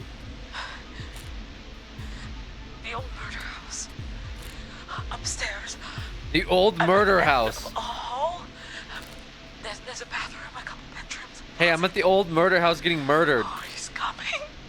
Where should I go? Go to the closet. Okay, I'll...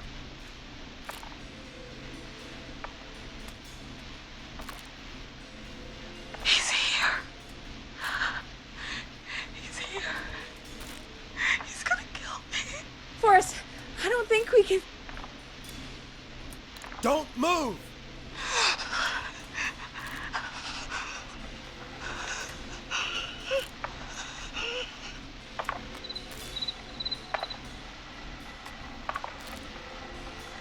Oh no! Oh no! Oh no! Dude.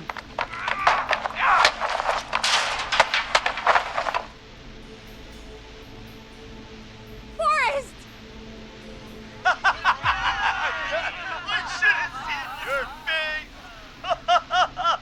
What? Oh. What? What? Are you kidding me? Okay, what the hell is going on here? It's a prank. Oh, who's on the phone, Carrie? The cops? It's just a joke, jeez. Wait, isn't that... Jimmy, that wasn't funny, you sicko! Of course I called the cops, but some guy just answered instead. What guy? Forrest Nash, what the hell are you all doing? It's prank prank night, old man. We're just having fun. That's the kid! The kid who called in earlier pretending to be the whistling man. Oh. That's it. I'm out of here. Jimmy, this is a pretty sick thing to do. What? It's whistling night. That little idiot. Whistling night? It's a stupid tradition. Especially stupid since that one kid died back in... Would you take off that stupid mask? It is hard to breathe. Who's under there anyway? Is that you, Seth? Idiot. Seth is right next to you. That's, wait. Oh no. Who are you? Oh no, Dad!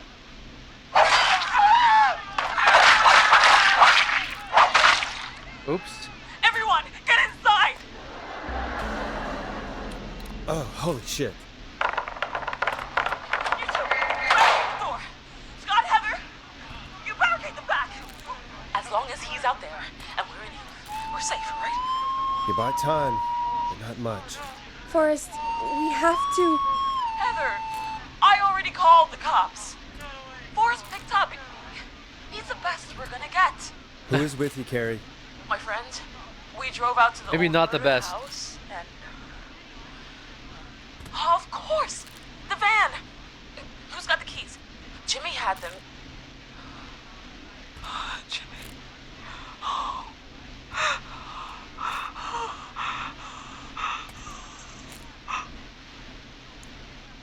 Focus, stay focused, Carrie. Focus. Yes. Sorry. I'm here.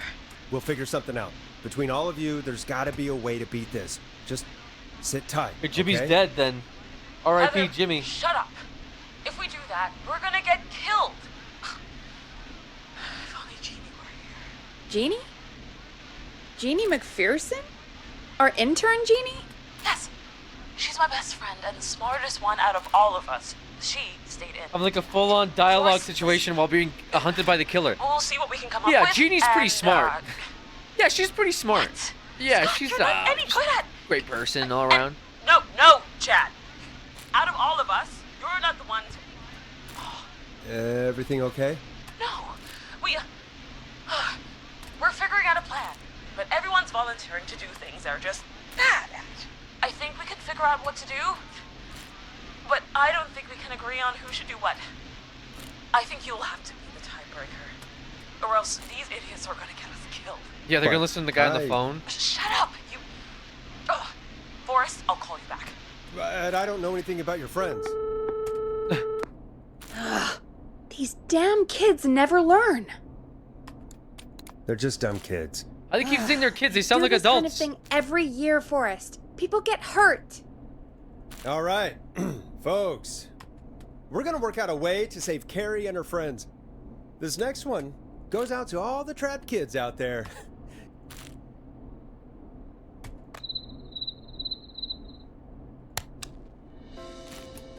It's David Scopo with Moonlight. Peggy, you mentioned something about their friend working here? An intern? Yeah, Jeannie. Seems a nice enough girl, but a bit head in the clouds, you know? Not sure why we took on an intern. We really didn't have the office space for one. Poor thing got tucked away in a dark corner somewhere downstairs, I heard. All You didn't have the office I'll go space see for if I can one? find her desk. Hopefully she has something we can use. You didn't have the office space for one? You didn't have the Peggy office said space her for an desk intern? is downstairs. Not enough office space for one intern.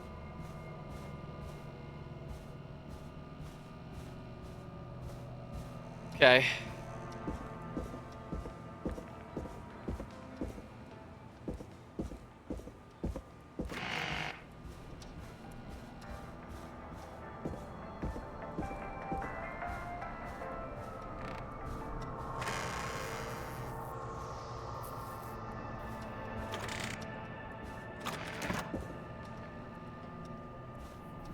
Oh, factory floor.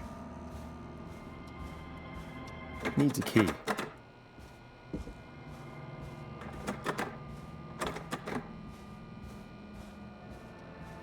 Locked. For now.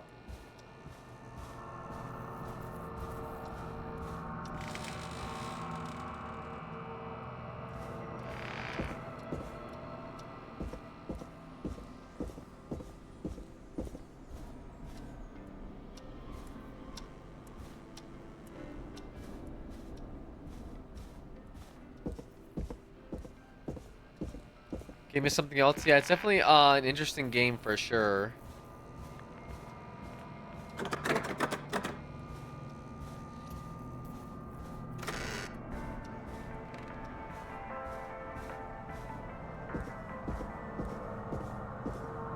Jeez, they really tucked Jeannie away.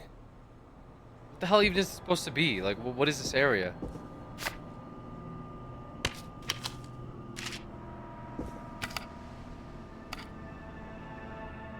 Friendship quiz.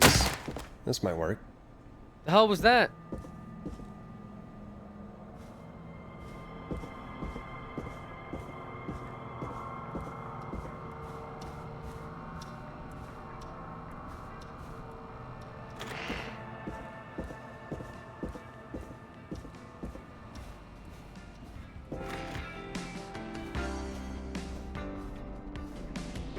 Okay, you find anything that'll help us out?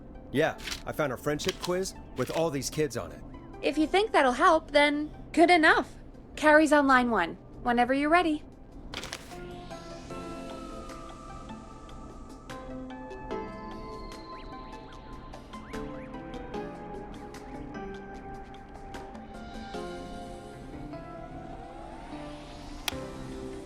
Okay, Forrest, shut the music off. This is Forrest Nash, back again with an unlucky caller on this unlucky night. Carrie, are you there? Yes, we've got a plan, but we can't agree on who should do what. You want me to be the tiebreaker? Exactly. I'm ready. What's the first step? Okay, first things first, we'll need a spotter. Someone who can keep an eye on the killer. We'll need someone on the roof. It's gonna be a hard climb. We're deciding between Heather, Kyle, and Hot David.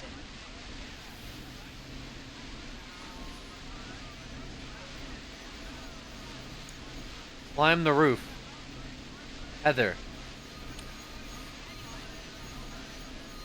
Heather's got this. Yes, Heather, he picked you. Now please, stop talking about all your cheerleading trophies. Part 2. The Whistling Man padlocked the gate back to the road. Before we drive out of here, we need someone to pick the lock. Seth, Jennifer, and Scott all want to do it.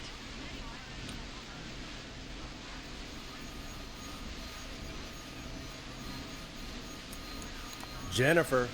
Jesus, Jennifer, you carry a bump key? Why didn't you say so earlier? Anyway, that brings us to part 3.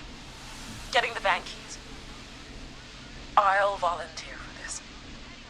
I don't know Jimmy as well as you guys, so it'll probably be easier that way. Then it's part 4. Well, this is a long plan. How much more is there? Only a couple more points. You're doing great. What's the next part? Part 4, we need someone to lead the Whistling Man away. We need a fast runner. For this one, we're trying to decide between... Who was it again?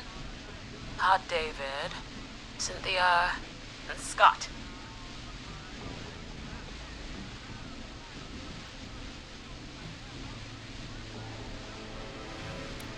Hot David.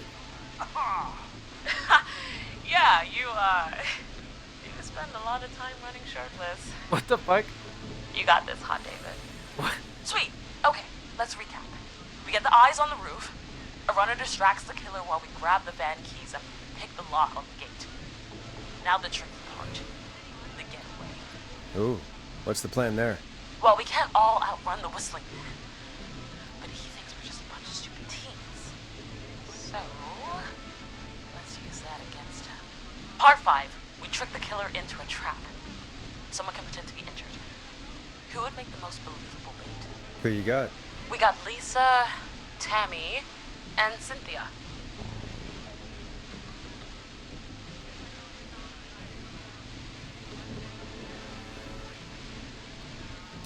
Lisa.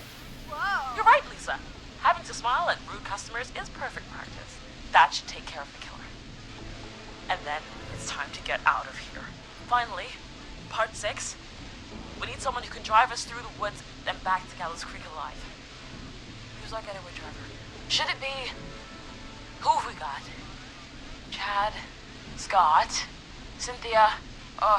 Whatever. Forrest, you know what to do.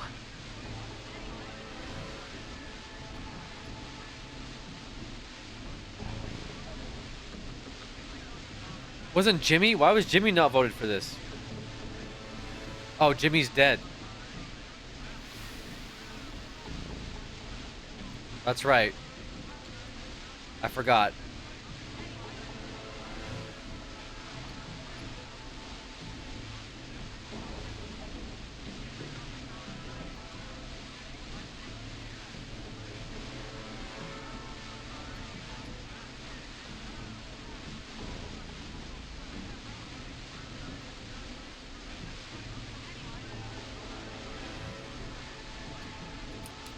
Chad.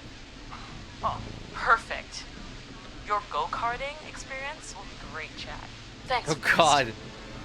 We'll just take a few seconds for ourselves, and then it's go time. Sounds good. Scott doesn't have to do anything, man. Good luck, Carrie. That actually sounded like a pretty good plan. It's just Scott had like a lot of votes for getting into a car crash, so I feel like he'll crash.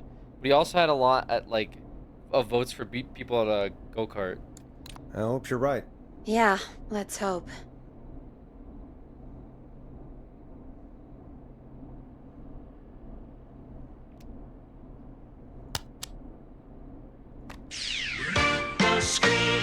Oh, the kids are back already. Line 1 again. If you're just tuning in, we're coming to you live with a bunch of teens about to flee a madman. Listener discretion is advised. Are you ready, Carrie? We're good to go, Forrest. Good luck. And Godspeed. You got this. Here we go, everyone. Spotter, to the roof. Go, Heather. Off and away. All right, Renner. Get ready. Wait for the spotter's signal. Spotter says go.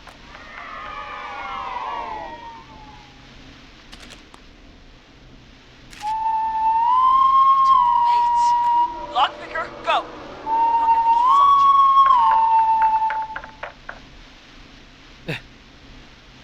They're on the phone doing this. Oh, Jimmy. Oh, his face is...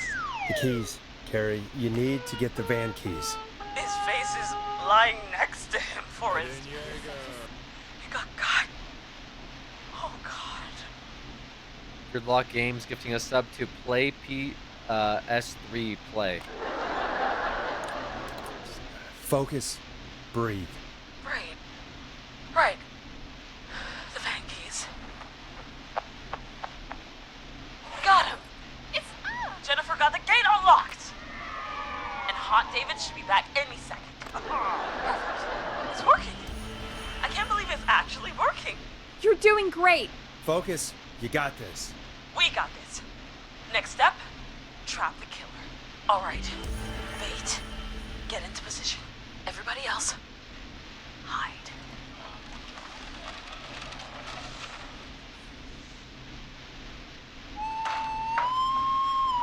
Okay, performer. Now, act like your life depends on it. Oh. There he is. He's buying it.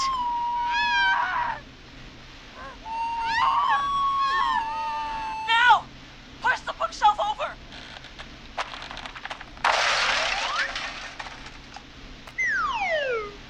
Oh my God! He went through the floor! Spotter! You need to climb down now! We gotta go! Spotter. He's coming down. Yes! Heather! Quick, everyone to the van. Driver, take the keys.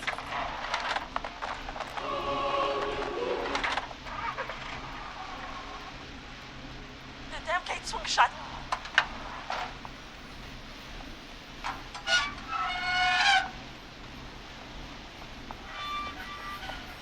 Huh? What? It won't stay open. I'll hold it. You drive through. Carrie! What was that? It's a whistling man. Drive! Now!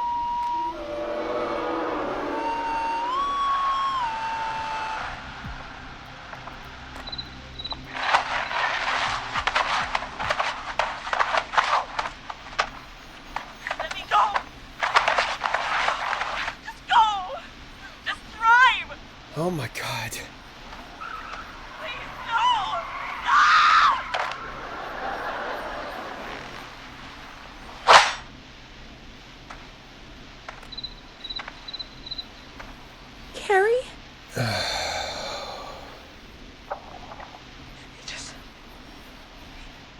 stared at me.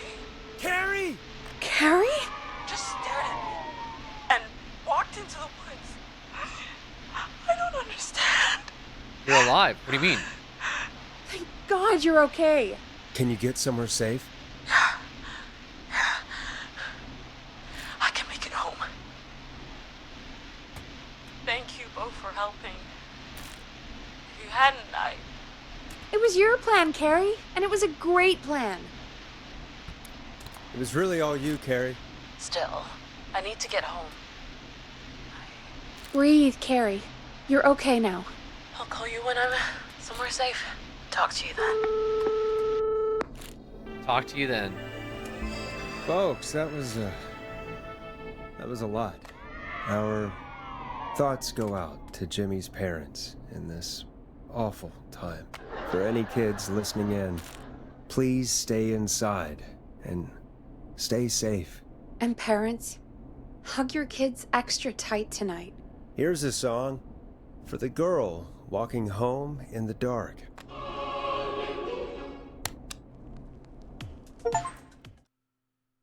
All teens except Jimmy survived the Whistling Man. Hey, we had a call come in.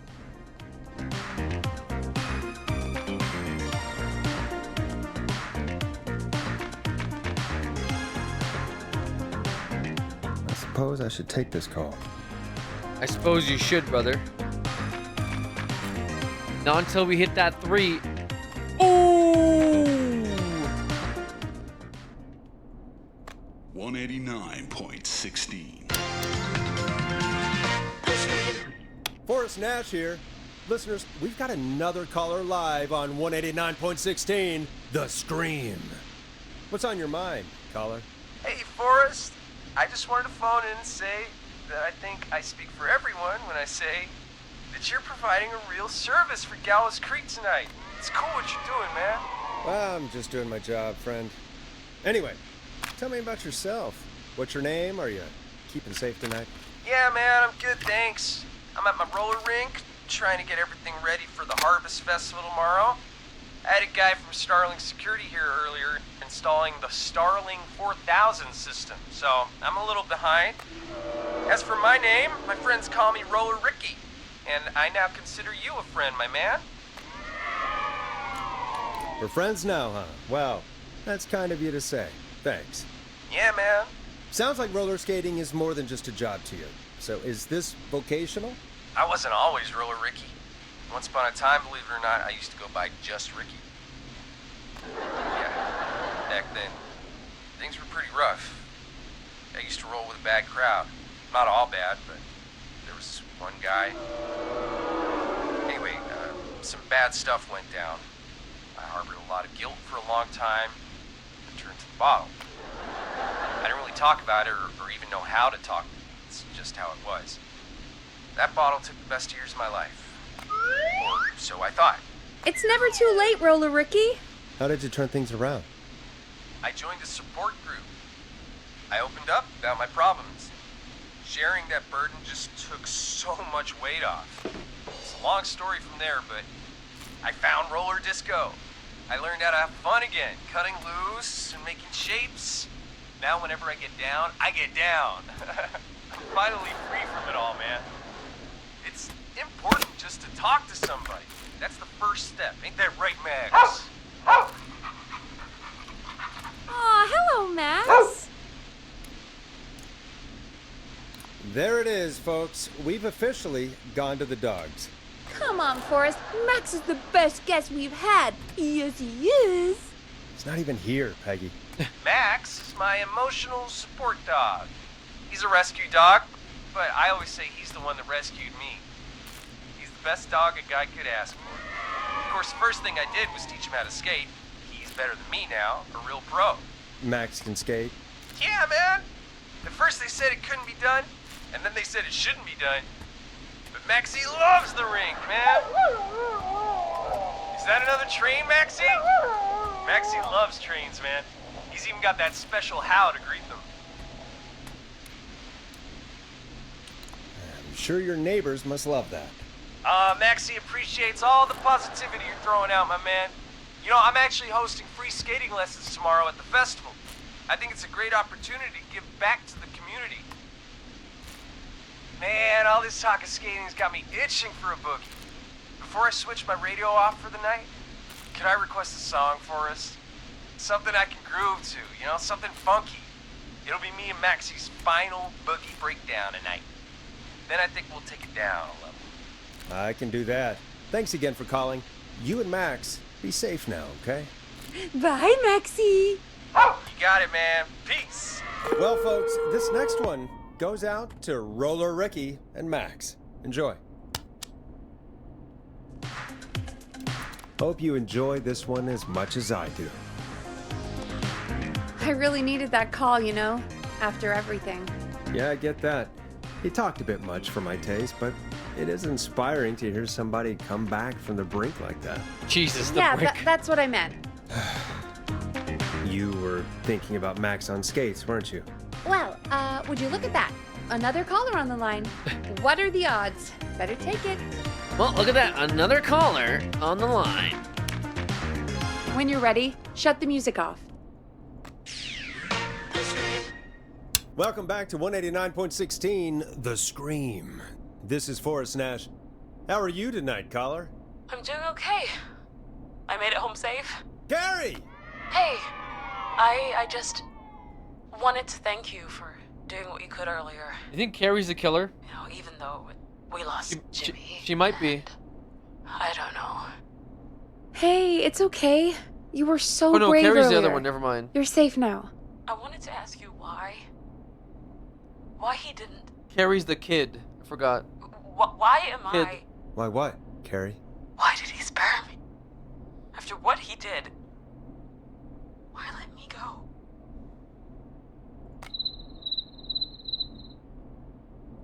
$189.16. Maybe he didn't kill you because he saw you as a victim. Maybe. But why would that stop him from killing me too? After everything he did to... These stupid hazing nights have to stop. Carrie, you did so well tonight. Stay safe and rest. Help is coming to Gallows Creek. We just need to hold on. Thanks, Peggy. Hey, Forrest? Could I request a song? Of course, Carrie. What song? Any song by Blast Processor. Thank you. This next one goes out to Carrie.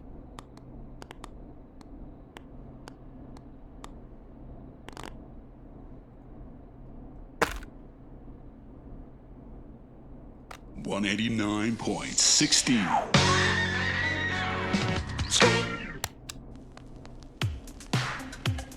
I just played this like 8 times. You know what Carrie just I said played this has song really like got me like thinking. this is the third time I played this song in a Whistling Man row. left her alone. Why? Carrie just called up and There requested the must be a same reason. fucking song. When it comes to masked whistling killers, I don't think a reason is a key part of their process. Well, it's something to consider. I need to take a break. When's the last time someone If you hit want to this stretch move? your legs, now's the time. Just hit the Peggy button when you want to get back on air. You know what I'm talking about? Let's get going, Peggy. Alrighty, we could run another segment or... Scratch that, Forrest. We have a caller. You're through to 189.16, The Scream. What's your emergency? Hello again, Forrest. Oh, that call with the teens was awful. Those poor kids. This is who I thought it was. Still, I'm glad the girl didn't get hurt. I think she's the caller. Thanks for your concern. Are you Or in trouble? Is it caller or killer? What's on your mind? I'm cooked. I wanted to ask you again. I think she's the to killer. play my song, Forrest. You said you were gonna play it, but you didn't. Your name was Dawn, right? What, Peggy? Yes. Oh, well remembered. My name is Dawn, and I wanted to ask you again to play my tune, Forrest. Long Ride Home? You know, the one that Peggy said she threw outside the window? You must really love that song.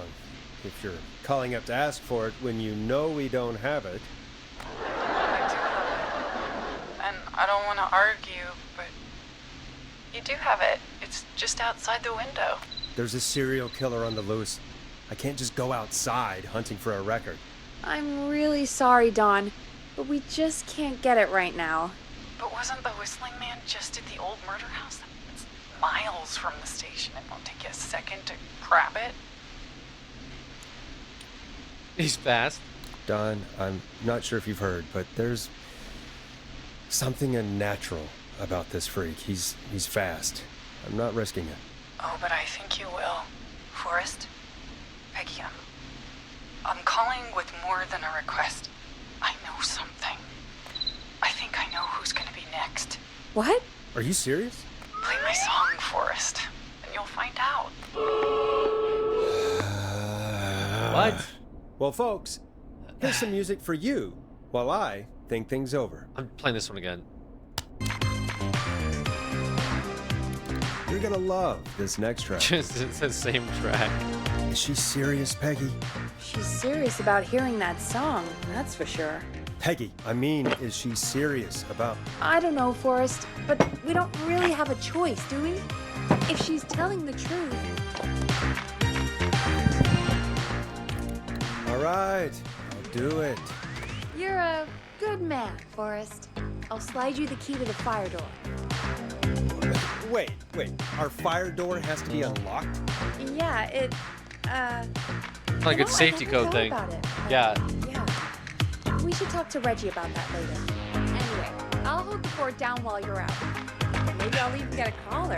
That could be exciting. 189.16, The Screw. With me, Peggy.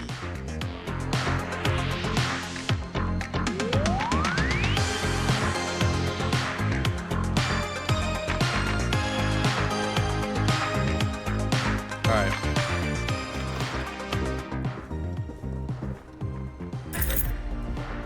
Peggy and Op. Yeah, Peggy. I think the killer might be that person, but I guess that maybe they're like just meant to be sus.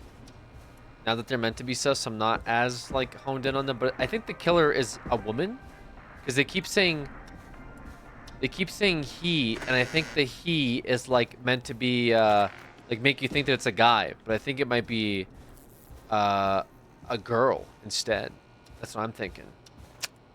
So many locked doors, so few keys. I don't know where the fire escape is. Actually, I do know what's back here, right? Actually, I don't know. Is this? Oh, it is. You know, I hope she'll be happy when I'm brutally murdered by the Whistling Man. Out here, in the open, alone. Guys, you're not gonna believe this, but there was a killer on the loose, and let's just say that he's trying to kill me.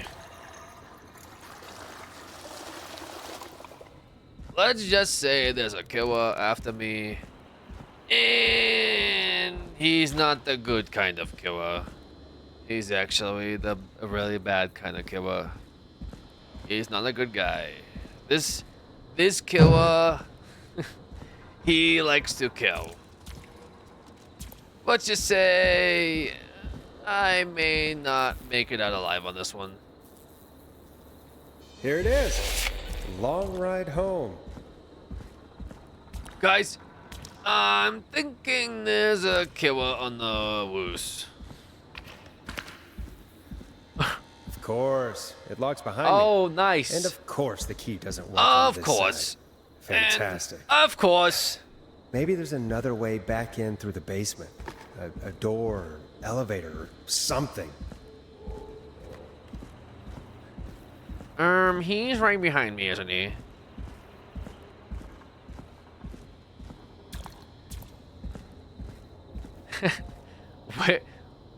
Wiggly, not cool.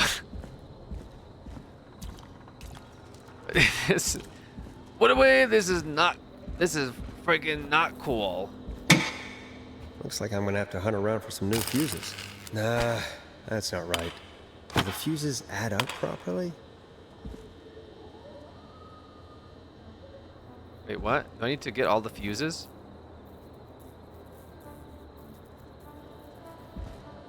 Looks like I'm gonna have to hunt around for some new fuses. Wait, why? Why am I doing this? I actually don't even know why I'm doing this.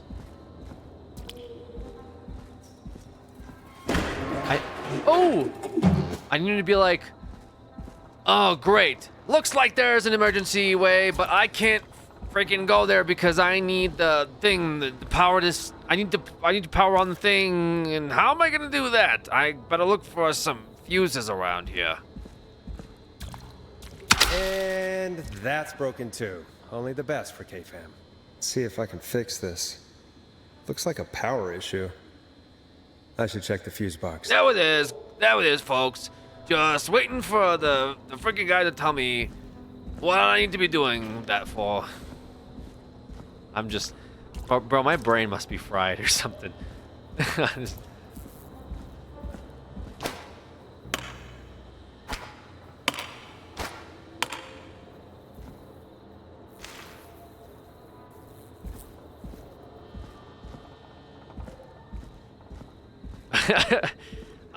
What do we called it? VOD viewers are gonna be like, Alex, what are you what is this bit that you're doing right now? Cause I was watching your VOD. In between me just absolutely killing it and my 9 to 5 on Wall Street, I had some extra time this morning between 5 to 7 prior to me commuting to work to put on your stream from last night, and I noticed some discrepancies in both how you were going about the gameplay as well as some of the comments and statements you made. What was the voice that you did around the 5-hour mark where you pretended that you couldn't enunciate certain letters of your sentences? What exactly was that bit? Were you making fun of folks that have a legitimate speech impediment? Do you think it's funny when people can't properly enunciate and have a hard time conveying what their words are? You know, it's actually not funny. Imagine being in a situation where you're trying to communicate something to somebody and they can't understand you. It must be very frustrating, especially growing up with something like that. So I don't know why you would be making those types of jokes. In fact, I believe this is primarily why the downfall of Alex video was created on YouTube and why it has so many hits, is because people relate a lot with those types of sentiments, and the messages that you're conveying are rather not funny to most people. You're punching down when you could be uplifting and punching up. Bring down the establishment. I'll be messaging you from my work later today with more thoughts on the issue. Of course, only the smartest people tune in to my streams. I mean, the smartest, bravest, most independent, most thoughtful, most life-changing folks watch this channel. It's definitely not for the unhinged commentary at 5 o'clock in the morning. By the way,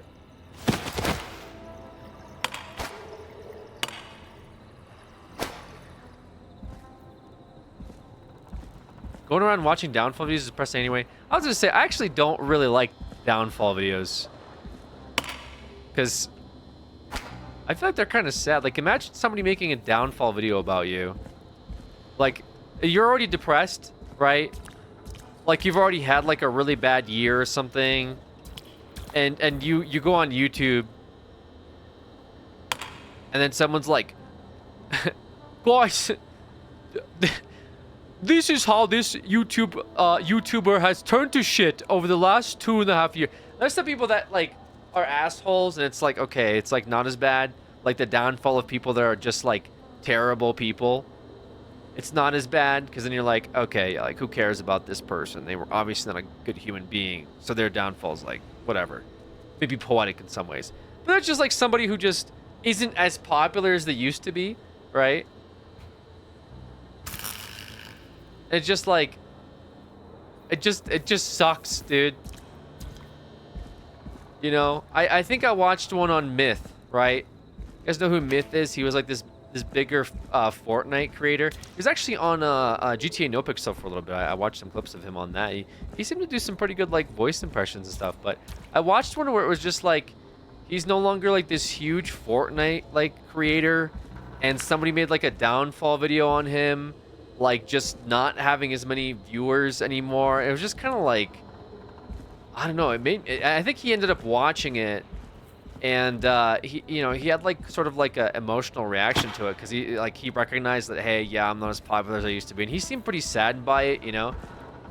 But it's just like, fuck, dude. Like, I would be too. And I mean, he took it like rather well, I think. He was like, he saw the videos like more like a reflection on memories and things that he did when he used to be popular. But, oh man, just like, it was really just sad because it's like, bro, what's the point of making a video like that on somebody, man?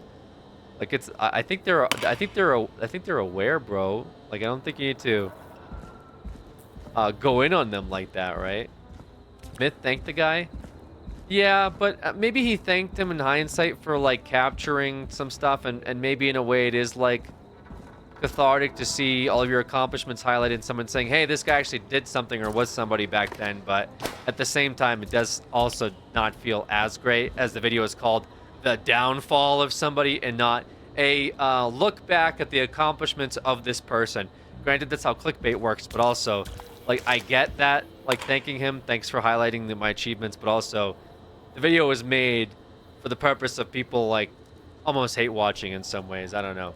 I think it's kind of like, it's weirder content than I think it's like reductive content rather than productive content. Does that make sense? All right, so this is, I think this needs to add up to 70 is what this says.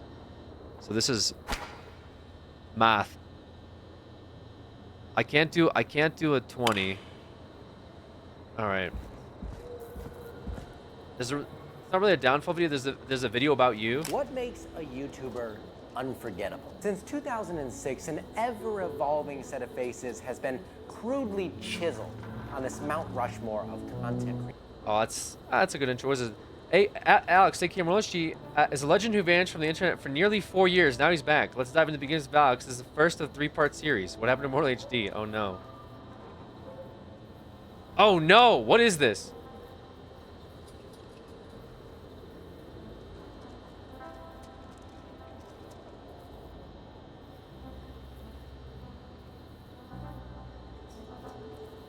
Oh god. Okay. 3 parts! What do we need 3 parts for? I can't. Listen, I can't watch it. I can't watch it. I can't do it. I can't do it, guys. 3 parts? I have enough content out there to cover 3 parts. There's one for Cow Chop too. What is this one? YouTube has seen the coming and goings of many a group collaboration, but none of them quite as chaotic a story as Cow Chop. Wait, this person put Alex Vitalovich Marchant. Dude, come on, man. He put that in the description.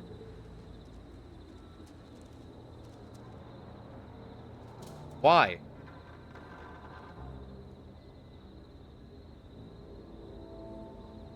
God damn it.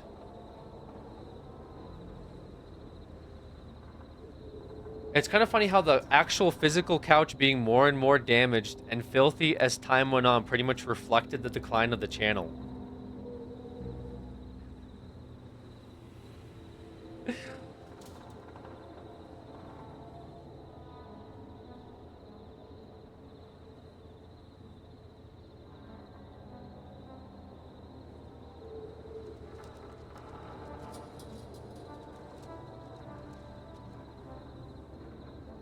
I'm just reading some of the comments.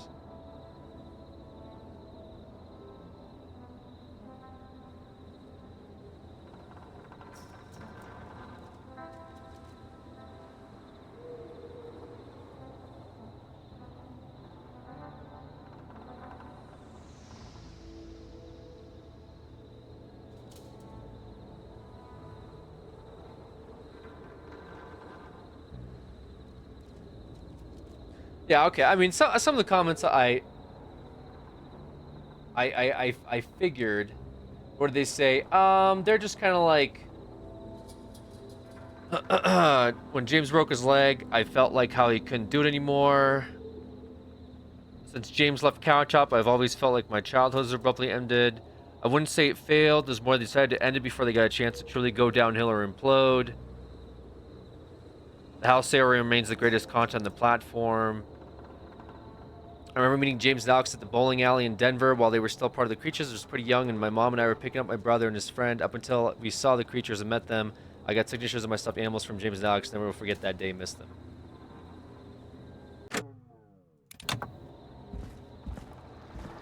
Alex is letting the comments gas him up.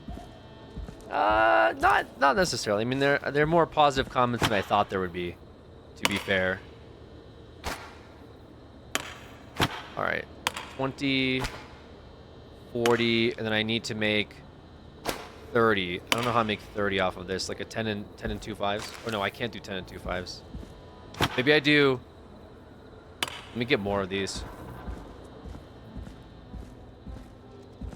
Just wondering, genuine question. Will you get annoyed one day that people will forever associate you as it's the cow chop guy? No. No, because it's like a project that like I created with friends, right? Like, why would I be like, oh, stop associating me with the thing that I made? Like, that's a little silly, right? Don't associate me with this thing that I was a part of for many years. It feels a little regressive. What is this one? Is this a 10? It's a 15. No, I can make a 20, right? A great legacy. We kind of, I mean, in a lot of ways, like we just kind of we did a lot of stuff, man. We did many things. I think we accomplished many things that were very positive, and I'm totally cool with that. This is 20, 40, and then 30. This should be 70. Bingo. Remember when Disney called you Alex Cow? Yeah. And they call me Cow. Pretty good. They're generally not bad videos, I promise. Yeah, but you know what? You know what it is? I think, well, so it's like two-part. Like what I was talking about was like the downfall videos being like, man, if you're already having like a couple bad years and someone makes a video called "This is the downfall of this guy's channel," and everyone tunes in and it gets like millions of views, that must not feel all that great. Like, I can't imagine like having a really bad couple years, like people don't watch my stuff anymore. I log into YouTube. What's suggested? Oh, there's a guy that made a video called "The Downfall of Me" that has like 2 million views, right? And it's like, fuck. Like, that can't feel good, right? The second part is like, you guys are saying these videos aren't bad, and I don't think, like, I mean, if somebody made like a downfall of Alex video, it'd be kind of, to me, it'd be kind of funny, because it's like, you know, at some point after 10 years of doing stuff, like, you know, it's either you keep going and you keep like growing, or you do what I did, which is take 4 years and do absolutely fucking nothing, and still somehow people show up and support you, which is also crazy in itself. But to me, when I watch those videos, what I see in the comments is people being like, hey, I miss the stuff they used to do.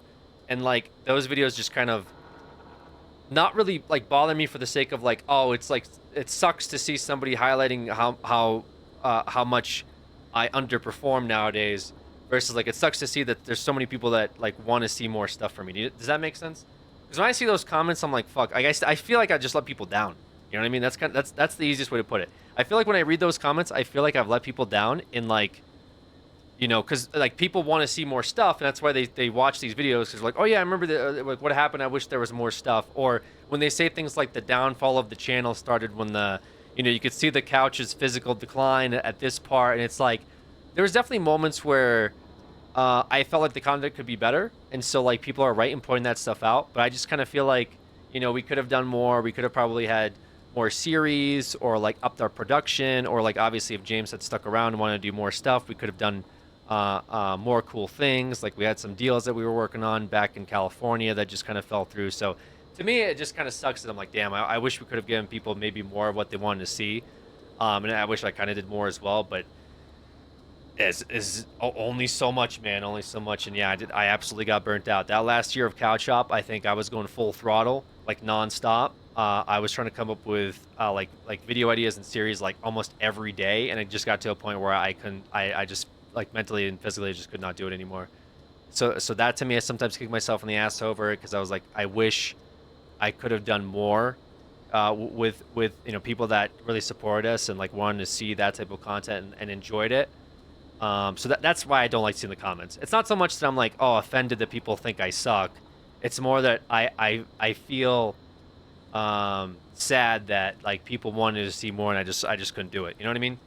That's sort of, and that's why the end video, right, the last video on the couch up, where it's just kind of like, you know, in some ways it was meant to be like a funny bit video, but also, it was also like, here, this is it's like the video to me was like, hey, guys, this is it, you know, this is as much as I got right here, you know what I'm saying? That was kind of the message of the video, and being like, hey, it's a wrap, boys, it's a wrap.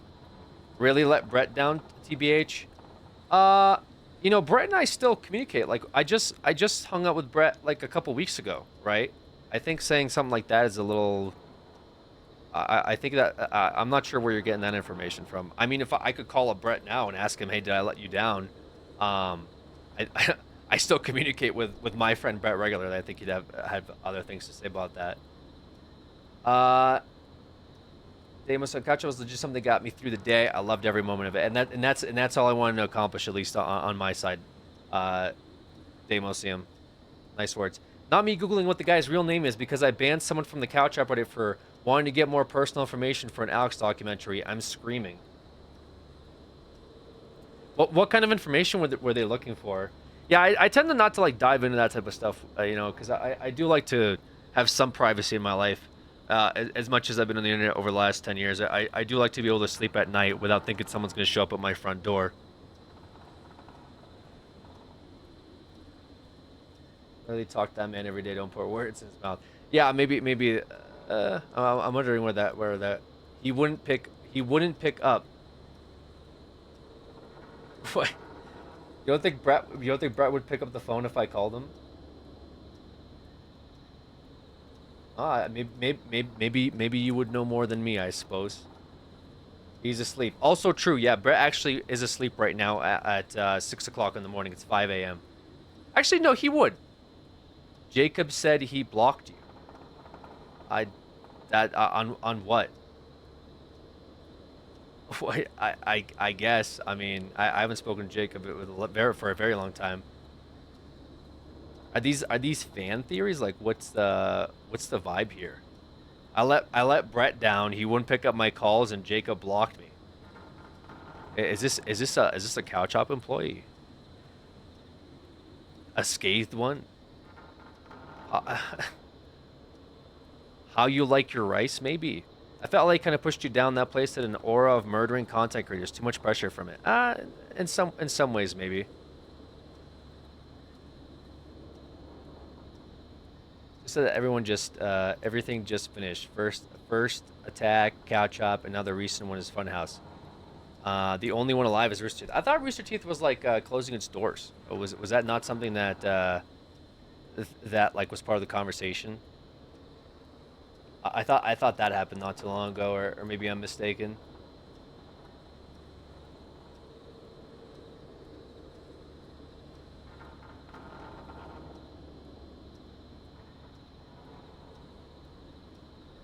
Rooster Teeth has been dead. Yeah, I thought Rooster Teeth like closed its doors.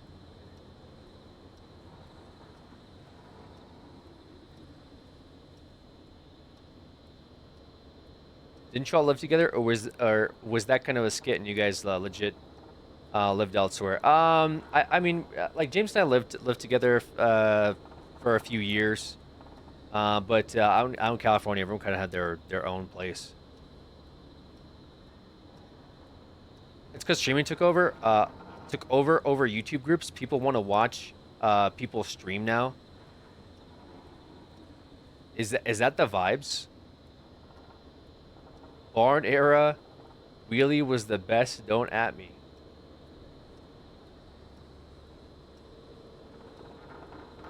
What about the other guy from the beginning? That's the vibes for sure. The OG creature streams were so goated. Yeah, those streams were pretty good. Those streams definitely were pretty big, pretty good. Yeah, streams or TikTok is the vibes now. It's stuff people can't just tune in and out of. Yeah, TikTok's just kind of... TikTok's a bit much. TikTok's like, it's very, like super fast. Like, like, what blows up on TikTok nowadays? Like, those dances, right? When people do the dances. It has, like, that Vine energy, you know, like, early on Vines. Like really random shit blows up on TikTok for the most part. It's pretty, yeah. Brain rot, I guess brain rot is in. I have noticed though that like with streaming, like more live content is kind of the move, right? You play the new Quiet Place game yet? No, I have not.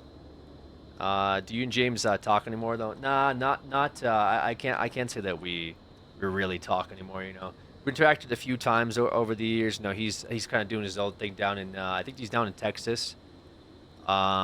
He's in his own. He's kind of in his own path, and for the most part, I kind of went off on my own too. I went off on my own venture out here in Colorado as well. Quiet Place game would blow up his PC. Actually, true. Yeah, actually true. Have you talked to Garrett? It's been a long time, so I'll talk to Garrett as well. Yeah, I mean, once I kind of moved out of California, you know, I just didn't see anybody as regularly, you know. That just kind of what happened.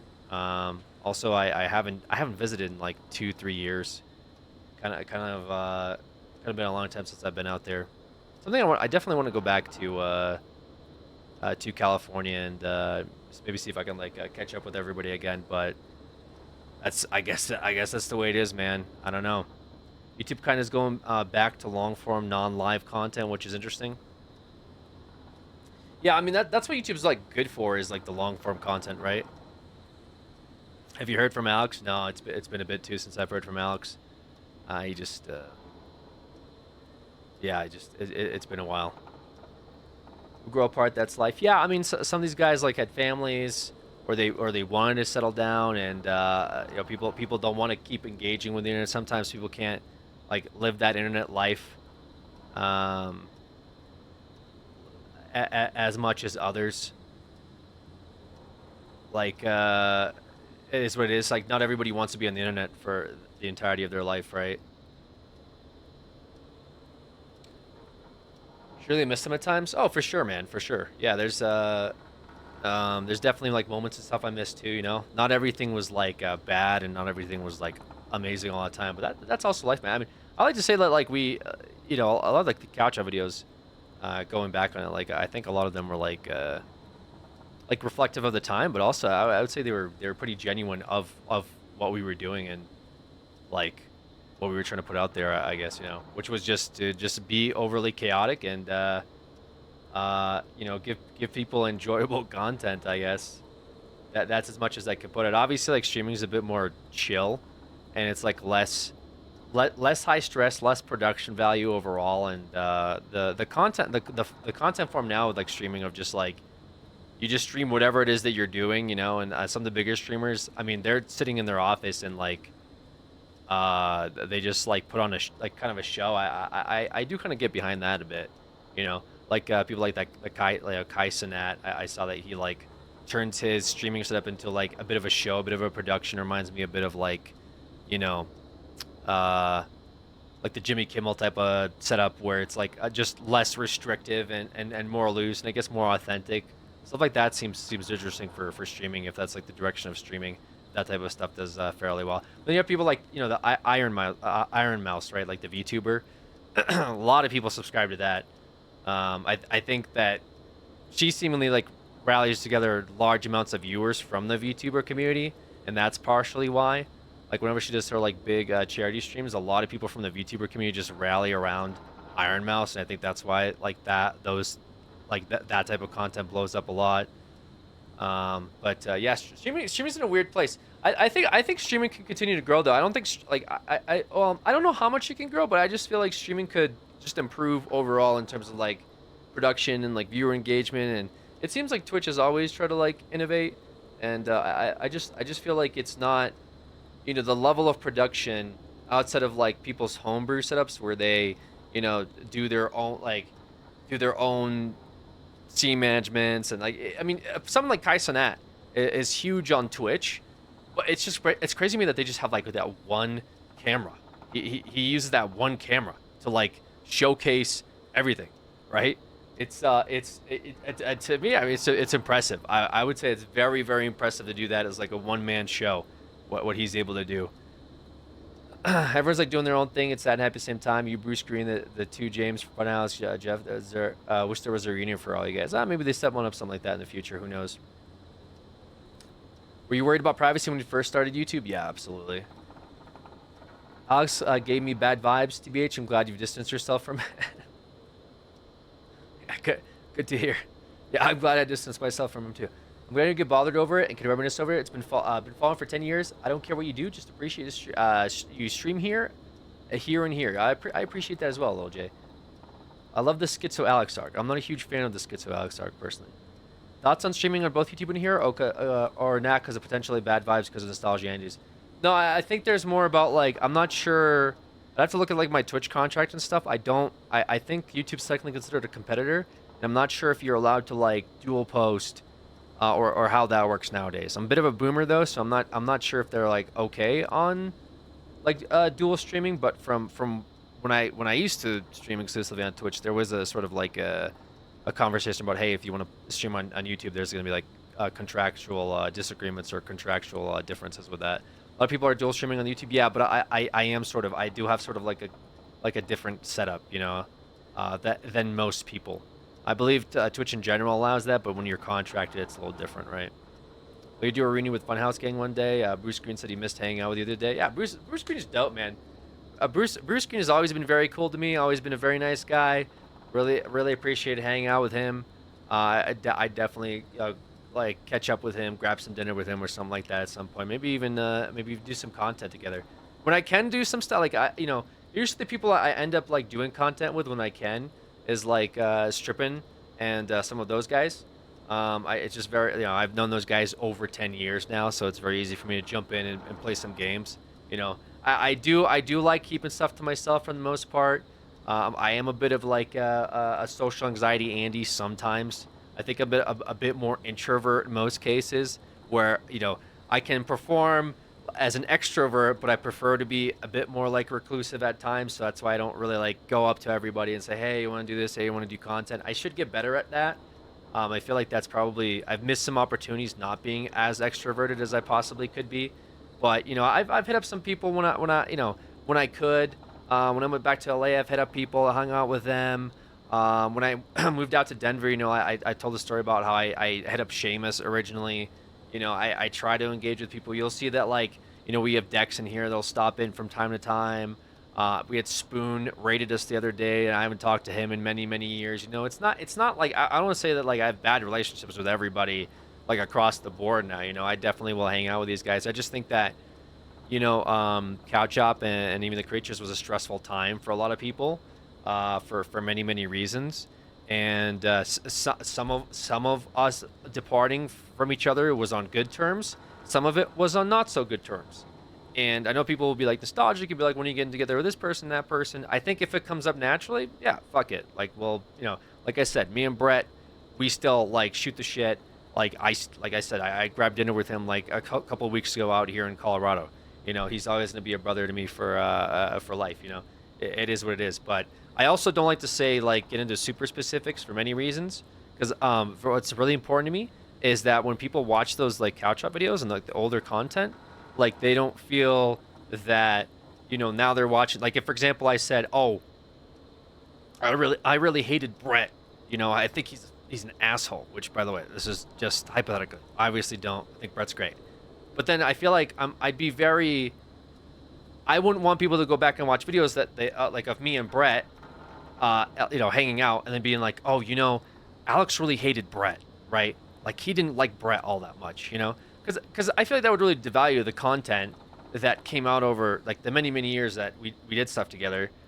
It just kind of sucks, like if you guys will go back and you watch those videos and you enjoy them, it should just be that. Like you don't need to tune into me sitting here talking about like, I didn't like this and I didn't want to do that and whatever. I just feel like that's, I feel like the whole point, and I think when I went out with like the last video that we shot, the finale, the finale, I almost punched my keyboard here.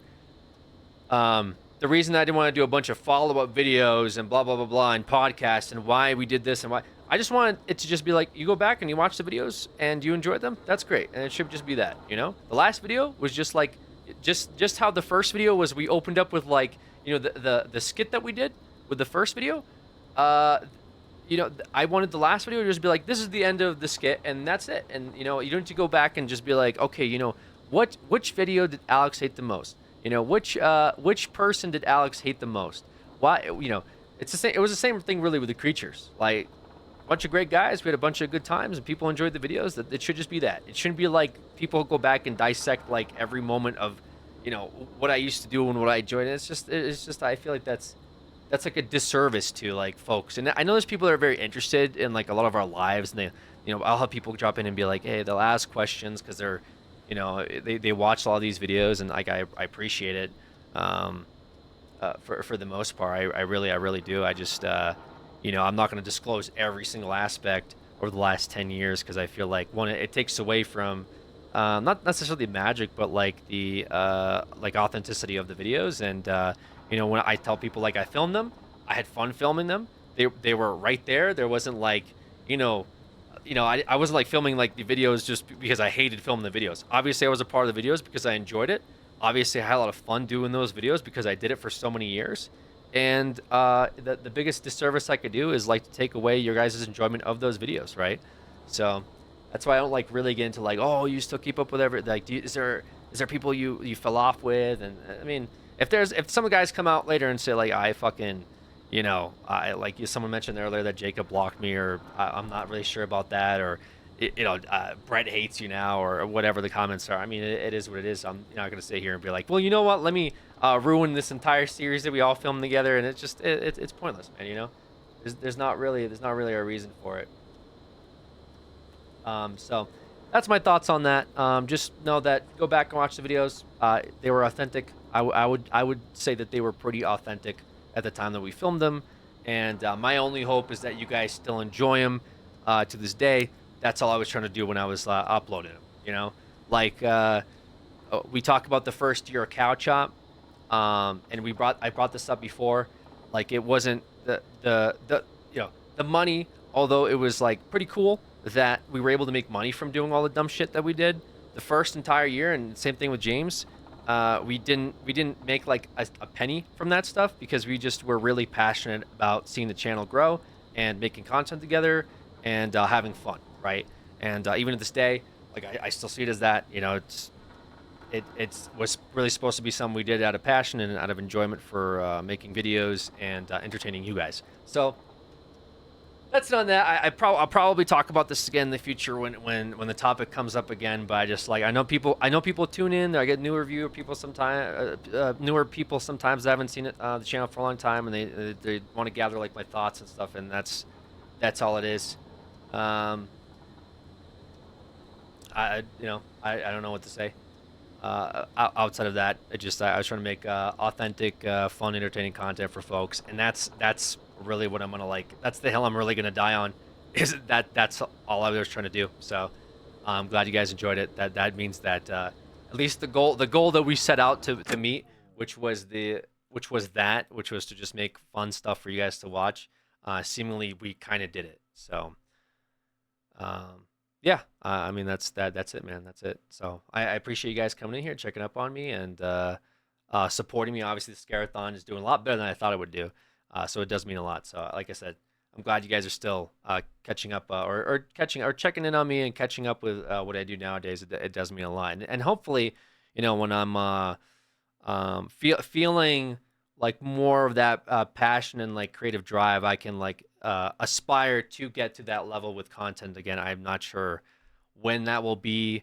I've told people over the years I'll upload videos here and there. Obviously, I uploaded one on my channel, which is what that video that we watched previously was talking about. Like, the Alex was back after 4 years. You know, like I never want to put stuff out that I don't think you guys will like or that I'm not proud of. That's my two criteria. So that's my goal, is to be able to aspire to putting that type of stuff out, whether it be in the same format of YouTube, whether it be streaming or it be something else. You know, if I can meet that goal again, that would absolutely be wonderful. But I'm not gonna, you know, like force it if it's not natural too, you know, because again, that's like a disservice to you guys as well. So, anywho.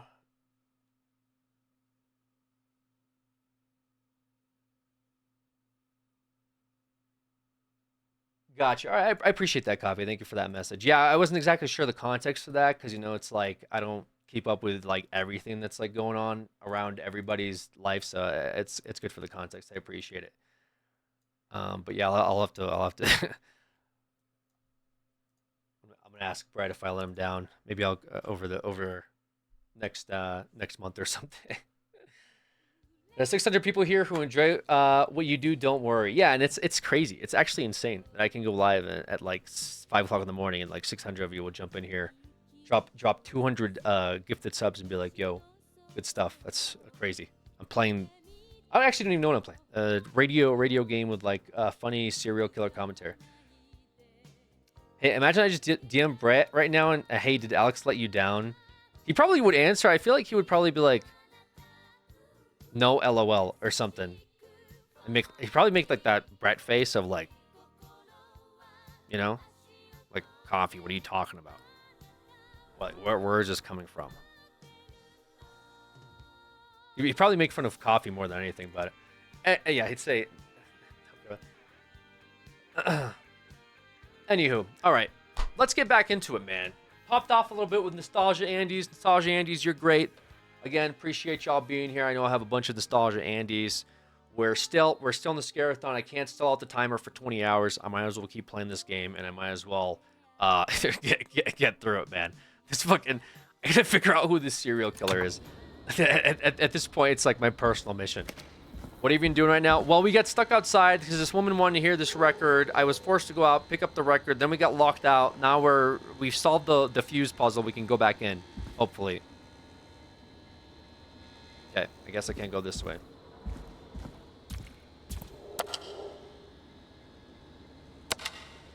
Oh. I could probably survive that fall. Bro, what? What do you mean survive this fall? This is half of a story. Looks like the janitor's closet. What did Peggy say his name was? Clive? What the hell?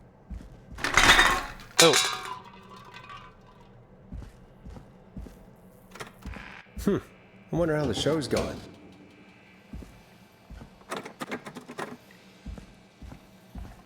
Yeah, the record. Yeah, it's like in my inventory. It's weird. It doesn't show you. Please let this be the last locked door. Oh, great. The last locked door. How am I going to open this one up?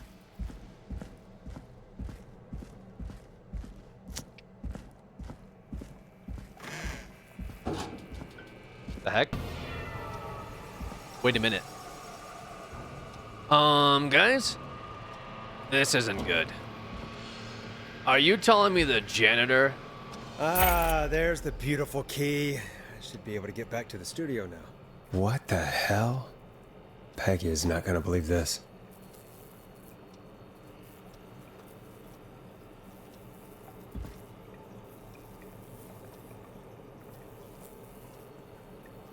Guys? I think it might have been the janitor. Now, wait a minute. Oh boy. This isn't good. Oh crap. This is not good.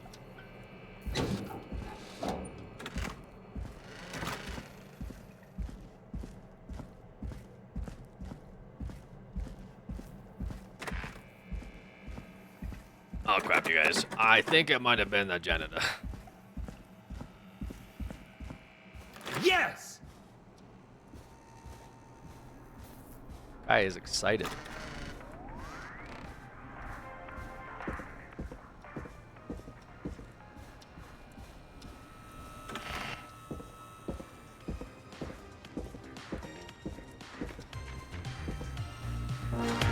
Isn't that such a good song, folks? And now for... Jesus, Forrest, you've been gone for ages. I thought something had happened. Something did happen. Clive, the janitor, might be Clive, the murderer. Oh! What? I'll start from the beginning. The fire door locked behind me, so What? Oh, I'm telling the story. They listen to one Pink Floyd song. True. Why did you heave that thing all the way up here? Because the basement's creepy as hell, and I don't like standing around down there? Fair. Alright, let's run through this again. We have a creepy board you found in a creepy basement, made by our creepy janitor, who you think is the creepy whistling man. Oh boy. Yep. And on the creepy board are the names Chuck Brody, Kim Walker, Rebecca Allen, and Aunt Williams. Correct. And you think one of these people will be the whistling man's, Clive's, next target. That's right. And we've got to find them. You said there are 4 locations listed there too? The hospital, the power station, the gas station, and the trailer park. Clive must think the target is at one of those locations. Forrest, you're gonna have to figure out if any of the potential targets are at one of these locations tonight. Hit the button if you need any help.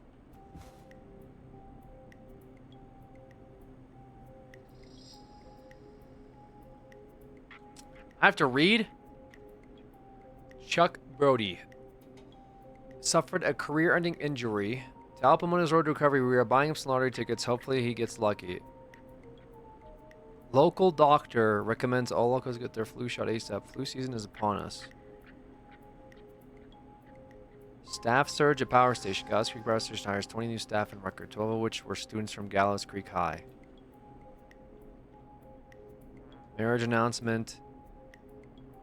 Okay, so what is going on? So it's one of these guys is somewhere. I mean, I imagine that Chuck Brody's at the hospital, no? What do you okay, so what are you thinking? How's it going? Almost got it. I could use some help. I'm okay, thanks. I think I've almost got it. Good luck. Justice for festival victims. Contracting a local power station, land engineer, Aunt Williams. Will. Okay. Gallows Creek yesterday after a bus failed to stop and crash. And deceased have been identified as Gallows Creek locals Miss K. Stone and J. Mildred. Okay. Gas station, power station, trailer park, hospital. I'm thinking it's Chuck Brody at the hospital.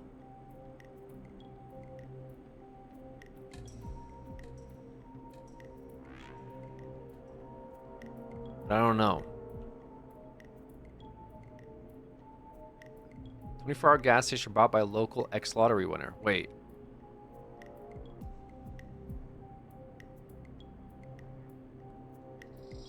Who won the lottery then?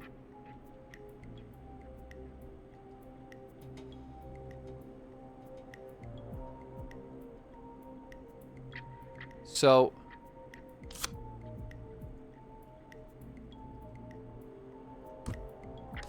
Chuck Brody's at the hospital.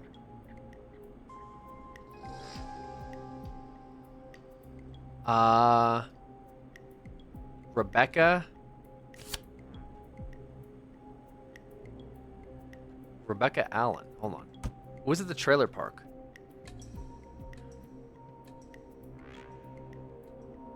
I'm sick of being a local celebrity. People are so mean to me. I only stole a few cars. Who cares? Buy a new one. I'm selling my trailer and leaving town.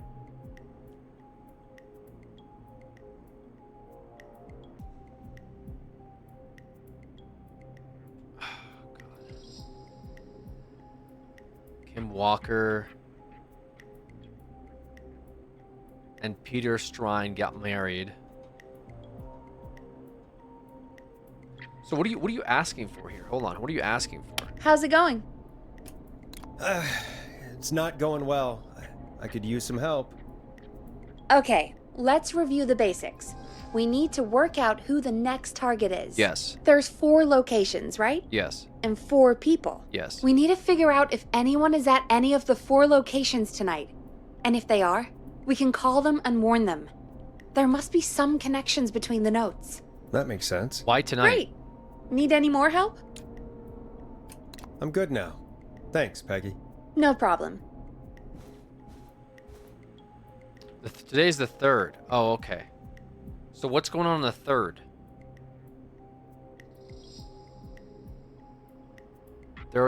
It's the 3rd of September. 3rd of September. This is November, February. Wait.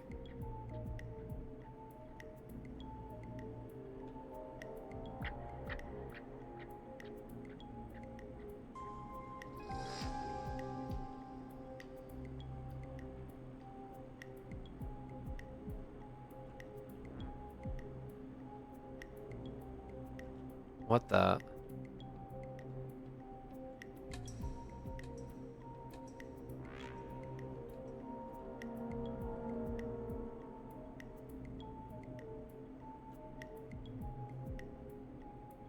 Because it's tonight right now, yeah.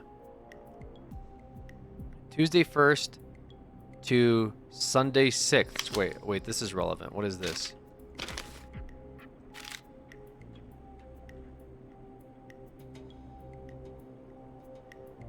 There's a convention. Special mystery guest. The lead engineer responsible for the Gallows Creek Harvest Festival disaster in 1972. Wait, who was responsible for that?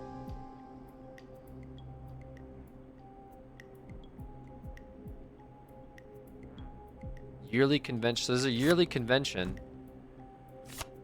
But where?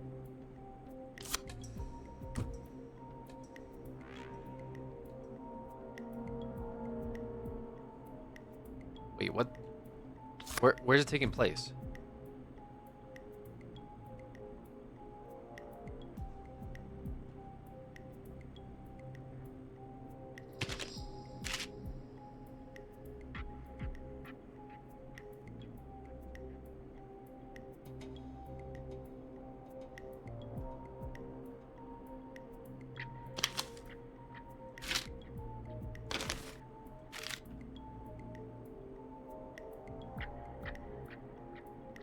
Oh, man. Quiet Ridge Health and Safety Convention.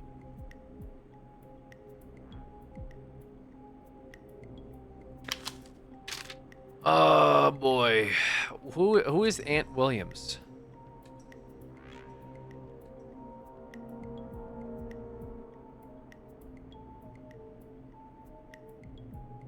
Saturday the 8th of March.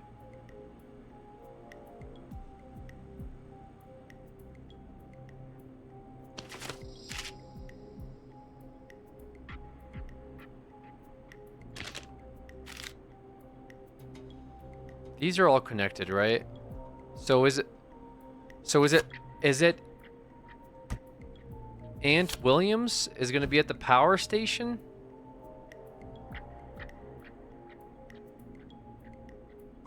No, that doesn't make any sense.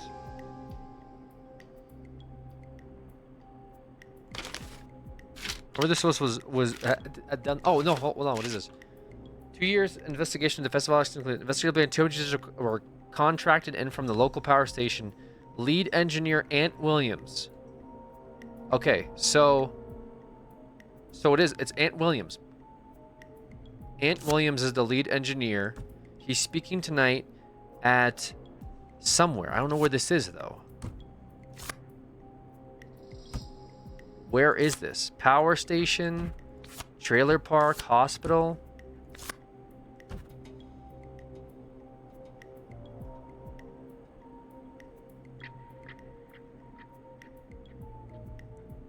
Quiet Ridge Health and Safety Convention.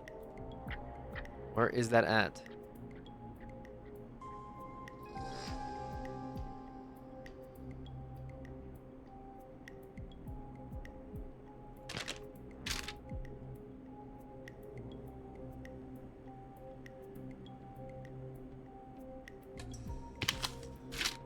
Wait, so Chuck Brody was the lottery ticket winner.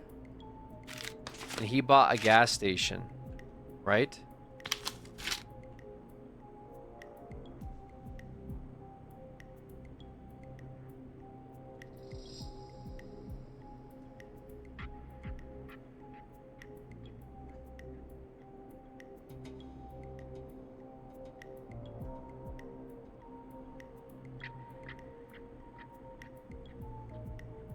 Quiet Ridge. Wait, is Quiet Ridge the hospital?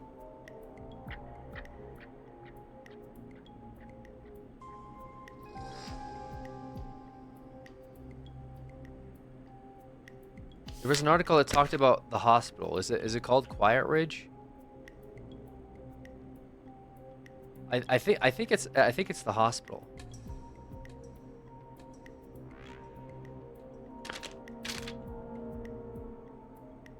I don't know. Bus failed. Dr. Rudd. No.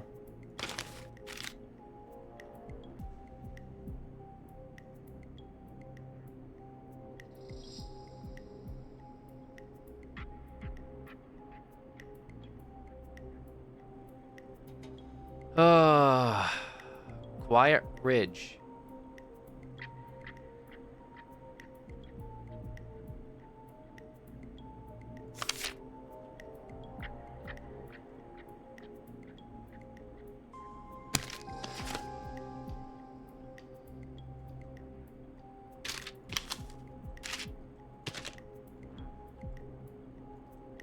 Shit.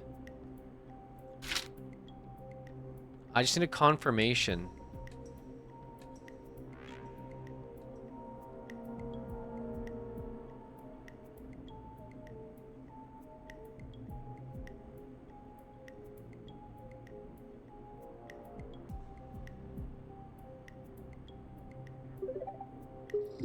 Laura, thank you for the 5 gifted. I very much appreciate it. 6 total gifted subs. Thank you so much. This reminds me of the Mass Effect Galaxy map music. Yo, Acolyte Ted. Thank you. Or Jesus, thank you. I mean, yeah, I agree with you. Sorry. I meant to say Lara, thank you, but Acolyte, I also, yeah, I get where you're coming from. Yeah, the Mass Effect music when you open up the map, Mass Effect 2 especially, and you're trying to do all those like satellite drops onto the planets to collect their materials. Yeah, I see what you're talking about. But yeah, Lara with the 6 total on that channel. Thank you so much, Lara. That's very, very cool of you. I don't think it's gas station. Process of elimination. Trailer park. There's something other weirdly happening at the trailer park, and I don't think it's at the power station. Something else was going on at the power station. I don't know what it was though. After a bus failed into a fuel tanker. Identifies Gallus Creek locals. In this case, engine. Police have asked for the privacy of the families. Something weird was going on. I don't know where it's at though. Learn about health and safety in the workplace. Get started at Career Health and Safety. Featuring special mystery guest, lead engineer responsible for the Gallows Creek Harvest Festival. They say you'll learn from your mistakes. Well, I turned mine into a career. 2 engineers contracted in from the local power station. The thing is, I think this is at the power station though. Maybe it's not at the hospital. Maybe it's at the power station. Because like why else would they have like a safety convention not at the power station? But why would you have a safety convention like? All right, let me see this real quick. How's it going? I think I know where it's at. I'm ready, Peggy. Are you sure? We've only got one shot at this. Let's do this. I'm sure. Let's do this. Okay, name first. Who do you think the target is? I think it's Aunt Williams. Aunt Williams. And where will I find them? I think it's the power station. I was gonna say hospital, but I think it's power station. Fuck it. The power station? Send it. Okay, I'm dialing. One moment.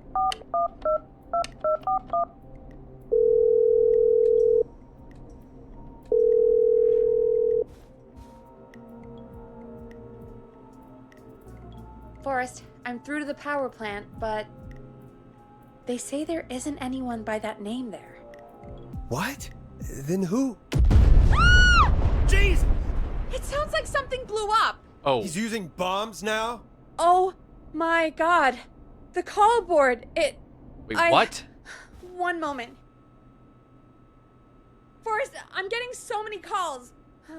Just let me... I'm gonna take us off air for a moment. Ooh. Peggy, what's happening in there? Peggy. I'm back.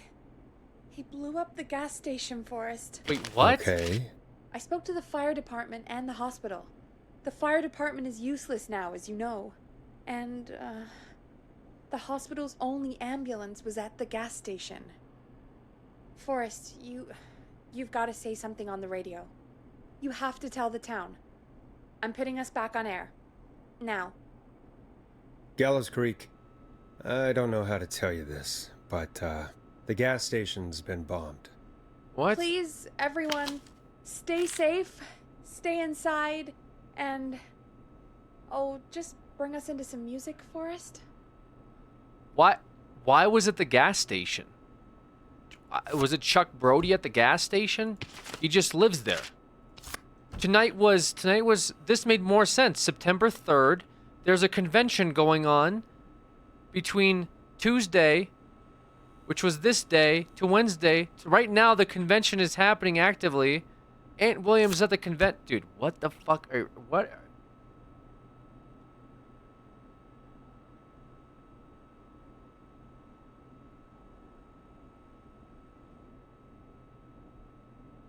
What happened today? Was there like a Thursday, May 12th? Dude, I'm so confused. How?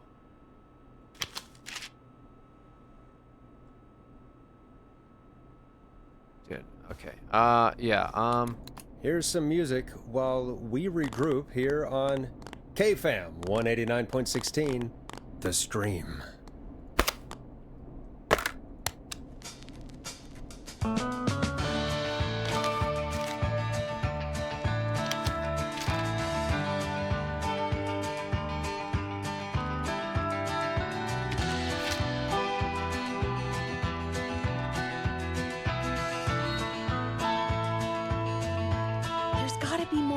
To show us who Clive is targeting. And if that's the case, we can get ahead of him. Stop the killings before they can happen. Forrest, we need to go back down. Oh, great. By we, you mean me, right? Yep. Like I said, I need to handle all these calls. Maybe start with that creepy mannequin room you mentioned before. I still have a lot of questions about those, by the way. Me too.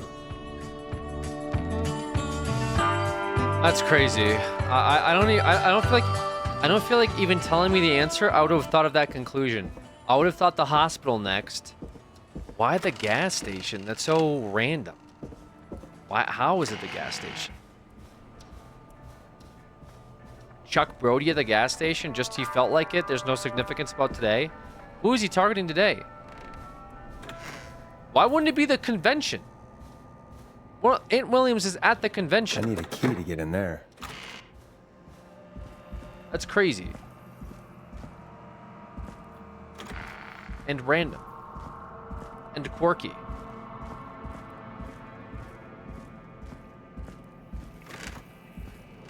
That's so... Dude, like literally even telling me, oh, it's the gas station.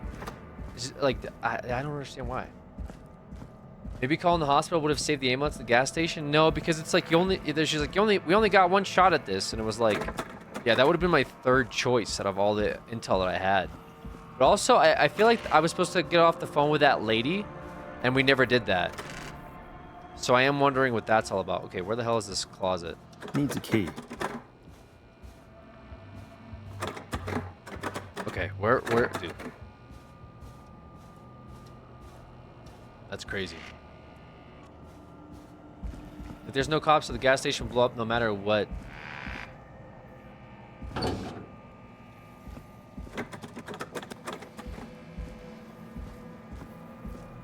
Why would he target the gas station, though? He could have killed that Brody guy. And oh, that's right. It was like a secret thing, right? A key? Was this always here? I must have missed it when I brought everything upstairs. Wait, what key?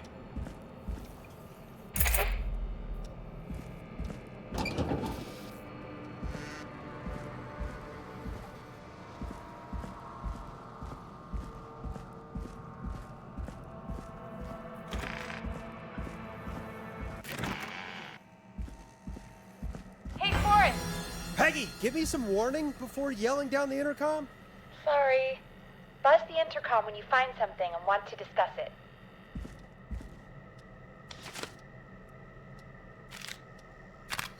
Peggy, I've found a tape and a map down here. A map of what? Looks like it might be to somewhere in this storage area. Weird. Well, maybe the tape will give us more information. Give it a play. Guys, I'm no expert here, but I think it's literally that thing right there. But the game says I have more to do before I can go get that thing. George Barrow, 1968. That's when this all began for me. Follow the maps, find the tapes. Wait, George Barrow? We all heard that he drowned after a night out drinking. Was it actually Clive? Has Clive really been the whistling man for that long? He says I need to follow the maps and find the tapes. I guess that's what this map is about. I think we need to see what else is hidden down here. Be careful, Forrest. Keep looking. Buzz the intercom when you found something. Time of autopsy is 7 a.m. Cause of death is asphyxiation from drowning. The degree of rigor mortis indicates that the subject has been deceased for 5 hours. That puts the time of death. Was this like a case of was this a case of like these guys killed my friend over the summer and now he needs to seek revenge?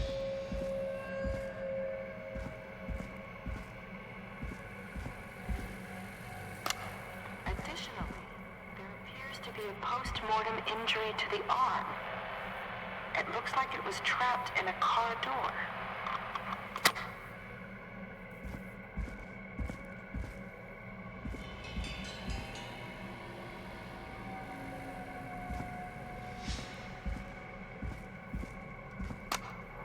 If you're listening to this, then I'm probably dead. What the? I'm a man who likes to stay informed. I've got subscriptions to newspapers all over the country. A few weeks ago, I noticed headlines cropping up in those papers, one after the other. Each headline about a murder. Each murder, the death of someone A new vinyl for my collection. 20 years ago. And each one drawing closer to Gallows Creek. Drawing closer to the anniversary. None of us are innocent. But I don't think we deserve killing. All I hope now is that I can save some folk from the worst. That I can. I don't know. Do something to make up for what I did back then, I guess. I didn't kill anyone, mind you. But that's past mattering.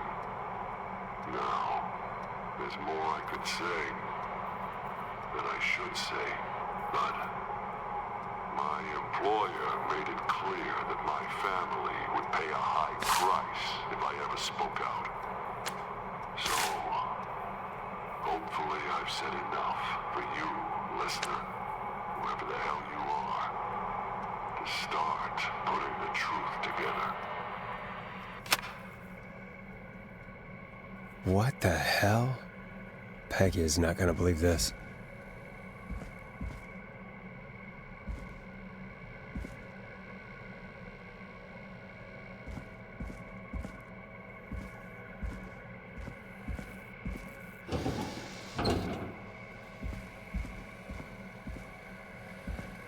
Okay. I feel like I'm missing something. Small lacerations to arms, legs, and face, typically obtained by running through foliage. Severe blistering to the feet, as though the deceased had been running without stopping.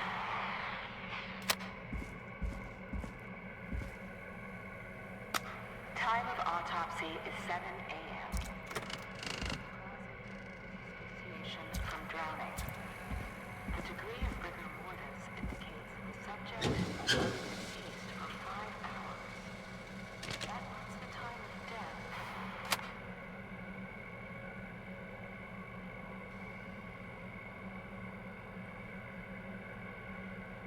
Wait.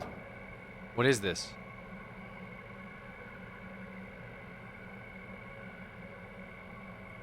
Oh, it's their security things.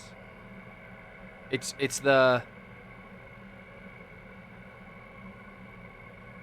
So it's already been installed, so it's Ricky's roller rink and the hospital. It's the security stuff they were installing, right? The alarm system. So I think the alarm system exploded at the gas station.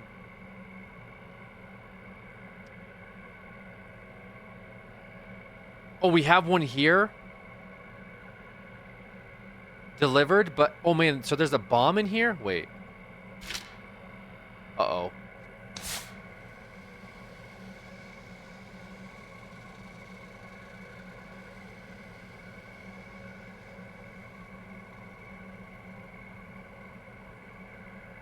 Guys?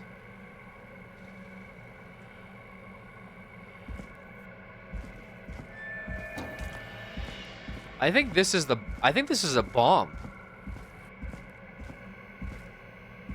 I think there's a bomb in here, you guys. Oh no.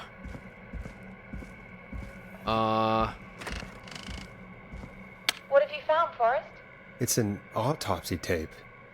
Doesn't say for who, but I think it must be for George. Poor George. He was so young. Something's bugging me, Peggy. What do you mean? I swear I recognize the voice of the woman talking on the tape. I just can't place it. Seriously? Do you think you've met her before? I don't know. I mean, I just got here recently. I don't know. Found another tape that talks more about how George died. What did it say? It sounds like he was running for his life. Sprinting through trees and bushes, getting cut up all over. What would drive someone to do that? I'm not sure yet. I found a tape that introduces a new detail to the story. Post-mortem injury. Apparently, his arm got caught in a car door. A car door? Yeah, after he died. How do you suppose they can tell? How can they tell? I'm a radio producer, not a coroner. I think I found Clive's last recording. I think Clive might be gone. Gone? I found a confession. Not for any killings, but for playing a part in covering up George's death. He left this behind in case he died. He hoped someone would find it. Do you think the whistling man already got him? Possibly. We've had a lot of callers tonight, but maybe not every victim made it to the phone, you know? We don't know how many there really are. Christ, Forrest, that's dark. I know, but Clive said he had read about other murders in other towns, and that the murders were all folks who knew about the incident. And the killings were getting closer to Gallows Creek. He said he wanted to do something good for once. The board in his office. He wasn't tracking people down to kill them. Trying to save him. He was tracking them down to save them. Why didn't he just come out with all of this? He said his employer threatened his family if he spoke out about any of it. His employer? The one who orchestrated the cover-up? Oh, Clive. I'm sorry for thinking you'd killed all those people. Do you think you found everything, Forrest? I think there's gotta be more down here. I need to find all the tapes. You think so? How much did Clive hide down there? Well, if there are more tapes, then there must be more maps to follow, right? That seems to be the case. All right, then. Buzz the intercom when you find something and want to discuss it. Do you think you found everything, Forrest? I think there's gotta be more down here. I need to find all the tapes. You think so? How much did Clive hide down there? Well, if there are more tapes, then there must be more maps to follow, right? That seems to be the case. All right, then. Buzz the intercom when you find something and want to discuss it. So I didn't get all the tapes? Really? What's this?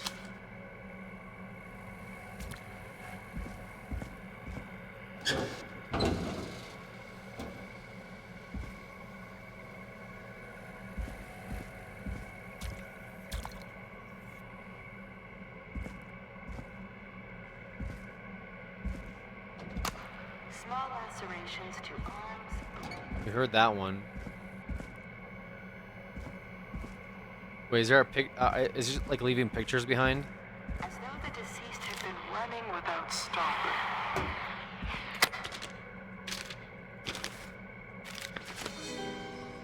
This looks useful. Okay. A Miss Sandra Sharp reporting that a body had been found washed up in the reservoir. I drove out to investigate and was able to identify the body at the scene instead of George. I contacted the coroner's office and the body's parents. They informed me that they had not seen him since 5 p.m. on the 7 p.m. on the 2nd.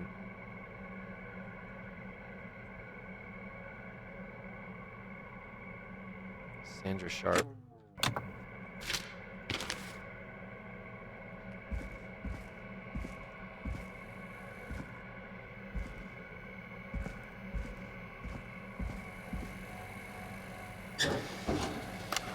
Additionally, there appears to be a post-mortem injury to the arm.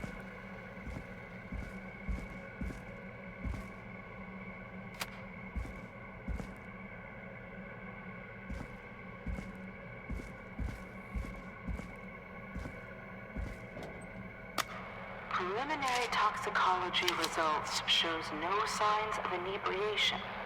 However, a high amount of cortisol was found, indicating elevated levels of stress in the immediate moments before death.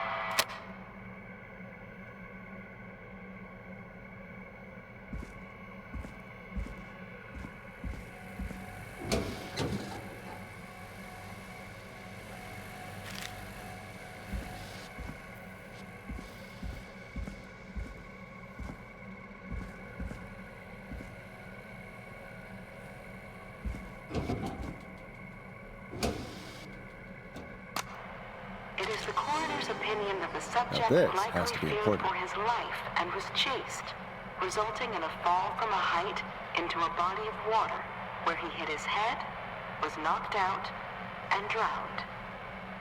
Following that, he was moved. Dr. Sullivan, we need to have a talk. Is that recorded? Shut it off.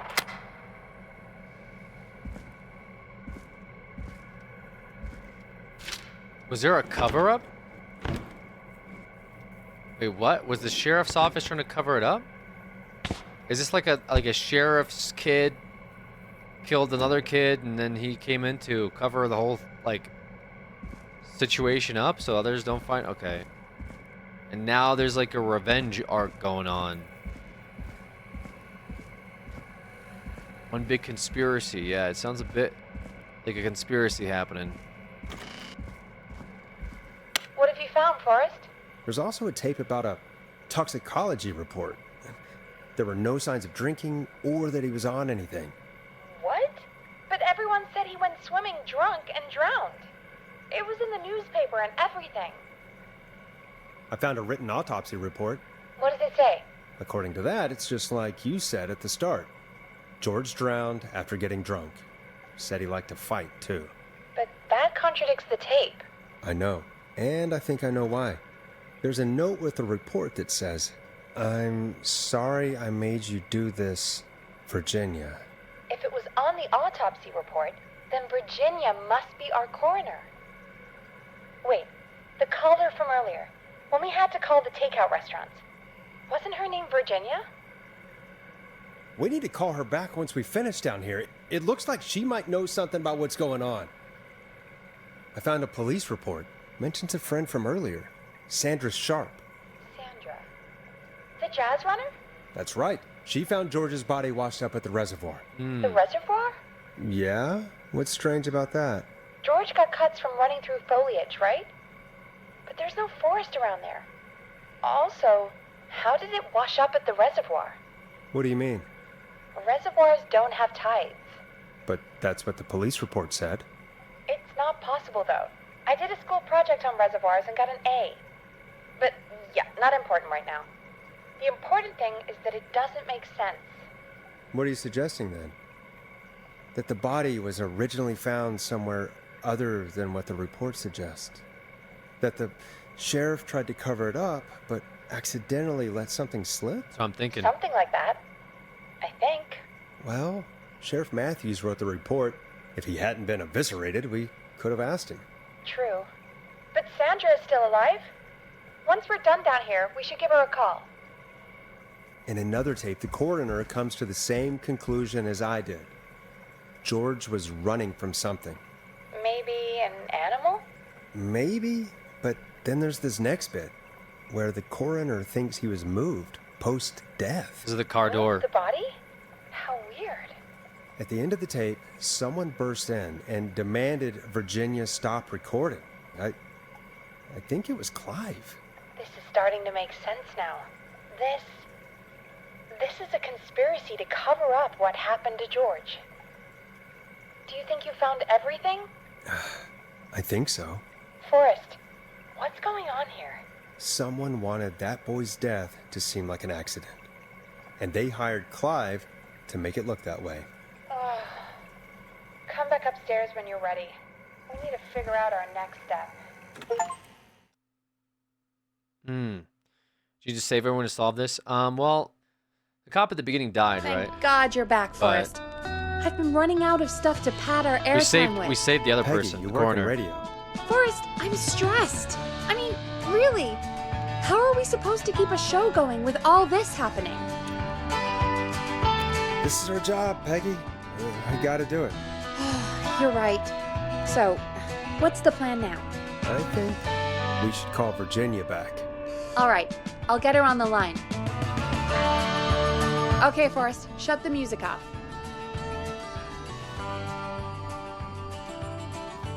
Give me a second, guys. Listen, Peggy, I gotta use the bathroom. Just keep the show going, and then we'll get Virginia on the Time phone. to turn the music off. No, you got this. Don't worry. Just kidding.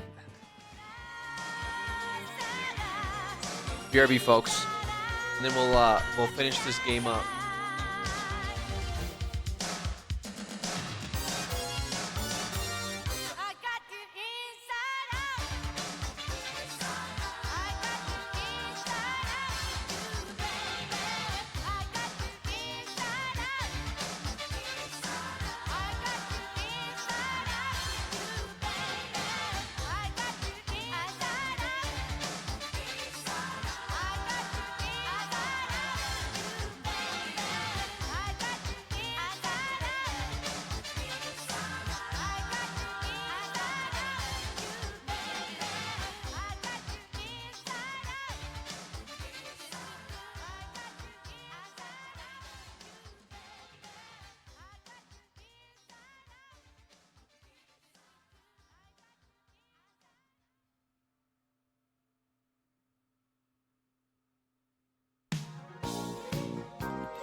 つも怖い私のロードマーク手探りハイウェイブルースこ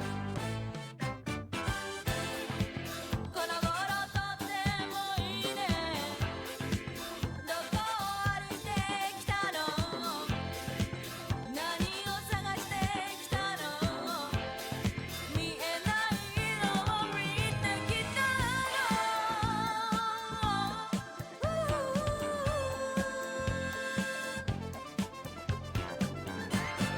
降り出す冷たい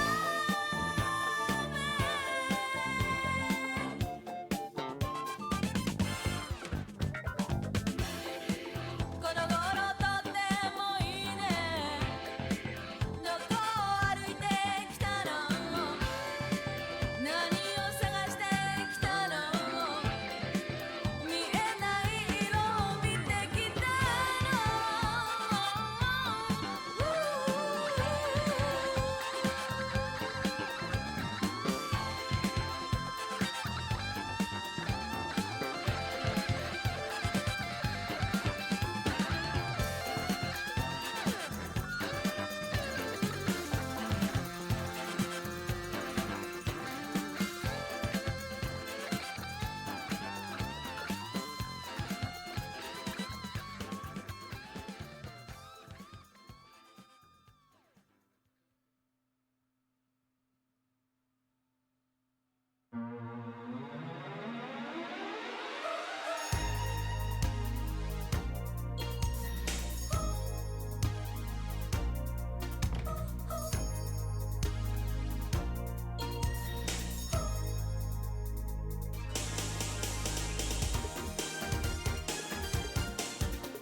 Right.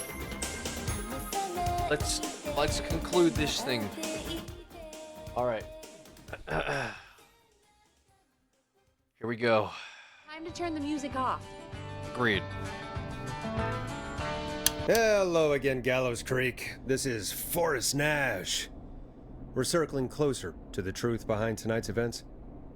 To this end, we're calling back one of our earlier callers, Virginia Sullivan.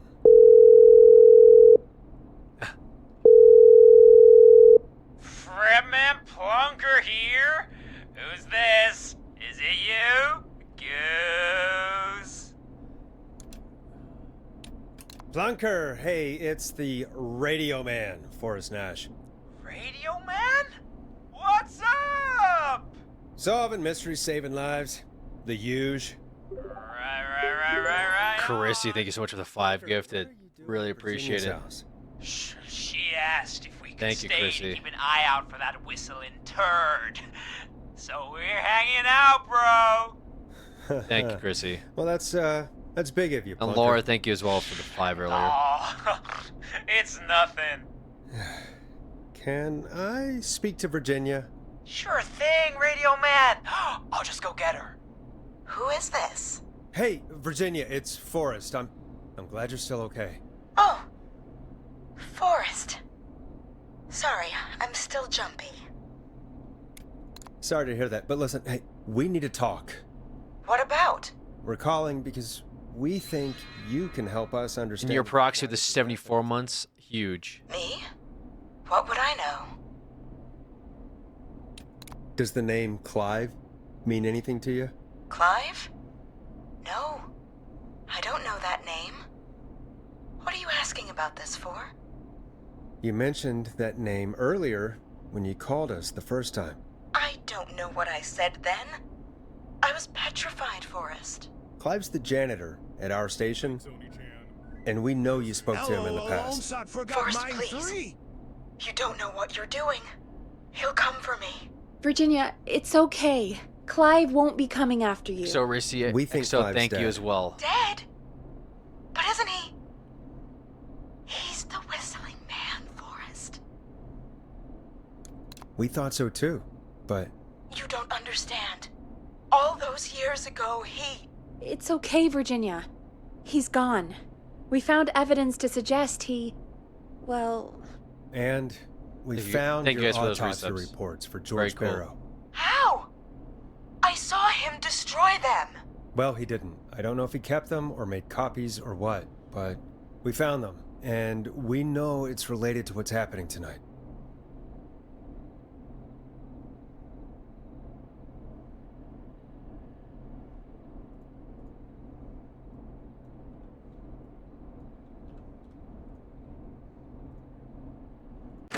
Timer was off.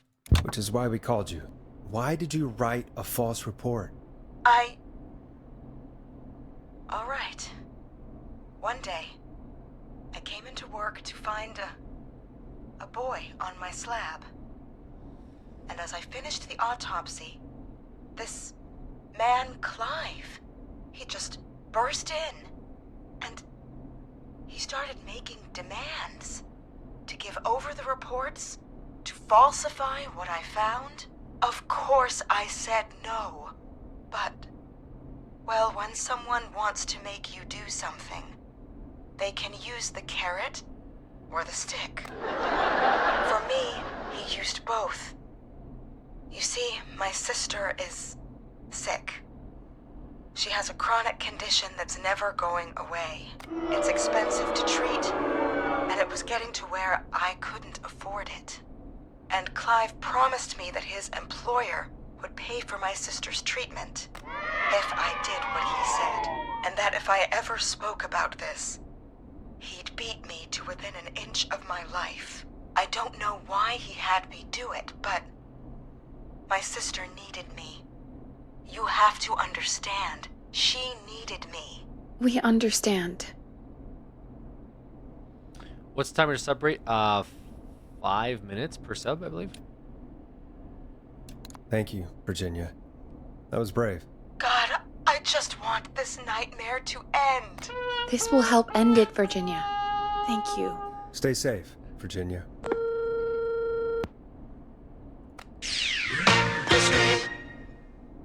So, Virginia's tied up in all of this. Clive threatened her to keep quiet about George's death. But for who? Why cover up these details? Why'd you say that if you weren't sure? Because the timer Well, is we broken. know Sandra was I involved don't know in what George's the actual death. timer is anymore. It's broken. Do you want to call her? I do. All right, but before we go asking questions, I think we should know what we want to ask. Is that fair? Yeah, we need to ask her about finding the body. She was the one who discovered it, but something just doesn't add up. 100%. She knows more than she's saying. I wonder what she's hiding. We'll hopefully find out soon. Anyway, just be careful when you're talking to her. Don't push too hard. We don't want her to hang up. I'll be careful.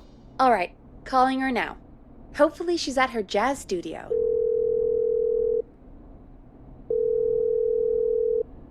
Aha! Forrest, you're through. Hello, this is Sandra at Jazz Pizzazz Jazz Studio. Who is this? Hello again, Sandra! It's Forrest Nash of 189.16, The Scream. And you're live on air. Oh, I always thought folks called into a radio show, not the other way around. How jazzy. What can I do for you? Well, we're trying to understand what's behind the attacks tonight. We had a few questions. Why, Forrest, of course. Heck, after the way you saved my life, Oh, I'd say okay. yes to just about anything you asked. Sure. I'm calling to talk about death and murder, Sandra. Be serious. Oh, you go right to it, huh? I don't know as much about that as I do jazz and jazz dancing, but I'll try. What do you want to ask me? Do you know why the Whistling Man might have targeted you? Ha! As far as I could tell, he was just a knife-wielding psycho with superhuman cardio. He'd have chased after anybody. Right. Well, we think he might be chasing specific people. People who know about the death of a boy named George. Oh, I don't know anything about that. Sorry. Sandra, we know you found George's body. We have the police report. I don't know what you mean. It's okay, Sandra. We know. You do? You know about? Yes. Of course. So awkward. This studio is my life. After I found the body in the river, I couldn't lose my studio. Do you understand? Why would you lose the studio? Hey, I found a dead body. Oh, well, we're gonna have to take away your business for that one. Sure. I understand. When the rent just kept going up, he said he'd stop if I just needed to keep quiet. And everything would be okay. Sandra? Who was he? He said if I told everyone I found the kid in the reservoir instead of the river,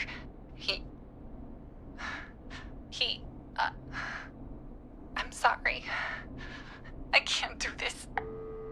Fuck. And she's gone. I don't think that could have gone any better. You truly did great, Forrest. Well, folks, if anyone out there has any thoughts on what's going on tonight, please call in. That's good timing. We've got a call waiting just this second. 189.16. Welcome to 189.16 The Scream, with me, your host, Forrest Nash. Hi, Forrest. I know this is really out of the blue with everything happening. No, it's a pizza guy. But I wondered if you could send a special birthday message to my uncle. You want to do that now? Really? Why? Of course now. It's his birthday. I won't have a chance to do it again until next year. May as well, Forrest. Fine. What's his name? Thank you, Forrest. He's my Uncle Ronnie. His first name's Peter, but he never liked his name. But since he always had salt and pepper hair, even as a kid, can you believe it? Folks always called him Pepper. Thanks for the history lesson. Is there anything besides happy birthday you would like to say to Mr. Pepper? Oh my God, damn it! Yes! Tell him he can get the best birthday deals and party packages here at Putney's Pizza. Starting at You son of a bitch! Stop calling us! God damn it, Peggy, this is your fault. My fault? I said I didn't want to do it. Don't blame me because Brian Ponte can't control himself. Don't worry. We've already got another caller on the line. Just pick it up, okay? 189.16. This is 189.16 The Scream. I'm Forrest Nash. You're on the air, caller.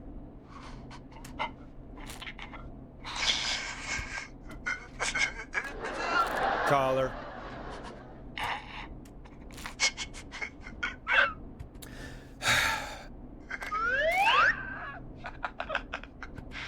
Ponte? Ponte's Pizza always delivers. Come rain or sleet or whistling man, we'll be there.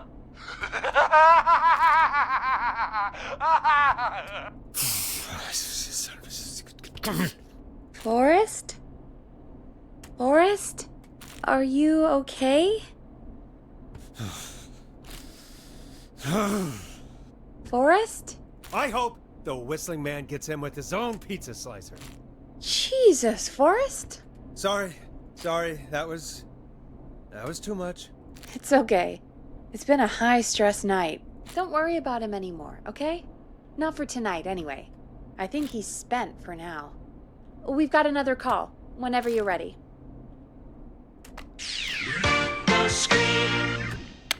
Folks, don't spend your money at Ponte's Pizza. That's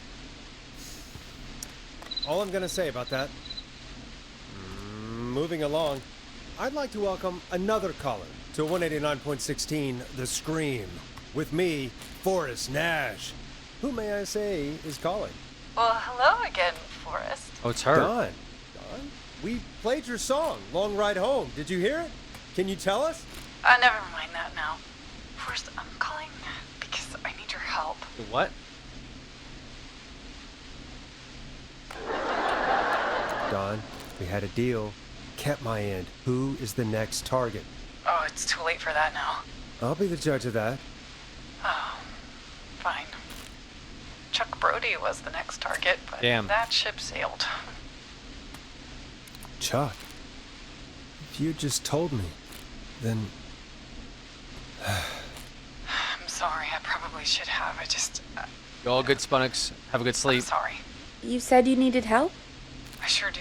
So she just didn't call up? Yes, he's after me now. You? I think so. He must have heard me on the radio helping you. Right. Okay. Tell us everything. I was out following a lead, trying to work out who would be next, after Chuck. And what happened? And I started to feel like I was being followed. I came back to my apartment building, but this newfangled security system has me locked out. I need you to help me get inside. Can a neighbor let you in?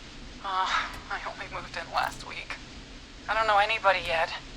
There's not even a buzzer here, only the keypad for the entry code. I need that code to get inside. Which apartment block do you live in?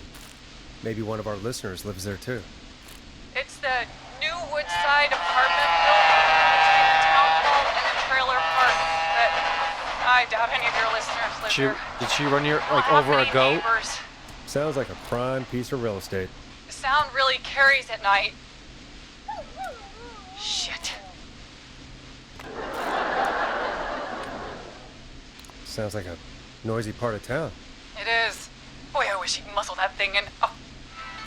And now he's blasting David Scopo out of his window. So I can't get any...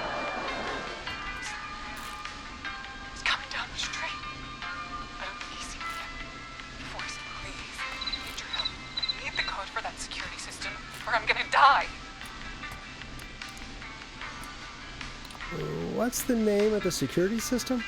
There's a sticker on the box. It says Starling Security 4000. There's a keypad, and it looks like it wants a 6-digit number. We'll see what we can do. Thank you, Forrest. Yeah, of course. Don't worry, Don. Thank you, Forrest. I knew I could count on you. I'll sit out of sight. Call me back soon.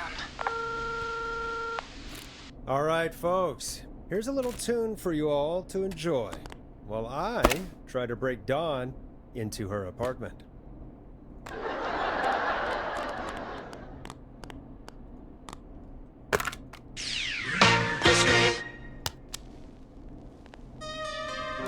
Coming up for your listening pleasure, it's Caged Tiger with their single, One Last Goodbye.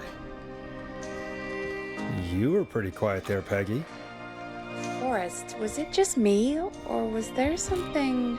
Yeah, it wasn't just you. Something was weird about that. Yeah, well, tell you what, we have a Starling 4000 or whatever here at KFAM. Clive bought one for the station. Maybe we can find something to help. Well, I'm not sure who, but to help someone.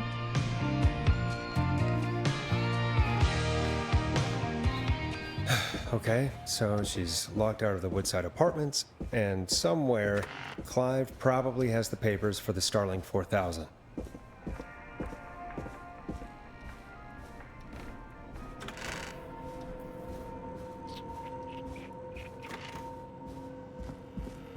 Well, my theory was wrong.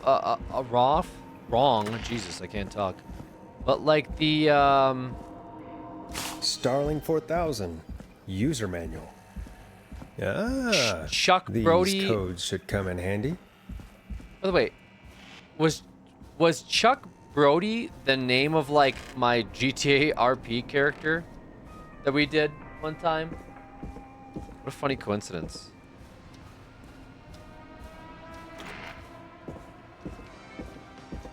I still think the security alarms are tied to bombs. I still have that as a running theory. Welcome back, Forrest. Find anything? The Starling 4000 security manual. It's got a bunch of codes. Good. And did you find anything else? Nothing except the manual. All right.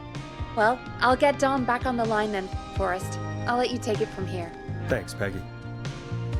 When you're ready, shut the music off.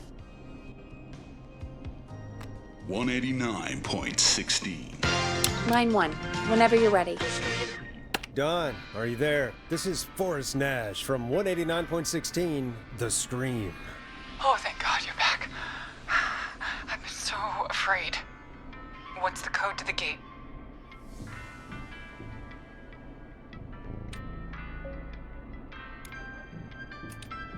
The code is 715914. Thank you, Forrest.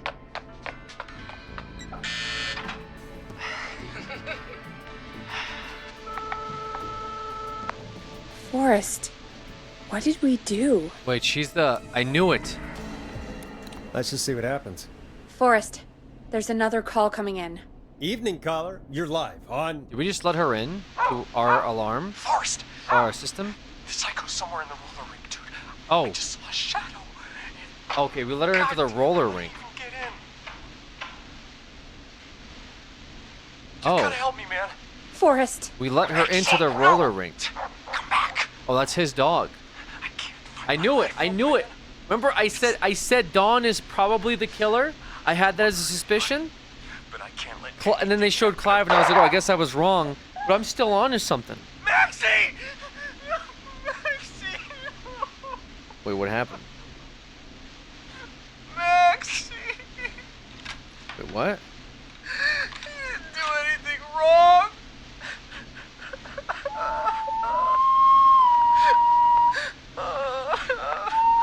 Wait, can I see something? Can I see, Thanks again, Forrest. Oh, God, poor Ricky. Okay, Gallows Creek, here's some music while we process what just happened. So, the whistling man is a woman? oh, shut up for a sec. I had my suspicions. Yeah, sure, Forrest. You just never mentioned it. She called up. You spoke to her multiple times. I thought she was just regular Gallows Creek strange. Really, Forrest? Why do you think she requested that song? To get me outside? Maybe, but how? She didn't know the song was outside to start with. That's right. She never actually attacked me out there. So? What now? I guess I should make an announcement. We do have new info. Okay, kill the music and you can make the announcement. Hold on.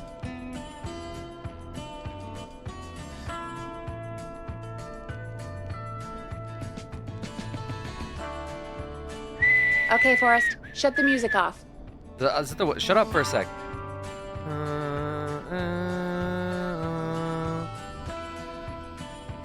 What was the tune? It must have been from this thing, right? When you're ready, shut the music off. It's the same key. Yeah.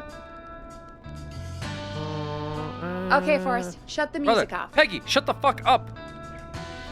I'm trying to listen to the part that she keeps singing.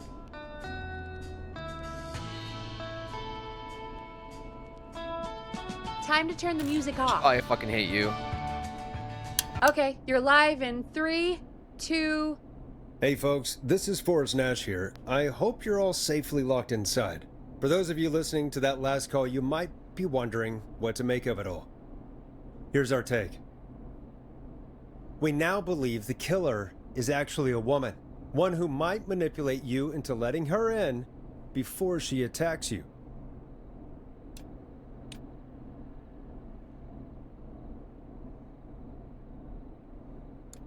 I'm sad to say, but it's time to trust no one.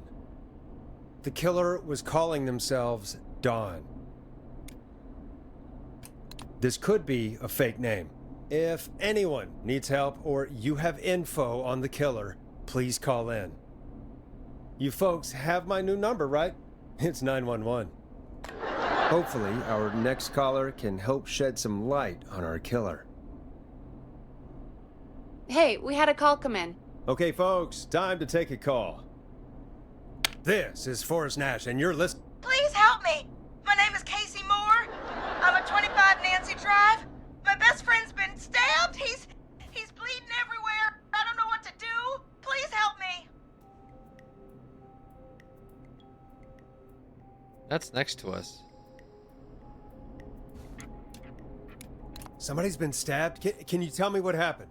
We'd been out at the reservoir. We were heading back to his place when we heard this whistling all of a sudden. He just started freaking out. He screamed at me, told me to hide. I'd never seen him like that, and I just panicked and ran and hid in a bush. Oh no. Forrest. Then what happened? He went up the road and talked to someone. I couldn't really hear or see anything. It sounded like he might have known the person, and they just stabbed him.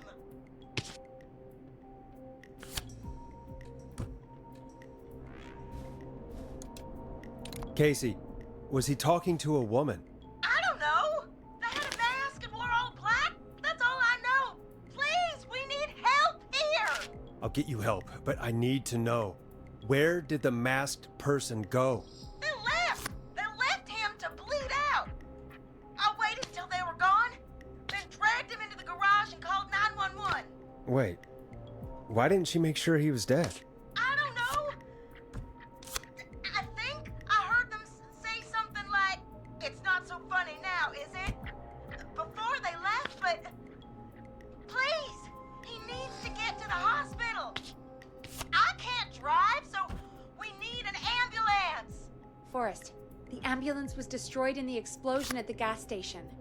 You should get all the info you can.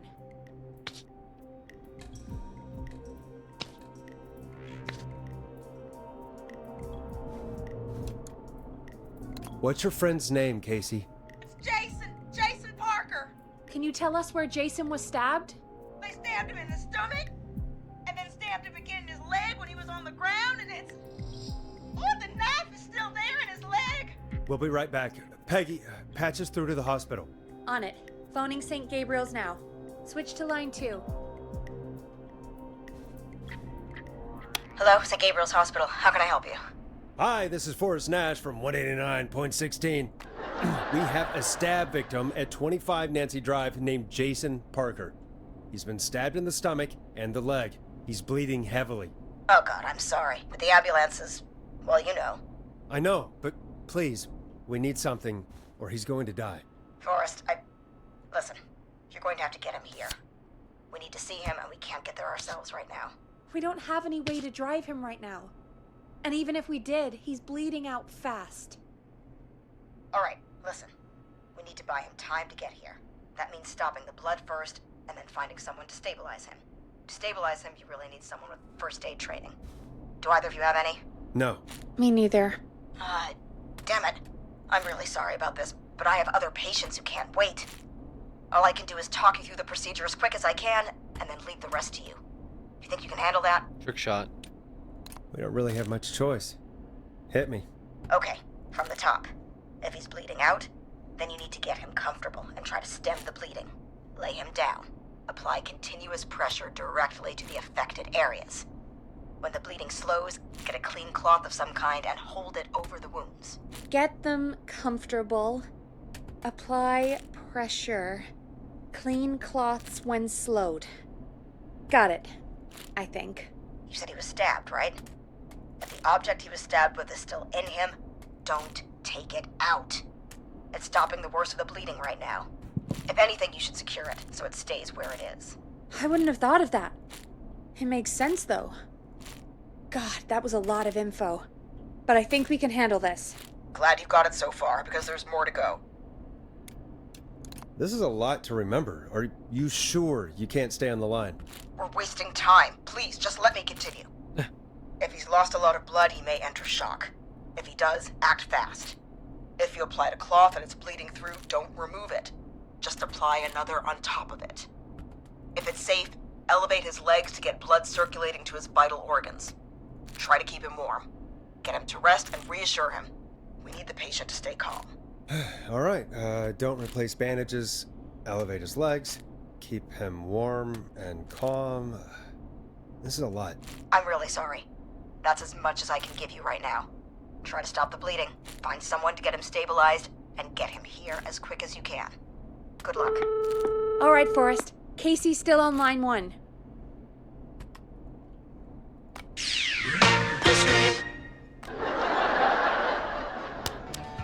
Hello?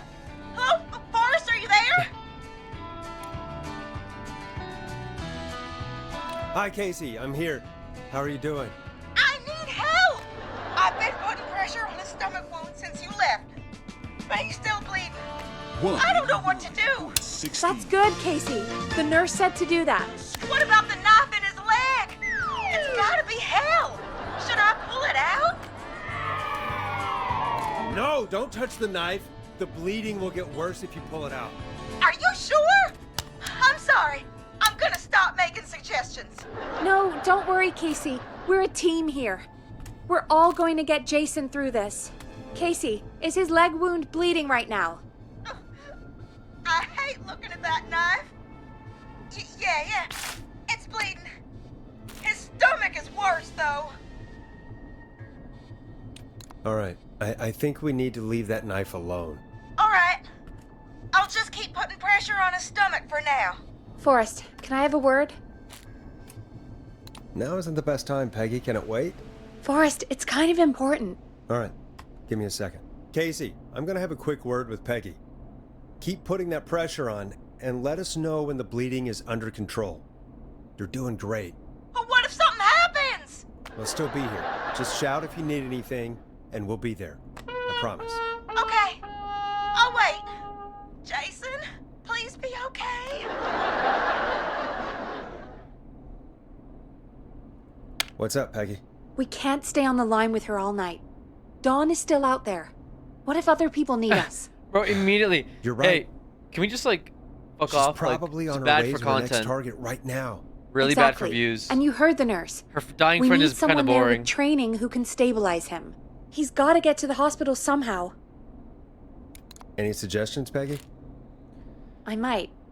A little before you started working here, KFAM did a mandatory first aid training course. Me and Karen missed it because we were away on a producer getaway. You skipped it, didn't you? Never mind.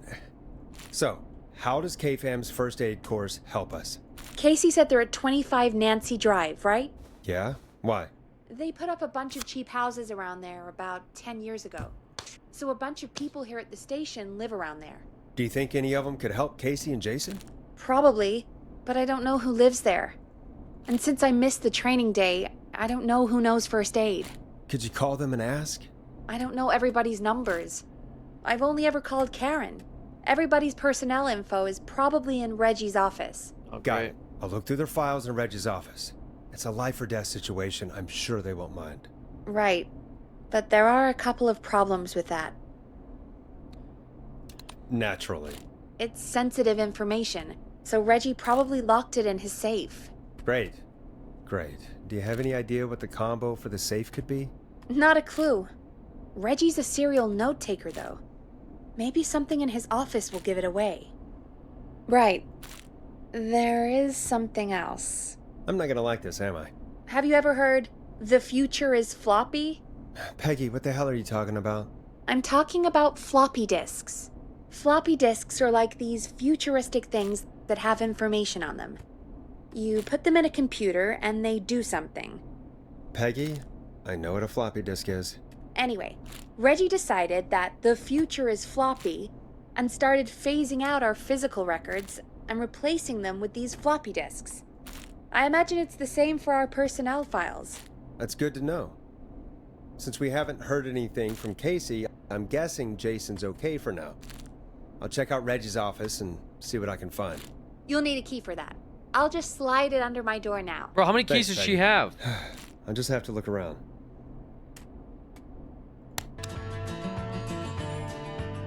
Good. I'll patch my mic down to the office, so you'll hear me over the intercom.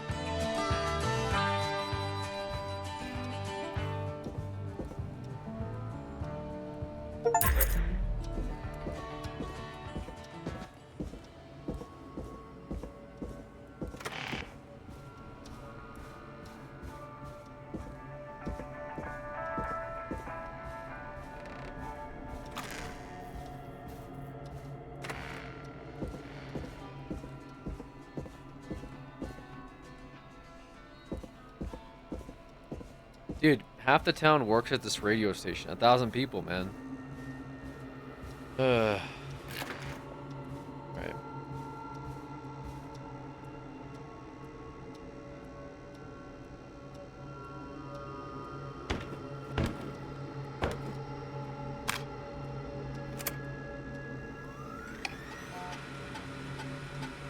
Could this be it?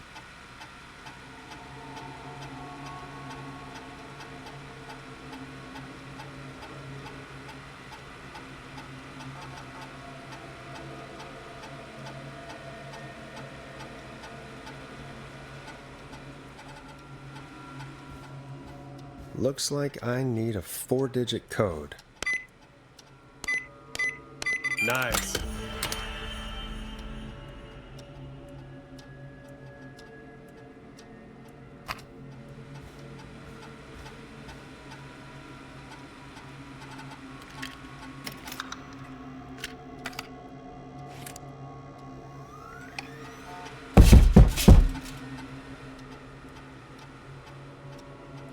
The fuck was that?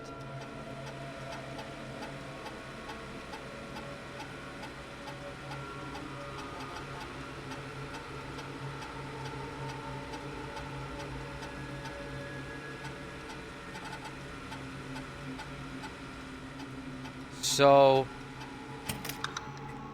this guy was a war medic. Okay, so John's a war medic.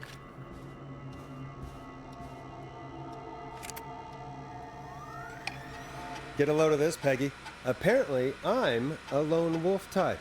Forrest, what are you doing?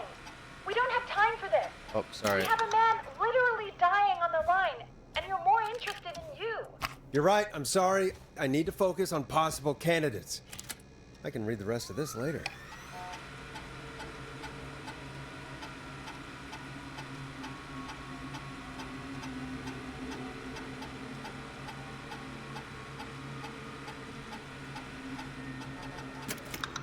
Nothing of value.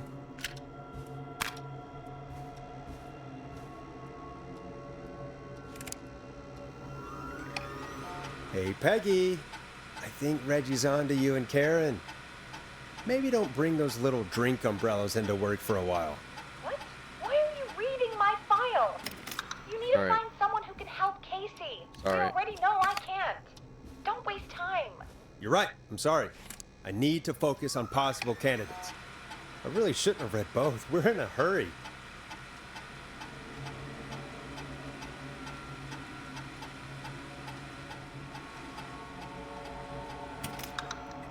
What was this? This was Carter, Brad, Barbara. So want the war medic.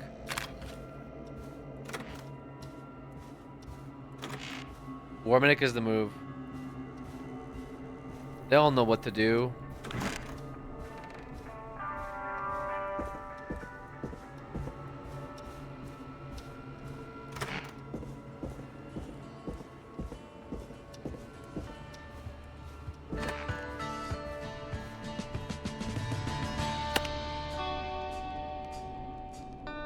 Dude, hello? Oh my god. Ah, that's annoying. Instead of coming up here to talk to like Peggy directly, I have to go talk to her through that intercom to advance the plot.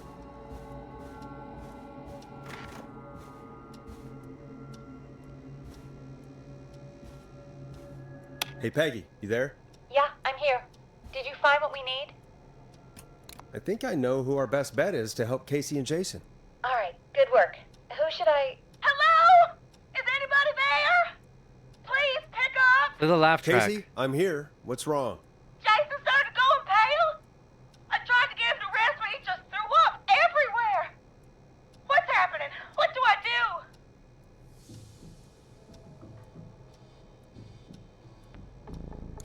God, it sounds like he's going into shock.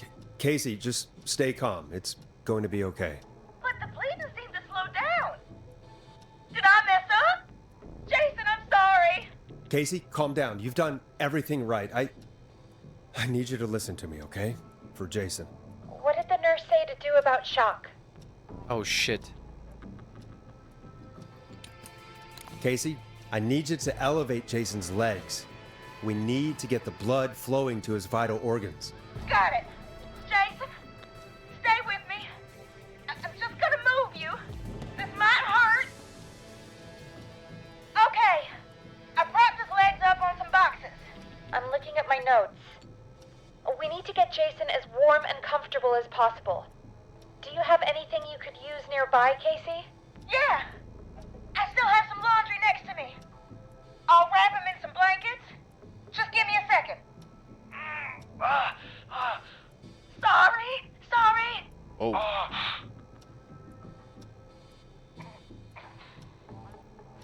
Sorry. I'm done. You're gonna be okay, Jason. Just giving Jason that work? Listen. Trying to save his life. Okay. He's not doing well. Is he gonna? Casey, I need you to be strong for Jason. Sit with him and reassure him that everything's gonna be okay. Okay? Okay. But please, I can't give him what he needs. Please sit down. I can't lose him. All right, Forrest, we need to hurry. Jason doesn't sound like he's doing too well. No shit. You said you knew who to call earlier? Who was it? John Hedges. We need to call John Hedges. He lives on Nancy Drive. He didn't really participate in the first aid training, but he's a former war medic. He's probably the most trained person we have. Really? I never really spoke to him before. A war medic, huh? Yeah, and according to Reggie's notes, John keeps all of his old equipment at his house. He's something of a hoarder. All right. What's his number? 5420735. Calling now. Let's hope he picks. Who the hell is this calling me at? What time is it? John, it's Forrest Nash here at KFAM. We have an emergency and we need your help. Forrest, if this is a work emergency, then it can wait until the goddamn morning. Just leave me a note like everybody else. A man has been stabbed by the Whistling Man, or... Never mind. He's lost a lot of blood, and he's passed out. We need you to help him. The Whistling Man? What kind of joke is this? John, we're not kidding. A man is gonna die if we don't help him right now. Seriously? I haven't been called on for over 10 years. Where's the patient? What's his condition? He's at 25 Nancy Drive.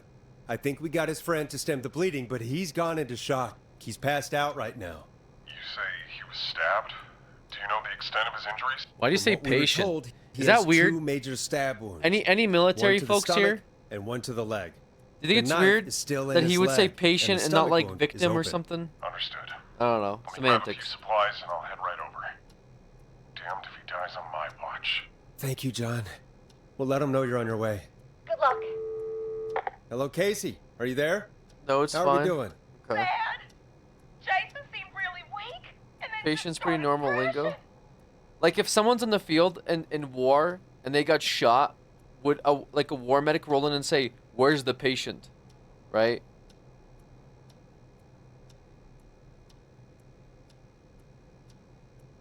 Patient's normal lingo. Okay. Really, they would say, okay. I thought I was a little weird, but because he's like, I haven't been called in 10 years. Where's the patient? But that's why I'm a streamer, not a knowledgeable person. How is he now? What about now? Is he still thrashing? He's passed out. Please tell me you found someone to help. Casey, help is on the way. My colleague will be there soon. You hear that, Jason? Someone is coming. You're gonna be just fine. Just hold on for me, okay? Just hold on. Come on. Hello, Casey. This is John Hedges. Once they're treating them, they're a patient. Oh, I see. Okay. Please let me in. I'm guessing that's Jason there. Casey, I'm gonna need your help. Forrest, Peggy, don't you two worry. We've got this from here. Okay. Forrest, we'll call you back later. I have to go now. Good luck, everyone. No one's been able to take this killer out. Right. And with that, the show moves on. We're sending our best wishes to Jason. We saved him. After all that excitement, I think we could use some music. Come back upstairs when you're ready. This is such a cooked, like, experience for anybody involved in this. Like, first of all, okay, they're taking this shit so seriously for, like, 30 viewers. You see, at most we have 30 listeners. Okay, not to downplay their little, like, radio station or anything like that with 1,000 people in town. But, bro, do you really need to play music when, like, all the cops in your town are dead? Your only ambulance has exploded at the local gas station. Your only fire engine has its tire slashed. And the emergency services have turned you into 911. That you still gotta be like, we're gonna play music, Peggy. Are you insane? At this point, you're basically the National Guard for the entirety of the town, and there is a rampaging killer on the loose who is now like 7 or 8 bodies in the last like 3 hours. They have non-stopped killing and stabbing people, and we're still like, we're gonna play the music for the people. Who the fuck? At this point, you're basically like the equivalent of a emergency like services center that's giving everyone in town play-by-play news. They don't give a fuck about the music at this shitty radio station anymore. You are their only lifeline and their only source of information for a killer that is rampaging their town. This is insane that we're still like, play some funky music. It's cringe. It's disgusting. It's tone deaf. You should be fired for not giving people just any point in time they can call in and ask for information or figure out who this person is. Also, you know who the fucking killer is. They said their name is Dawn. But instead of being like, I don't know, you heard their voice. Here's what their voice sounds like, guys. Here's a clip of their voice. Guys, this person called in earlier. They were at this location earlier. Like, hey, guys, they just killed somebody at Roller Ricky's. They're near Romeo Street at the corner of Thornside Road and Romeo Street. They're near St. Gabriel's Hospital. If anyone's in the area, please stay clear of it. We're looking for a woman matching this description. Last seen at Roller Ricky's. Okay, she's at Nancy. Tell the war medic what the description is. He just got there to the scene of a crime. Tell him, hey, we're looking for a woman, by the way, that sounds like she's in her like late 30s, possibly early 40s, right? Like she, you know what I'm saying? Like, no, just like, hey, we gotta play some more music, Peggy. Peggy, we gotta play some funky music for the people. That's what's more important. Give me a fucking break. The music brings in the views, though. No, it doesn't. 30 people tops, and we almost got sued. Also, by the way, turn this shit off. We almost got sued earlier for not playing some musicians' music. What kind of like, dude? Okay, this guy is globally touring. Okay, he sends us a track. Hey, just play this track whenever you want, brother. We're cool with it. His agent calls you up and says, I'm gonna sue you if you don't play the track to the 30 listeners in this small town. Can you imagine that? Like, can you imagine like in any case where like some big star celebrity sends his buddy a demo disc to his like local station, you know, somewhere in the middle of nowhere, and then his manager's like, did they play your track? We're gonna sue them if they didn't. Like, they don't give a fuck about 30 listeners. They're global. Why the fuck do they care about 30 fucking listeners at this shitty radio station that they're gonna sue you over? Are you goddamn out of your mind? Like, it's taking me out. It's not that deep. To be fair, it's a video game. It's been fun. The voice acting's been good. But sometimes the immersion breaking portions of shit like this gets me fucked up, dude. I outside of being just quirky, which is what a majority has been, especially with the soundboard stuff like that. Just the scene setting really pisses me off, bro. Just isn't part of radio culture. He wouldn't understand. 30 listeners at a small town, who you are playing music for because your buddy's in a big band who gave you a demo disc or an EP vinyl, and the manager's going after you for not playing the music to 30 people. They might sue you. Is crazy. Imagine that, dude.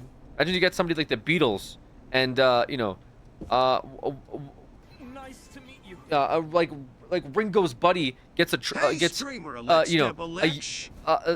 yellow submarine that they want to play for their small town, and then the manager of the Beatles is calling up the small town. You didn't play the song to the 30 people that live there. We're going to come after your ass. That's crazy. What are we talking about here? No evacuation notice, no warnings, no calls from the city, no emergency service. There's a mayor campaign. The guy's like, I'm running for mayor, and I just want you to know that I'm here to keep the city safe. No, we need emergency ordinances. Guys, we have no fucking police. Guys, we literally have no police. How do I do this? Where's my stupid... Guys, we have no police. We have nothing here for you folks. We're giving you play-by-play updates. All of our cops are dead. We don't have any fire trucks. The local gas station's on fire. The local power plant has been set on fire as well. The gas station exploded. The killer has stabbed 8 to 9 separate victims. They also have access to explosive devices.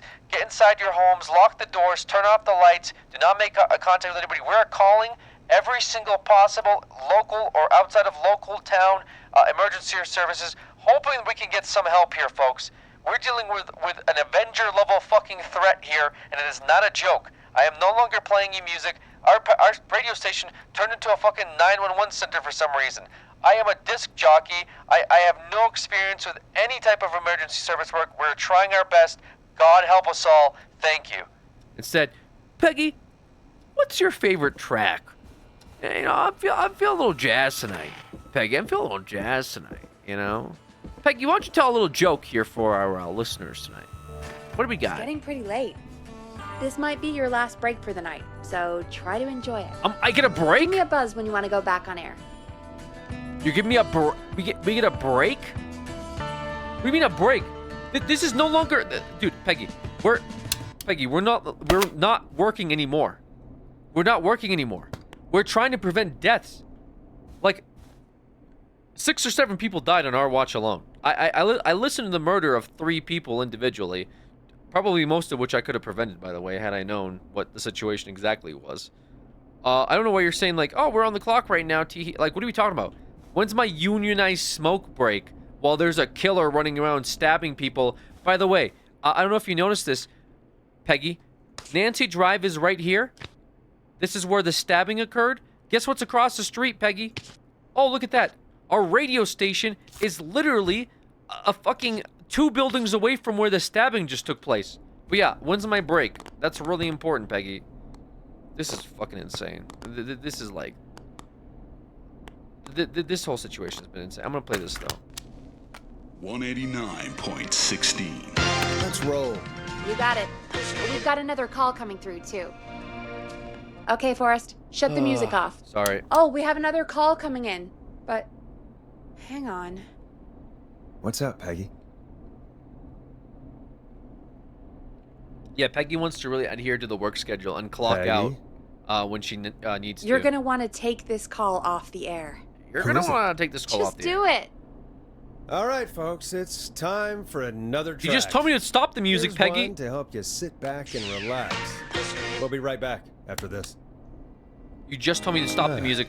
You hope told me to this is stop the good music to news, tell me to Peggy. put music back on. Who have we got? Take a Find break. out for Oh, we got a yourself call. on line 1. Oh, take the music off. Oh, put the music back on. Hello? Forrest, I'm glad I got back through to you. Sounds like it's been a busy night, huh? Surprise! It's Leslie, our 911 operator, leading the charge from Henderson to come save us. It's so good to hear from you. Are you okay? I am. I'm driving back with an officer from Henderson now. We got back into radio range a little while ago. We've been listening in, but haven't been able to get through until now. Great. Ever since you found Sheriff Matthews, it's only gotten worse. It's been a long night. Well, it shouldn't be too much longer now. I'm glad I got one through officer. you. I wanted to let you all know what's going on. One I made it to officer. Henderson. 10 people Turns dead. out somebody had cut the phone 10 people line. dead in 3 hours, 1 cop. What was happening? The fuck? After I told them, well, their sheriff sent a goddamn squad back with me to stop this. Okay. That's great news. That's crazy about the phone lines, though. Do you think the whistling man cut them? Bro. I'm guessing so. At this point, we're gonna call the fucking SCP Delta Squad to come in and deal with this thing. We're coming in hot, but we need your help. I know Gallows Creek isn't a big town, but if we don't know where the whistling man is, we can't get him. Her. That's where you come in. You can count on us. What do you need? It might be a long shot, but here goes. The whistling man already called up a few times. I bet she calls again. We're still a little ways out of town. Can I play my if own? She calls, stall her. Can I play my own? This is what should be playing on the radio right now.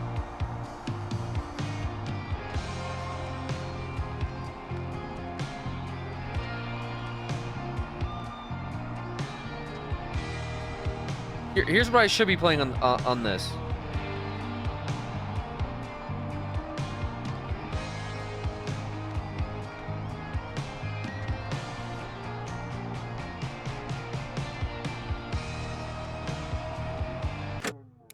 Buy as much time as you can for us to get in.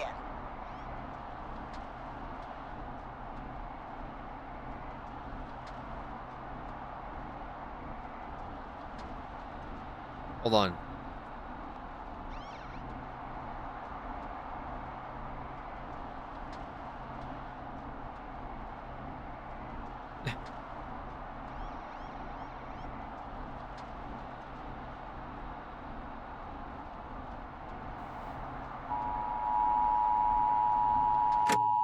And while you're talking to her, try to figure out where she is. We'll be listening in, so once her location is known, we'll head straight there and end this nightmare.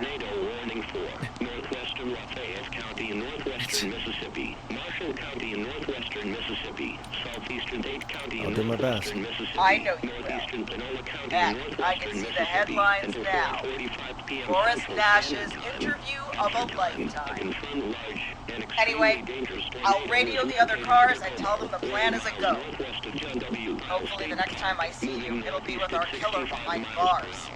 This is a particularly dangerous situation. We'll see you soon, Leslie. Thank God. It sounds like this is almost over. We're nearly through this. Life-threatening situation. Flying debris may be deadly to those caught without shelter. This is what I should be blasting on the radio. Not some fucking vinyl with some good jams. I hope you're right. The sooner this is over, the better. I am right. Trust me. Anyway, we should get you back on air. Taking callers is the only way to see this through. Bringing you back live now. Welcome back to The Scream with me, Forrest Nash.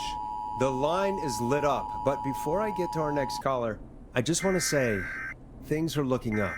It's almost over. But for now, let's bring in our next caller.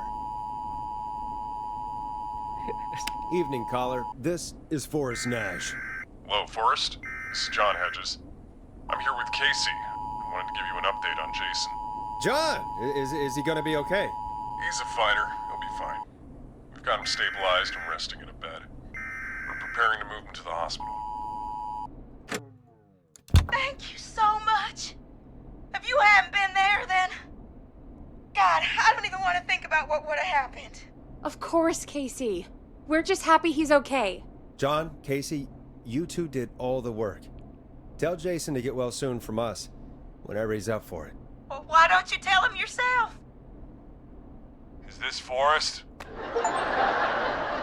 Oh, he survived. The one and only. I hope you're feeling better. Bro got stabbed. It's good to hear you, Jason. He's already talking. How are you? Oh, well, you know. I've got a hole in my stomach. Yeah, bro. There's a knife in my leg, but John gave me something to take the edge The off. knife is still in your leg? So, I might feel Bro, even go to better the than either of fucking you. hospital. What are you on the phone for? Go to the hospital. Knife's still in my leg. You know, I'm Take fucking... it easy until you get to My St. Gabriel's. fucking stomach is hanging out. I can see my stomach fucking hanging out, but you know, I've been better. To call you. What? I'm guessing the whistling man is still out there. Jason, go to the hospital, bro. Yes. Yep. I gotta put this back on. Anyway. I was worried you'd say that. God damn it. Actually, I'm glad you called. I wanted to talk to you about what happened earlier. Go for it. Casey said when you were attacked, your assailant said something like, "It's not so funny now." Do you know what they meant? I do. And I've heard that voice every day in my head for almost 20 years. Every day? Does the killer live in Gallows Creek? No, not exactly. Hey, guys, I'm really sorry, but there's a call on the other line. I just need to make sure we don't have another situation brewing. You fill Jason in on what happened. I'll be right back. Forrest, have you ever heard of somebody called George Barrow? The boy who drowned? Sounds like everything's finally coming out now. It's been tough to hold it all in. Sounds like you've been holding back about something awful, Jason. I'm part of the reason my best friend is dead, Forrest. And the few who knew about it said if I ever said anything, I'd find myself in jail. For a long time. Oh shit. It was hell. And then the town just moved on. Like he'd never existed. Who killed George that night? Some of the guys on the football team I knew it. had an idea for a way we could I knew it. haze the newcomers. I knew it. We decided to plan a party in the woods. Oh my god. And things got out of hand. We did pull the prank. He died. Oh my god, my dad's gonna kill me. We gotta cover Each had this a up. role. Dude. I was the stabbed friend. At the party that night, I left the group for a second. Met our whistling man. Pretended to get stabbed in front of everyone. Started an almighty panic. Those screams. And that guy ran away, was scared, and died? That was the last time I saw or heard George alive. How did George die, Jason? He was running and died. I was playing dead. And they wanted to cover it up. But when I heard her scream... Her? Yeah. George's girl. His Do girlfriend? you remember who she was? Yeah. He called her Bean. I heard her again tonight. His girlfriend is the one killing people now. As revenge. Was what? What happened? Are we still on air? No, we're not. Seems like the power is completely gone. Yeah, I wonder. How do we get it back on? How this happened. If only I knew how this happened. If only I knew how this happened. An emergency broadcast? Emergency? You know, nuclear war, alien attack, broadcasting a serial killer's location to the cops so we can end this nightmare. Holy shit. Fair point. Peggy. It's in the storage area in the far back corner, up on the wall. What? We had. I spotted it earlier when you were digging around for all those tapes. It'll have a big red button. Just press that. Oh, I know where it is. We had the ability to do this the entire fucking time, Peggy. We could have done this the entire time, and just now, when the killer is likely here at the studio, cutting off our power, have you decided, hey, we should press the emergency broadcast button to give everyone the location of... Dude, this is the most cooked, like, non-logical, like, no one here thought about any of this shit at all situation I've ever seen. Everyone here deserves to die, including the main character. This is so, fucking shot, dude. We had the ability to do this the whole time, and just now, when we're about to die, did we decide, hey, we should press the button that transmits the national emergency, national emergency frequency signal to the rest of the county to let them know where the... Are you... Dude, this is so fucking... Oh, yeah. Close that shit. Okay, well, we're fucked. I'm calling it now. Peggy's in on it. She might as well be at this point. She may not necessarily be in on it because she was there the whole time, but... Far back corner. Why is this station so big? It's right here. It's not. I missed it. Did I miss it? Where the fuck was it? Wasn't it like over here somewhere? Hello? The far back corner. Okay, so all the way in the back. Peggy's throwing. Peggy's been throwing. Yeah, we're dead. Hey, you should go downstairs when the killer's outside. Must be it. Boom! We've got power.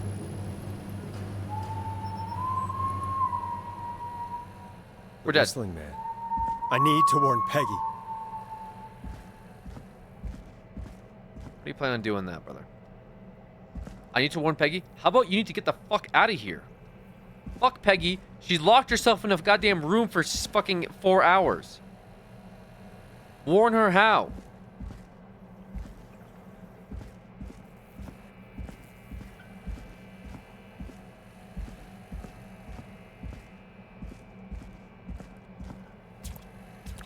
There's nothing down here to be able to warn with. Oh, wait. Peggy, are you there? Are you... Peggy! I need to get back upstairs. Oh, it's over. Oh, bro. It's just... This is so cooked, man. What the hell? Fuck was that? She gets shot? Let me run up there.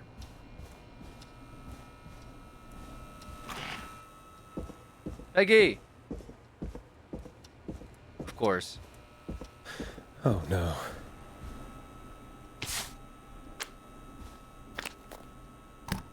Peggy! Where'd you go? No! No! No way. This can't be happening. What? How was that? Guys, A call. The heck? Where's Peggy, Don? Have some patience, Forrest. It's almost the end of the night. Almost the end of the show. But it's not over just yet. Got a little time still. So let's make the most of it. What do you mean? Make the most of it how? Well... Huh? I thought we'd end tonight's Whistling Man special with a You could for sure mace her, by the way. one who started it all. Let me take that out of your mouth and... You crazy bitch! Let me go! Welcome to the air, Mr. Teddy Gallows Jr. Wait. It's all gonna come out tonight, Teddy. Your daddy and his money saved you 20 years ago. But even if he crawled out of his coffin with all the money in the world... Wait. Yeah. Where the hell is Teddy? So the How typical... are you talking to him if you're here with me? Because I'm not there Rich with kid's you, rich Forrest. dad bailed him out. I'm here with Teddy. And he did it by paying off like Clive and others. Clive was a janitor, he didn't make much money, so he threatened. Wait, then... Is this Peggy then? Who am I looking at? Forrest Nash, let me introduce you and all of Gallows Creek to my boy, Henry Barrow. Oh, what? Wait, what? Wait, what? Your son? You mean you... Wait, that he... Yes, Forrest. He and I had a son. So there were 2 whistling men tonight. Of course. That explains how you were always able to get around town so quickly. Hang on. Did you say Barrow? Then are you... Let me just get this mask off. What? Damn uncomfortable thing.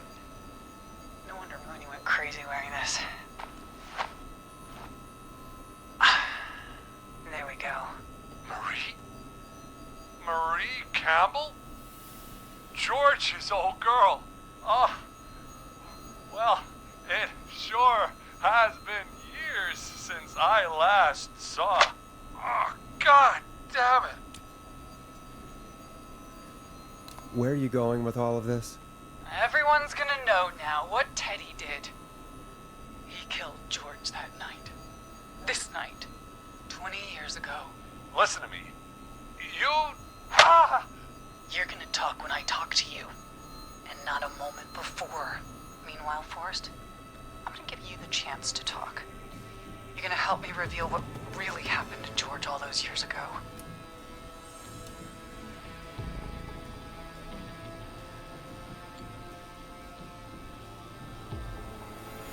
Why should I help you? Why should I play any part in this? Because I think you believe in justice. You think this is justice? You have no goddamn idea, Forrest. These people you've been trying to save, they were all in on it.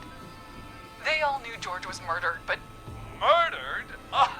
Listen, I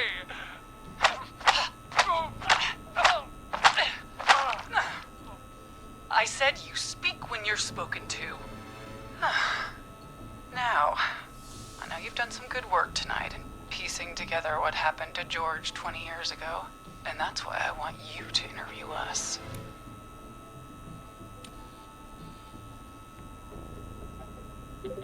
Kmart Kid, thank you for the 5 gifted. Good morning, Alex. Good morning, Simon. Oh, God, dude. I have some very strong opinions about this game. Very, very strong opinions. But before I crash out, as you guys say, I want to see where this is all going. To be fair, I've gotten a few people killed, so that probably could have been done differently. Maybe there's some different outcomes. But so far, I'm not going to spill until I see what exactly pre-crashing. I'm pre-crashing is a good word. I'm doing a little pre-crashing right now, but I will hear it out, okay? So what are we doing here? Interview us after they just went on a murder spree. I want to be very neutral about it. If you say so. I'm not really in a position to argue. I'm happy we have your cooperation. Do a good job. And hell, you might be the only one to leave here alive. Why would you kill me to begin with? Oh, Teddy. I see Teddy. To drag this out. Not me. If I can buy Leslie time to get back to Gallows Creek, and if I can find out where Marie is, then this can end. Okay. Teddy, we'll start with you. Just, talk me through what happened that night. How did it start? how would I know? It was 20 years ago.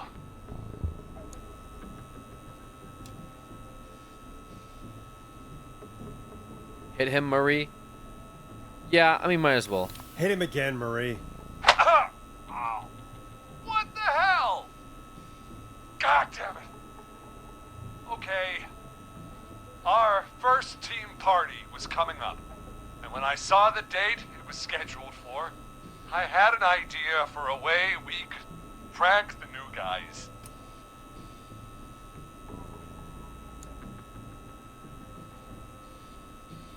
It was the night Mooney, the original Whistling Man, vanished. Isn't that right? That's right.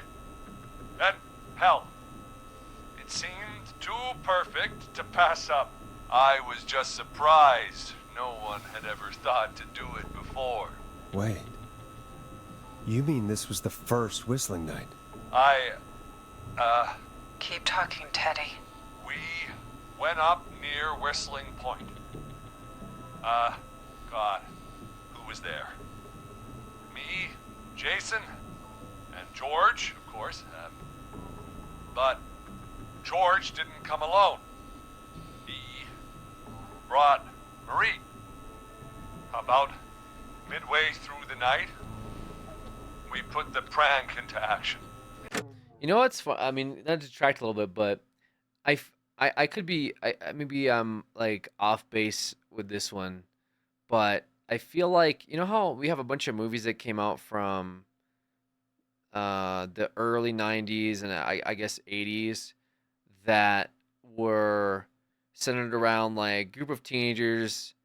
They, you know, they go out and they like prank each other due to some like like town event or you know whatever what have you, and then like a killer shows up. Like all like the older horror movies are centered around like this. I feel like it has to do with, you know, and this is gonna make me sound like I want an example. Dude, there's so many fucking movies. I mean, this game is based on that trope alone.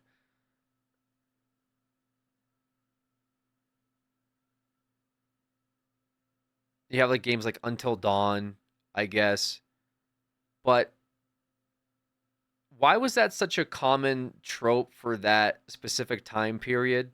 Is it because like nowadays, like, you know, do gangs of teenagers still get together? Name one. Simon, you're trolling per usual. Do gangs of teenagers like still get together and like do the whole like celebratory, like this is gonna be the best night of our life, and uh go out and prank each other, right? Like is that I know what you did last summer. Yeah, that's I mean that's like a big one, right?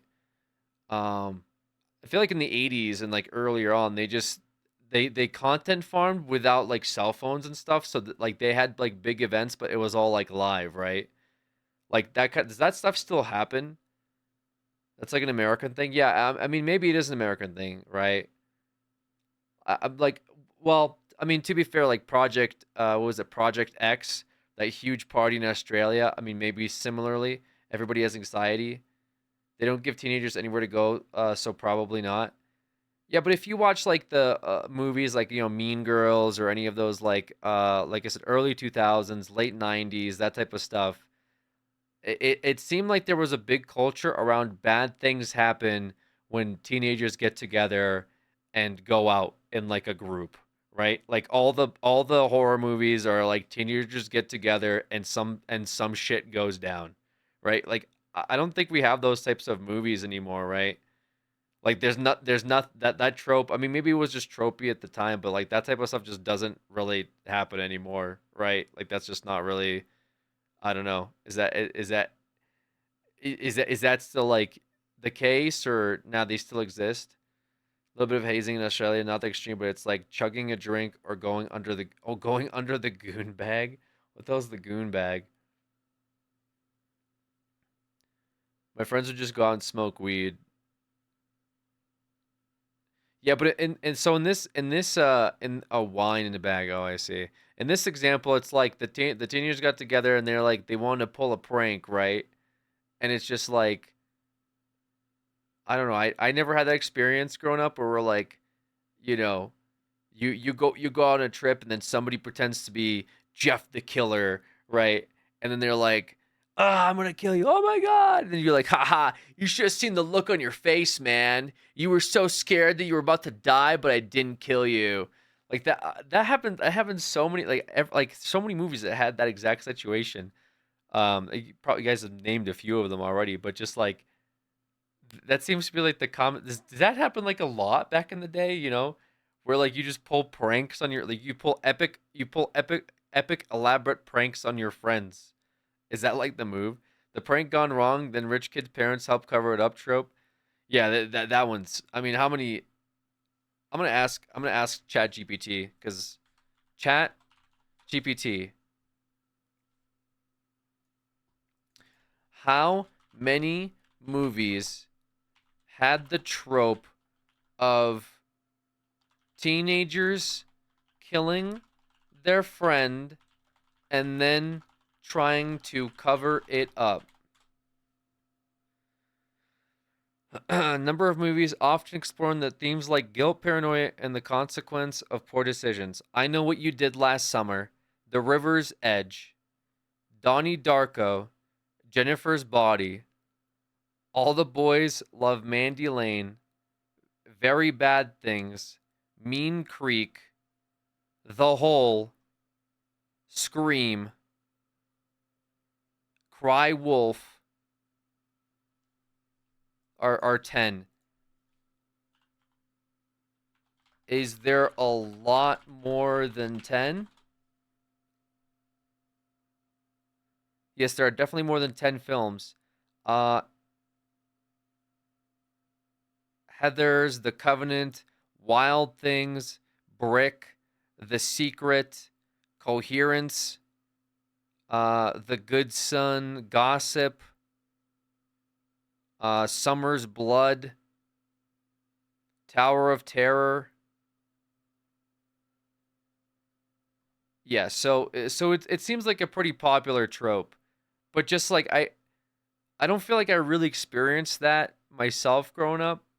So I'm like kind of curious on why that became such a popular trope, other than like it was very relatable for a lot of folks.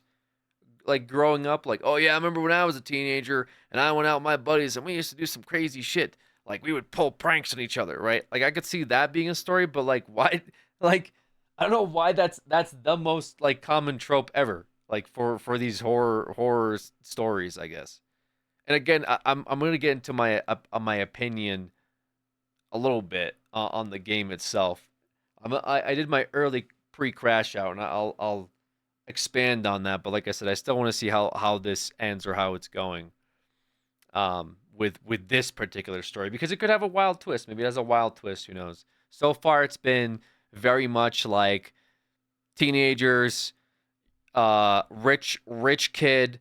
They kill their friend. Daddy comes in and covers it up by paying off a bunch of people to hide the evidence behind the situation, right? So now the guy who died, I guess he got his girlfriend pregnant, and she had a son, and years later they're now on like a vengeance spree where they're killing everyone that was involved, right? Because it sells. That's a good point, Arrow Swift.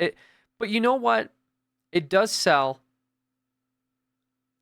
But my criticism of that trope, and like I said, I'm still gonna play the game just to hear it out, is that it's not original. And I feel like despite the topic, despite that trope selling, it's just very played out, and I don't feel like it's as relatable nowadays as it was back when teenagers would go out and cause trouble, hanging out in the woods and pranking each other. Like I don't feel like that happens as much anymore. So in current year, right? Anyways, like I said, we'll play, see what's going on with the story. Maybe it takes a twist somewhere before I super crash out. We'll get to it. Trees and saw Jason there, bloody, like he'd just been stabbed, and the whistling man. Everyone screaming. George and I and Ricky, we got left behind. Wait, Ricky was there? Roller Ricky?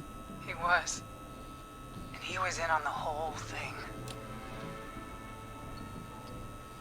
Is that true, Teddy? Did you tell him? What? No, he...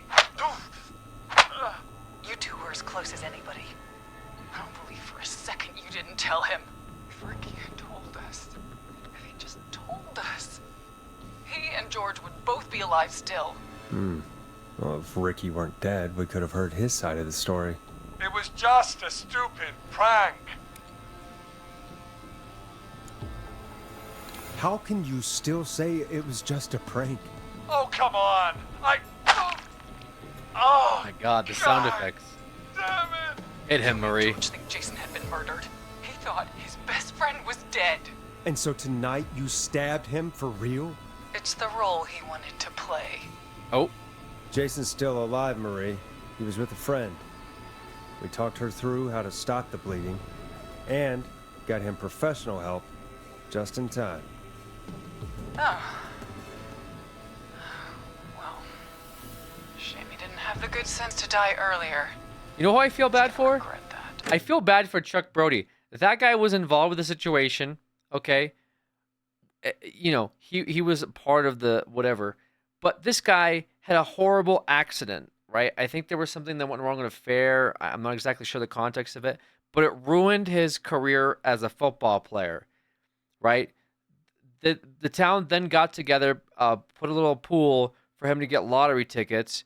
He managed to win big in the lottery, so he decided to settle down and get a gas station where he could just work and live in peace, right?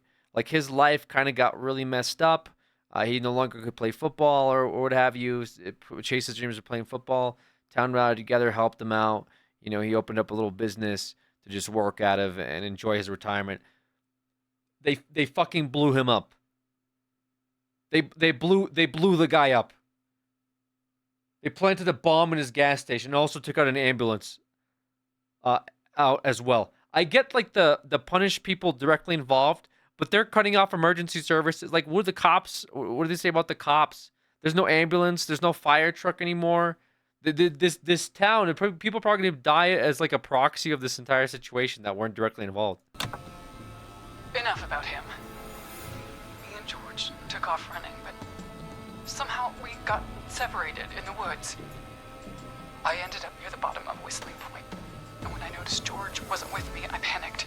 But yeah, what happened to the kid in the maze? The kid in the maze whose girlfriend stood him up. Wait, well, how was he responsible for anything? And then, I don't know how he snuck up on me, but the Whistling Man grabs me. I scream, and he starts laughing, telling me it's just a joke. I could stall for time here. How did you feel in that moment? I felt like nothing was real. I felt small and confused, and Who was under the mask, Marie?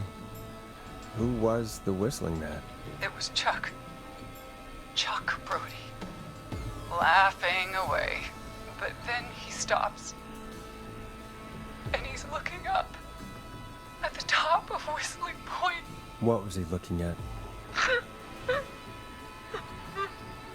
Teddy, what happened next? Nothing. I mean, it was just... Teddy? George fell off Whistling Point. How do you know what happened? I saw it. You pushed him. You were up there. You were dressed as the Whistling Man too, and I didn't push him, God damn it! I just chased him up there, and he kept backing up. When I saw he was about to go over, I reached out. That's what you saw. You liar! It's not my fault. He didn't know it was a joke. If he'd had any brains, he would have realized. Ugh. You bitch. No one's going to believe this. After all you did. If she's lying, why the cover-up? My future was at stake, Nash. You know what it's like. People like us are bred for bigger things. Fuck this guy. Yeah, so I feel like it's really trying to drive home that you should not like that guy, right? I feel that, and maybe like I said, I'll get into it. It's been 7 hours, 8 hours. I feel like they're really trying to drive the point home that he's an asshole. Like, you shouldn't like this guy. And sometimes I feel like that's too much of a good thing, as they say, where I should be able to, as the person playing, decide for myself whether he's an asshole or not, without him inadvertently saying, he's a fucking idiot. You know, people like us, we're way better than them. Like, it's such a fucking, what are you talking about? Like, what is this guy talking about? Who are you better than? You know what I'm saying? Like, I feel like they had it kind of interesting in that he felt remorseful because he was saying stuff like, oh, you know, I was trying to help him. I was trying to reach out, man. Like, I didn't think he was going to jump. Like, I think that would have been more interesting than him being like, my career was at stake, okay? And he's a fucking idiot. And, like, just victim blaming the entire time is really messed up. I'm going to be the mayor of this town. Like, what is this? Like, you don't like this guy just because he's an asshole. Not even because of the situation. Who knows? What happened that night was tragic. It should never have happened. But it was a mistake. Right. It was just a stupid joke gone wrong. So my father sent Clive out to clean it up. Why should a blip ruin my future? George was a blip? He wasn't a blip, Marie. his father covered it up from there. I searched for George's body all night, but Sandra found him the next morning while out jazz running. she found him in the river, but she lied about that to protect Teddy. She said something about her rent going up, unless she... Teddy, did your father own Sandra Sharp's dance studio? It's Gallows Creek, not Shark Creek. I take it that's a yes? Yes, okay? We own most of the town. So, this jogger was on a run by the reservoir, found a dead body, discovered it, reported it to police. The 2 cops that exist in this town said, hey, you know, oh, there's a dead body. I'd like to report it. Okay, sounds good. We'll take notice of it. The guy who owns her dance studio is like, hey, I'm gonna keep increasing the rent on your property if you ever talk about this again. What? What do you mean? You're gonna keep increasing the? First of all, my rent has already been increased several times now. Yeah, I want to keep increasing it if you talk about this dead body you discovered. Oh, okay, that seems crazy. What do you? Yeah. I'll also evict you. Really? What the fuck? That's it then. Your father I know your real was going name, to run Alex. her That's out of great, Simon. business, unless she lied and said she found him in the reservoir instead of the river. What my father did in his business dealings is nothing to do with me. The false reports. That's why you killed Sheriff Matthews too, isn't it, Maria? Not just to get him out of the way, but... Everyone was in on it, Forrest. Even the coroner wrote a fake report. Said George was drinking. That he just got himself into trouble. And Fake report? I only heard the tapes. you'd be disgusted by it. For all it's worth, Virginia didn't have much of a choice. She had a sick sister whose treatment she couldn't afford. She played along with the gallows to save her sister's life. And her own. Even still, she should have told the truth. I did my part. I tried everything I could think of. I even went to the newspaper, but no, that coward killed the story. But Maurice Russell is dead now. When will the killing end, Marie? End? When does it end? You can't kill the world. This has to stop sometime. It has to. It never should have started. He shouldn't have pushed my George off a cliff. He should have been punished. But he's coming to a stop. At least for now. Here, where George and I first met, before he joined your football team, was right after he shot the winning throw. Wait a sec.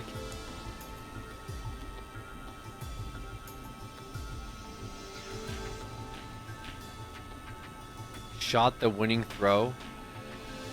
What the fuck is shot the winning throw?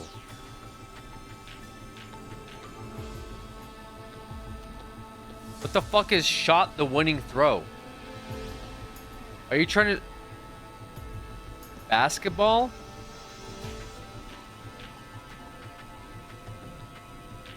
I mean...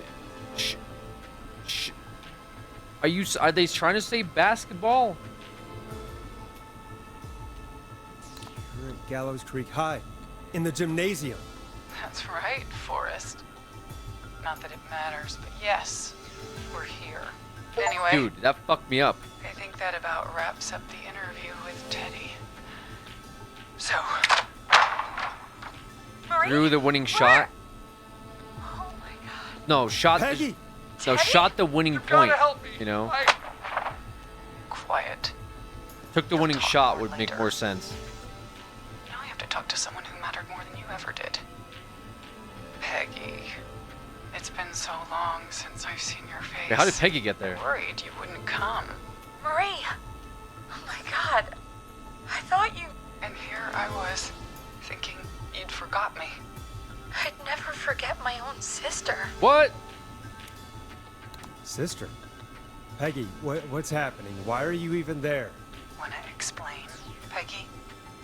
Earlier, while you were speaking to Jason, I got a call. You remember? Well, it was from Dawn.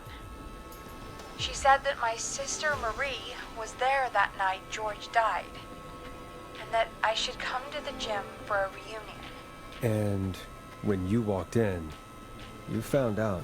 That my sister is the Whistling Man. Good to see you too, Peggy. Why didn't you tell me any of this? She said that it was my last chance to see my sister. I knew if I told you, you'd try to stop me or Jesus Christ, come with Peggy. me when we need you on the radio. And I just... You're a moron. You should have said something. You should have told me. I know, okay? I should have. But I didn't imagine this situation then, so just... What happened to you, Marie? You just disappeared one day. Disappeared? I was thrown out, Peggy. I begged Mom and Dad to do something about what happened that night, but did they care? No. They told me to stay quiet. They only cared when they learned I'd been with George. And Marie, I'm so sorry. I never knew. it's not your fault. Really, it's Mom and Dad I should be seeing right now. But since they're dead and gone, well, I'll have to settle for the next best thing. You mean Peggy, don't you, Marie? Someone has to pay for what they did. What? Marie, please. Mom and Dad are gone, Peggy. Besides, you forgot me. Just like the rest. You forgot. Is there any way I can prove Peggy didn't forget Marie? So just to be clear, the reason that Peggy left the studio because she got a call that was like, hey, if you ever want to see your sister again, go to this location. Is that what happened?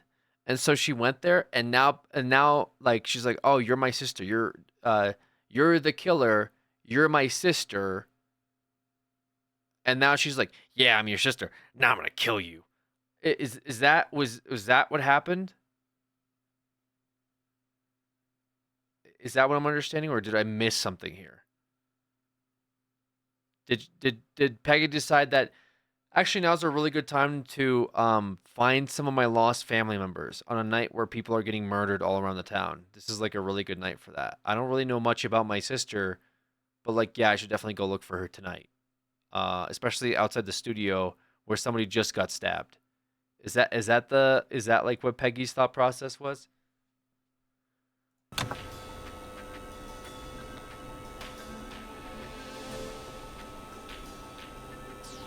Oh, wait, what?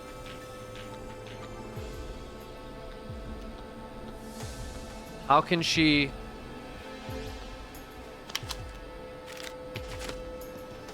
Marie, Peggy never forgot about you. Keep your mouth shut. She kept a card from you. She kept it here on her desk. What card? The card you made me for my 8th birthday. What does it say then? Happy birthday, Peg. Now you're great and 8. Love, M.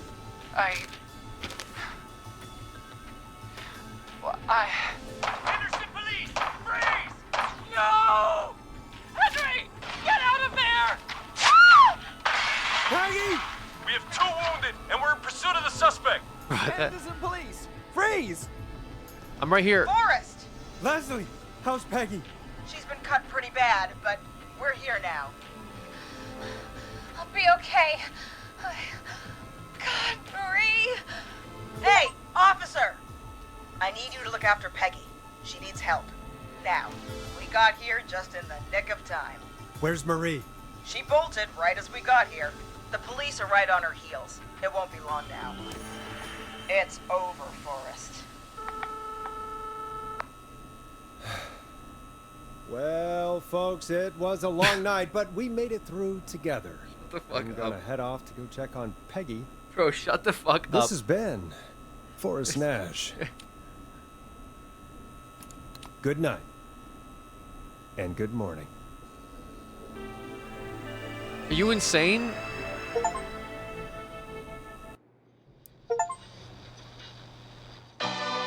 No shot.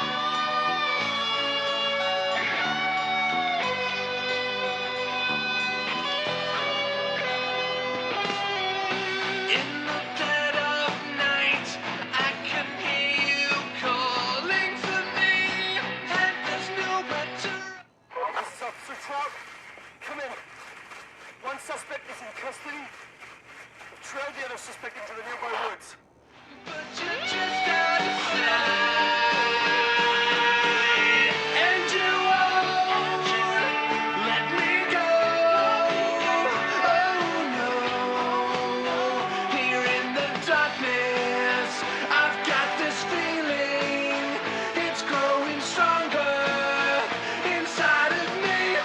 It's a killer frequency.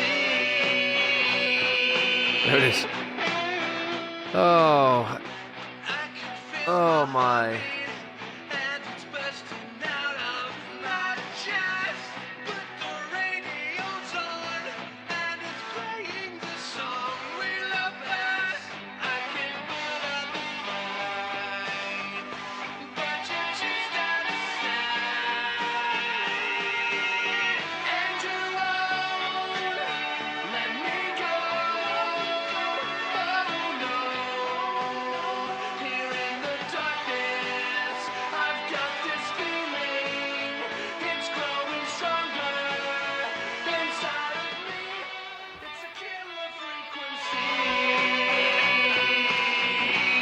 Oh, it's a killer frequency!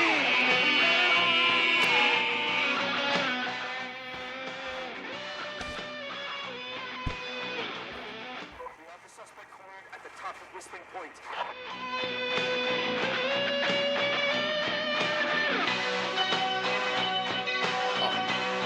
That is the suspect gonna jump off now, and then the cliffhanger is like we literally don't know what's gonna happen to him. No way she's gonna jump. I think it's the son, right? Which I think the son ran away.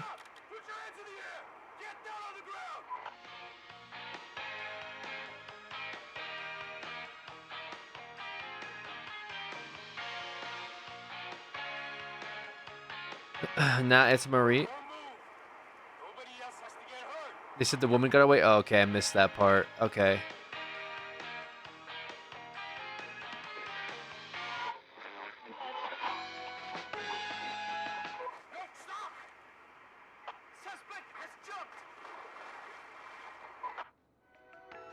That was a very short fall.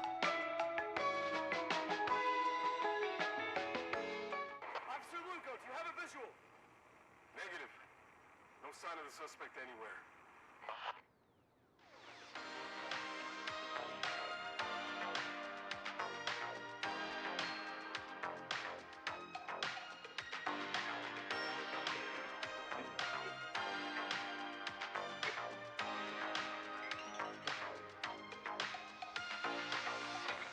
That's how the OG died too, yes.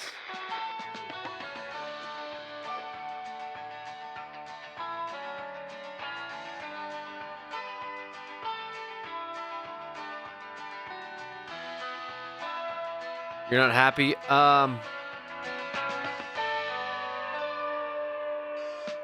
So she jumped from the same cliff that George fell from? Yes.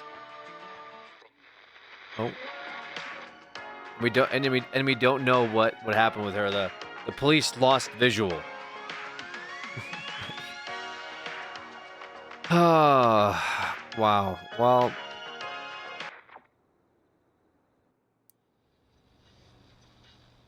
that's that, I guess. That's killer frequency.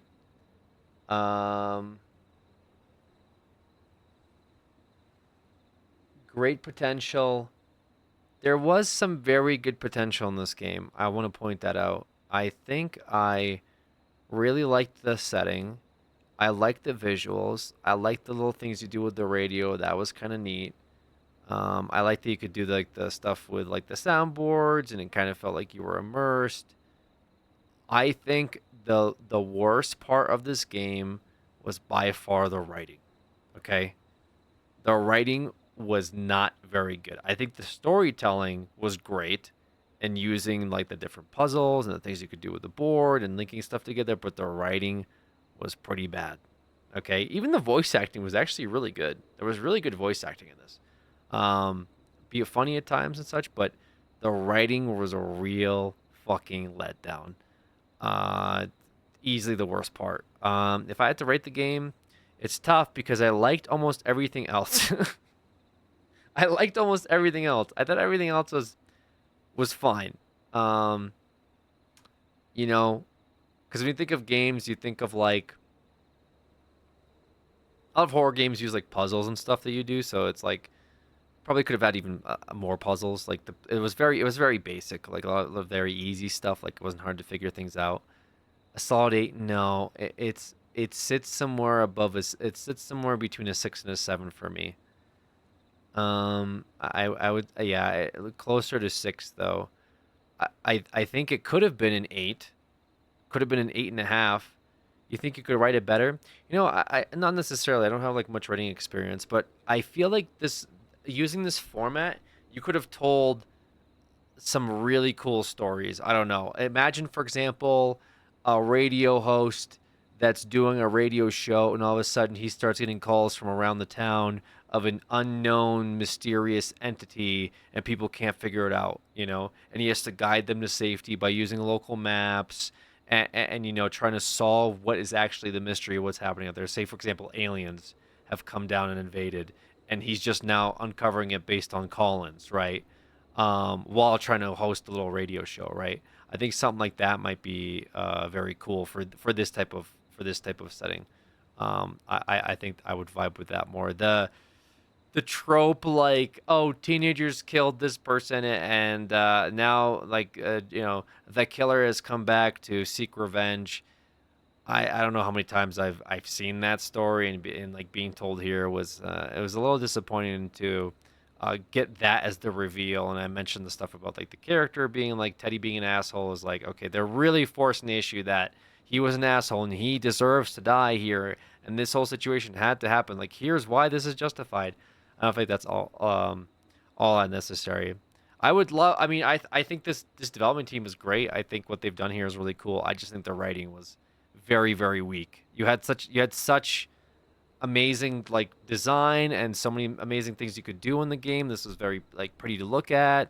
There was like it was I was very immersed for certain parts, but then like the second that I started to unpack what the story was and how silly it was with like the over exposition of like, yeah, I guess I'm just calling in because it's just like doesn't make a whole lot of sense. People are dying around the town, and you got people like making jokes, like, yeah, like for example, this woman gets like chased by the killer early on. You help her figure out how to hotwire a car, right?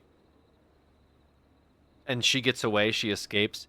3 hours later, you call her and you say, "Hey, I think that all of this stuff might be connected." And she goes, "Well, I just know about jazz. I don't know all this stuff about like why the killer was after me."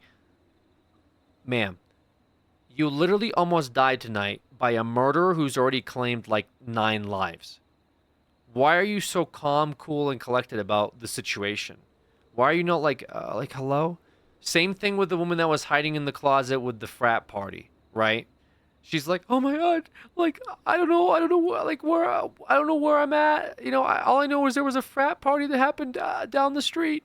And you figure out who the frat house is, and you call the frat and tell them to go over to the neighbor and party there. And they break in, and they're like, "Yo, where's the party at?" And the killer leaves, and she goes, "Yeah, I guess I could use a beer. It's been a pretty stressful night." Like stuff like that is like, brother, like you're fucking killing me with this. Like like I'm immediately detached from the story because I'm like I'm not even taking this seriously anymore. And so I definitely like lost a few parts where I was immersed, and then I was taken back by like the storytelling, I suppose. So overall, like I said, I think a 6. I'm not gonna say a 5 because I feel like, although to be fair, like with scales nowadays, I feel like everything is rated 5 to 10. Like people don't generally rate like 1 to 10 anymore. They always like IGN always does 7 is like 7 to IGN is like basically a 1, right? And then anything above that is like their scale is 7 to 10. And I feel like when you rate a game a 6, you're implying that it's better than average. To be fair, I do think it's better than average. I think if you take an average game, it's I would say it probably sits a little above an average, and most of that point comes from the game looks great, the visuals are great, the setting is great, the gameplay was fine, all that stuff was perfectly okay, but the story just sank it, dude. It just sank it. I don't know how else to put it. I'm just really disappointed by that being the end. I was really hoping for a better payoff after 7 hours, that was not the payoff I was expecting or hoping for. Unfortunately, I also wish like I don't actually know how much like saving people's lives really matters to the end story. There's obviously like different endings. It seems like I'm not entirely sure. Like it seems like there like you could really fuck it up and get a bad ending, which makes sense. Um, but I guess maybe more outcome like more like bad outcomes, like oh you killed the guy, all of a sudden like I don't know something else happens because he's dead, right? Like shows up, like I don't know, like his I don't know, maybe he shows up to the studio like stabbed, and he's like you did this, and he just fucking falls over and dies. Just like stuff that's like reflective of what's going on around the town. It's also surprising looking at this that like this seems like a pretty big town, like and it's a population of 1,000. But look at this like sprawl space. Like this seems pretty populated here, and you got a killer running around, some guy stabbing people.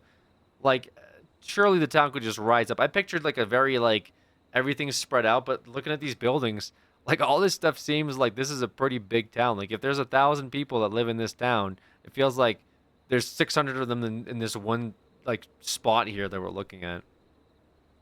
Loki feel like it should have been in VR? Possibly. I think I appreciate the lighter tone. It's supposed to be a parody of those cheap 80s, 90s movies, but that doesn't necessarily mean it's good. Yeah, I guess I was just expecting something a little bit different than like, I listed off the movies that had that same trope, and I just was expecting something a little different. It just sucks that it became tropey because it could have been like a lot more, and that's what I'm more sad about. And I like the format.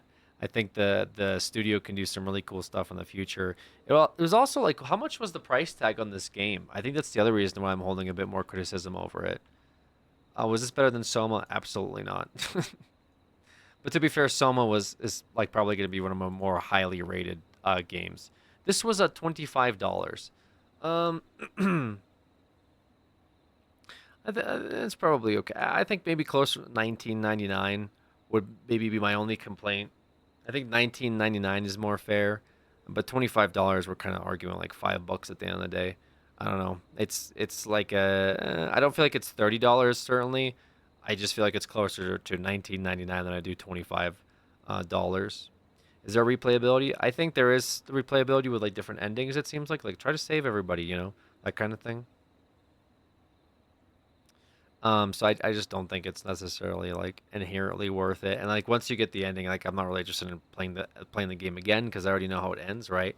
Like I think you could try to save the other people just to see what else happens. But at the end of the day, like it's just like as I was making the joke of like, what should be playing on the radio is the goddamn emergency sound the entire time. Like why is the radio host so cool, calm, and collected about a murderer that's just stabbing people around the town with no pushback?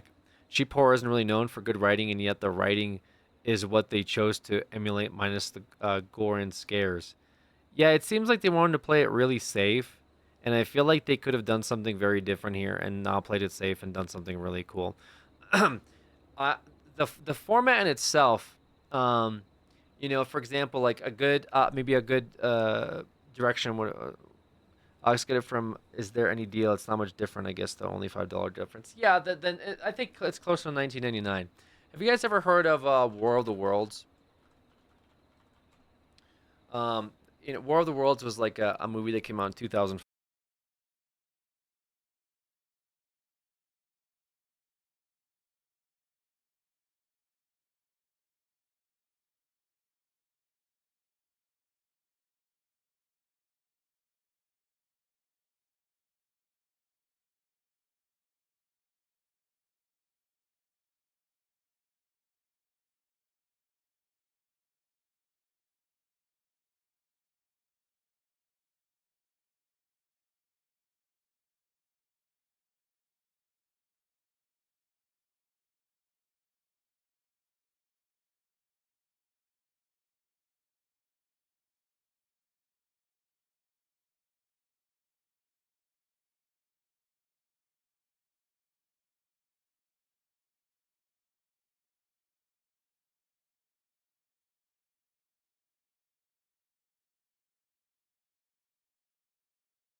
California. Professor Endelkoffer, speaking at a dinner of the California Astronomical Society, expressed the opinion that the explosions on Mars are undoubtedly nothing more than severe volcanic disturbances on the surface of the planet. Yeah, so for example, the reason I bring that up, obviously, it's a radio centered broadcast that had to do with like an event going on in like this local municipal or what have you, right? I don't exactly recall where it aired. To be completely honest with you, and the comments don't really talk about that. Originally, 1938 was the broadcast, not 1953. I think they actually did one later, like 20 years later, and they were more like transparent about what actually they were reading from, like, hey, this is a transcript. But I think when they did it in 1938, people were freaking the fuck out. So my point was, a story like that, while already having been told like over 100 years ago, personally, I think that would have been more interesting. And again, it really comes down to very much the trope of the game, which is, again, the asshole like teenager killed somebody and then his dad covered it up. There's so many directions we could have gone with, like the radio themes and like the guy hosting like this public access show and doing all this stuff with like the music and disc jockeying. I think, for example, if you had a situation where I just mentioned like the aliens came down and this guy is just dealing with it in real time, and then even if the ending is, by the way, hey, thanks for putting on that performance, we did great on the ratings, right? Like this was all a joke, and your character believed it to be real or something, right? Would have been really funny in a lot of ways, or just been a really interesting storytelling using this like game as like a vessel to drive that like narrative home, right? And like I said, I'm feeling left a little disappointed that it was as basic as like the guy's girlfriend's trying to get revenge on what happened like several years ago on all the people involved, and it just didn't make sense because of how many people got like fucking basically murdered over this situation, which came down to, by the way, it wasn't like they took the hazing by like drowning him. It wasn't like they fucking tied him to a horse and dragged him through the desert. They literally put on a costume and said, "Ha, I'm the killer guy." And he fucking booked it and jumped off a cliff and died. Okay? Now, where they did fuck up, to be fair, is they tried to cover it up because they're morons, right? Like, teenagers are morons. They tried to cover it up. Dad came in and what have you. But I just don't think everyone involved had to be like victims of this like event years later and get stabbed and just blown up at their gas station and just like brutally murdered over this situation. It feels like it really came down to like Teddy, maybe the roller rink guy, and the dad who covered it up, which, by the way, I don't even know if the dad actually like ended up paying for it or not, like Teddy's dad, right? Maybe that would have been more interesting if they bring Teddy's dad in and like she tried to like torture the guy or something. So it just came down to, well, I'm gonna kill everyone involved because she seemed crazy, and I lacked a lot of sympathy for the person who was a proxy victim to her boyfriend's death, which is kind of fucked up because in a lot of ways you want to feel bad because she got the shit on the stick and now she's trying to find a way to like get revenge and find some solace and closure, but she just ended up being such a moron by the end of it that you almost are rooting for the people that actually killed her boyfriend to not die, which is also pretty bizarre. But again, a lot of that has to do with the writing. Which death hit you the hardest? I know a lot of people are going to say the dog. Like, the dog got shot, by the way. Rick's dog got killed. Why did we put that in? What did the dog do? Like, if anything, it would have been better to hear a gunshot and the guy dies and the dog is just barking in the background. You just hear a door open and close. Why did the dog have to die? Was the dog also involved in her boyfriend's death? But for me, outside of that, I guess, like I said, the guy who had like this terrible life-changing accident getting fucking blown up at the gas station was crazy as well.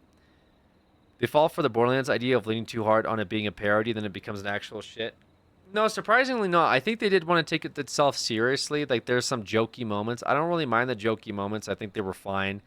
It just became like too much of like, is everyone here taking a piss? Right? Like, does everyone not give a fuck about the situation? Should I not care about the situation? Is it that cooked? Like, everyone turned out to be like a moron by the end of it. The only person that seemed somewhat believable and sane was the combat medic, right? Carpool Kamikaze, thank you for gifting us up to Blizzard 913. The combat medic was the only one that seemed like a sane human being and maybe like the 911 operator. Everybody else was just doing dumb shit. Teddy was a moron. The parlor guy that kept calling in to promote his pizza place while there's a guy killing everyone in town, moron. Peggy, moron. The killer, moron. The guy with the rolling rink, I guess he was more of a victim. I can't really speak much on him being like sane or not. Clive seems like a moron. The person that did the autopsy, I got like a really weird deal with her where she got the carrot and a stick. They said, I'll beat the shit out of you, but I'll pay for your sister's medical recovery if you hide this autopsy. Moron. The woman who discovered the body by the lake but then just covered it up anyway because her rent was kind of high, lol. Moron. Randomly, by the way, the virgin teenager in the maze got killed. Why? I don't know. Seemed a little unnecessary to just murder him in the maze. They didn't really explain what he was a victim of. Maybe that's like revealed later or I didn't see it. I don't know why they just killed some random dude that got like stood up by his girlfriend in like the fun maze. That's crazy. The guy who got stabbed for being like the victim role in their play where he was pretending to be a stab victim, also moron. The person working at the hospital that you talked to that's like, I don't have time to like go down to the... By the way, the hospital was across the street from where the guy was murdered, I'm pretty sure. I'd have to look back on it, to be completely honest with you, but it looked kind of close. I'd have to look back. But Nancy Street, whatever the fuck, was right next to where the hospital was. Anyway, the EMS working there, moron. Like, there's just so many people that were absolutely cooked in this that it was hard for me to sit down and, like, find time to take it somewhat seriously because it just seemed like everyone else did not give a fuck. The frat guys, all morons, right? Like every single person that you end up like communicating with just seemed like an idiot. You forgot to mention the guy who got the virgin killed was also a moron. Yeah, I guess I myself am a moron, but even then as a moron, I found it hard to like relate to most of the storytelling. So anyway, that's the game. We played the game. We beat the game. Go back and watch the playthrough of it. I guess what you yapping about, Omega laughing. I don't know. Click the VOD and like scroll back 25 minutes when I started my like pre-rant and got into like the storytelling of Killer Frequency. But that's the game, man. I don't know. That's about it. So this is a Discord suggestion for us from our suggestions thread where I believe Beansy put it up and said, hey, play this. So here we are. I downloaded a few games over this week to play suggested by you guys, and like I said, Killer Frequency just happened to be one of them. So overall, enjoyable game. Just writing could have been a bit better. Otherwise, I will likely play whatever else these guys come out with next. I mean, I did enjoy it. Like I said, I just hope for more impactful or more interesting storytelling in the future. That's all. When you rewatch the VOD for that rant at the beginning of the stream, yeah, go for it. Actually, skip the first hour of the stream. It was a little unhinged. It's just so weird to look at Cheesy Horror and go, this would be better if it didn't see the wacky ways people get murdered. Right there, there's a couple times where I did see that they were talking to a Vic and Nash and just like, okay, anyway, here's this song, right? Just got here really excited for the next game.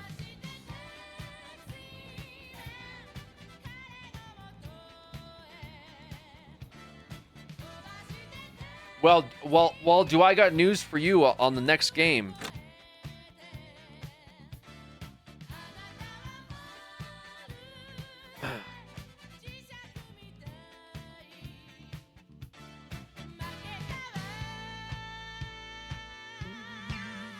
We're officially pausing the timer at 19 hours. Made absolutely no headway with it today.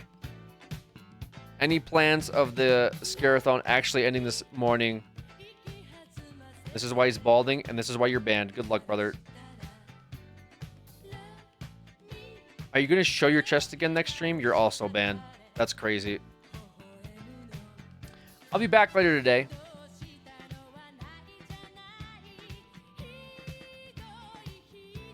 with another epic and exciting stream.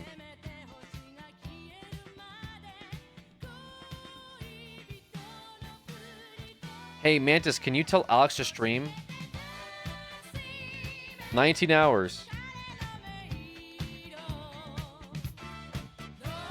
Somehow the scare-a-thon did not end today when I went live at 1 o'clock in the morning, which is also insane.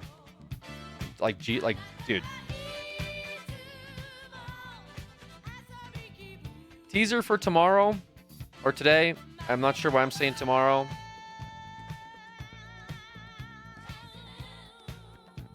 I haven't decided yet. We have a few choices, though. As I mentioned, viewer selections.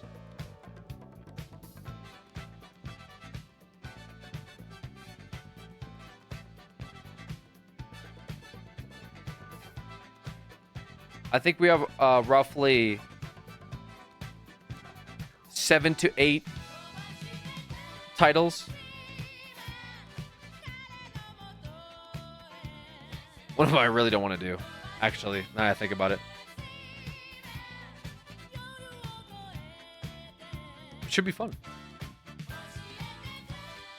Anywho, appreciate you folks. Thanks for hanging out with me tonight. Hopefully you had fun and have been enjoying the streams. I will be back later today for some more content, more streams, more fun times. Appreciate you guys. Thank you for supporting this. Thank you for keeping the scare-a-thon going. You guys are amazing. I'm gonna have the VOD published and available for you guys to view in case you missed my very late stream tonight.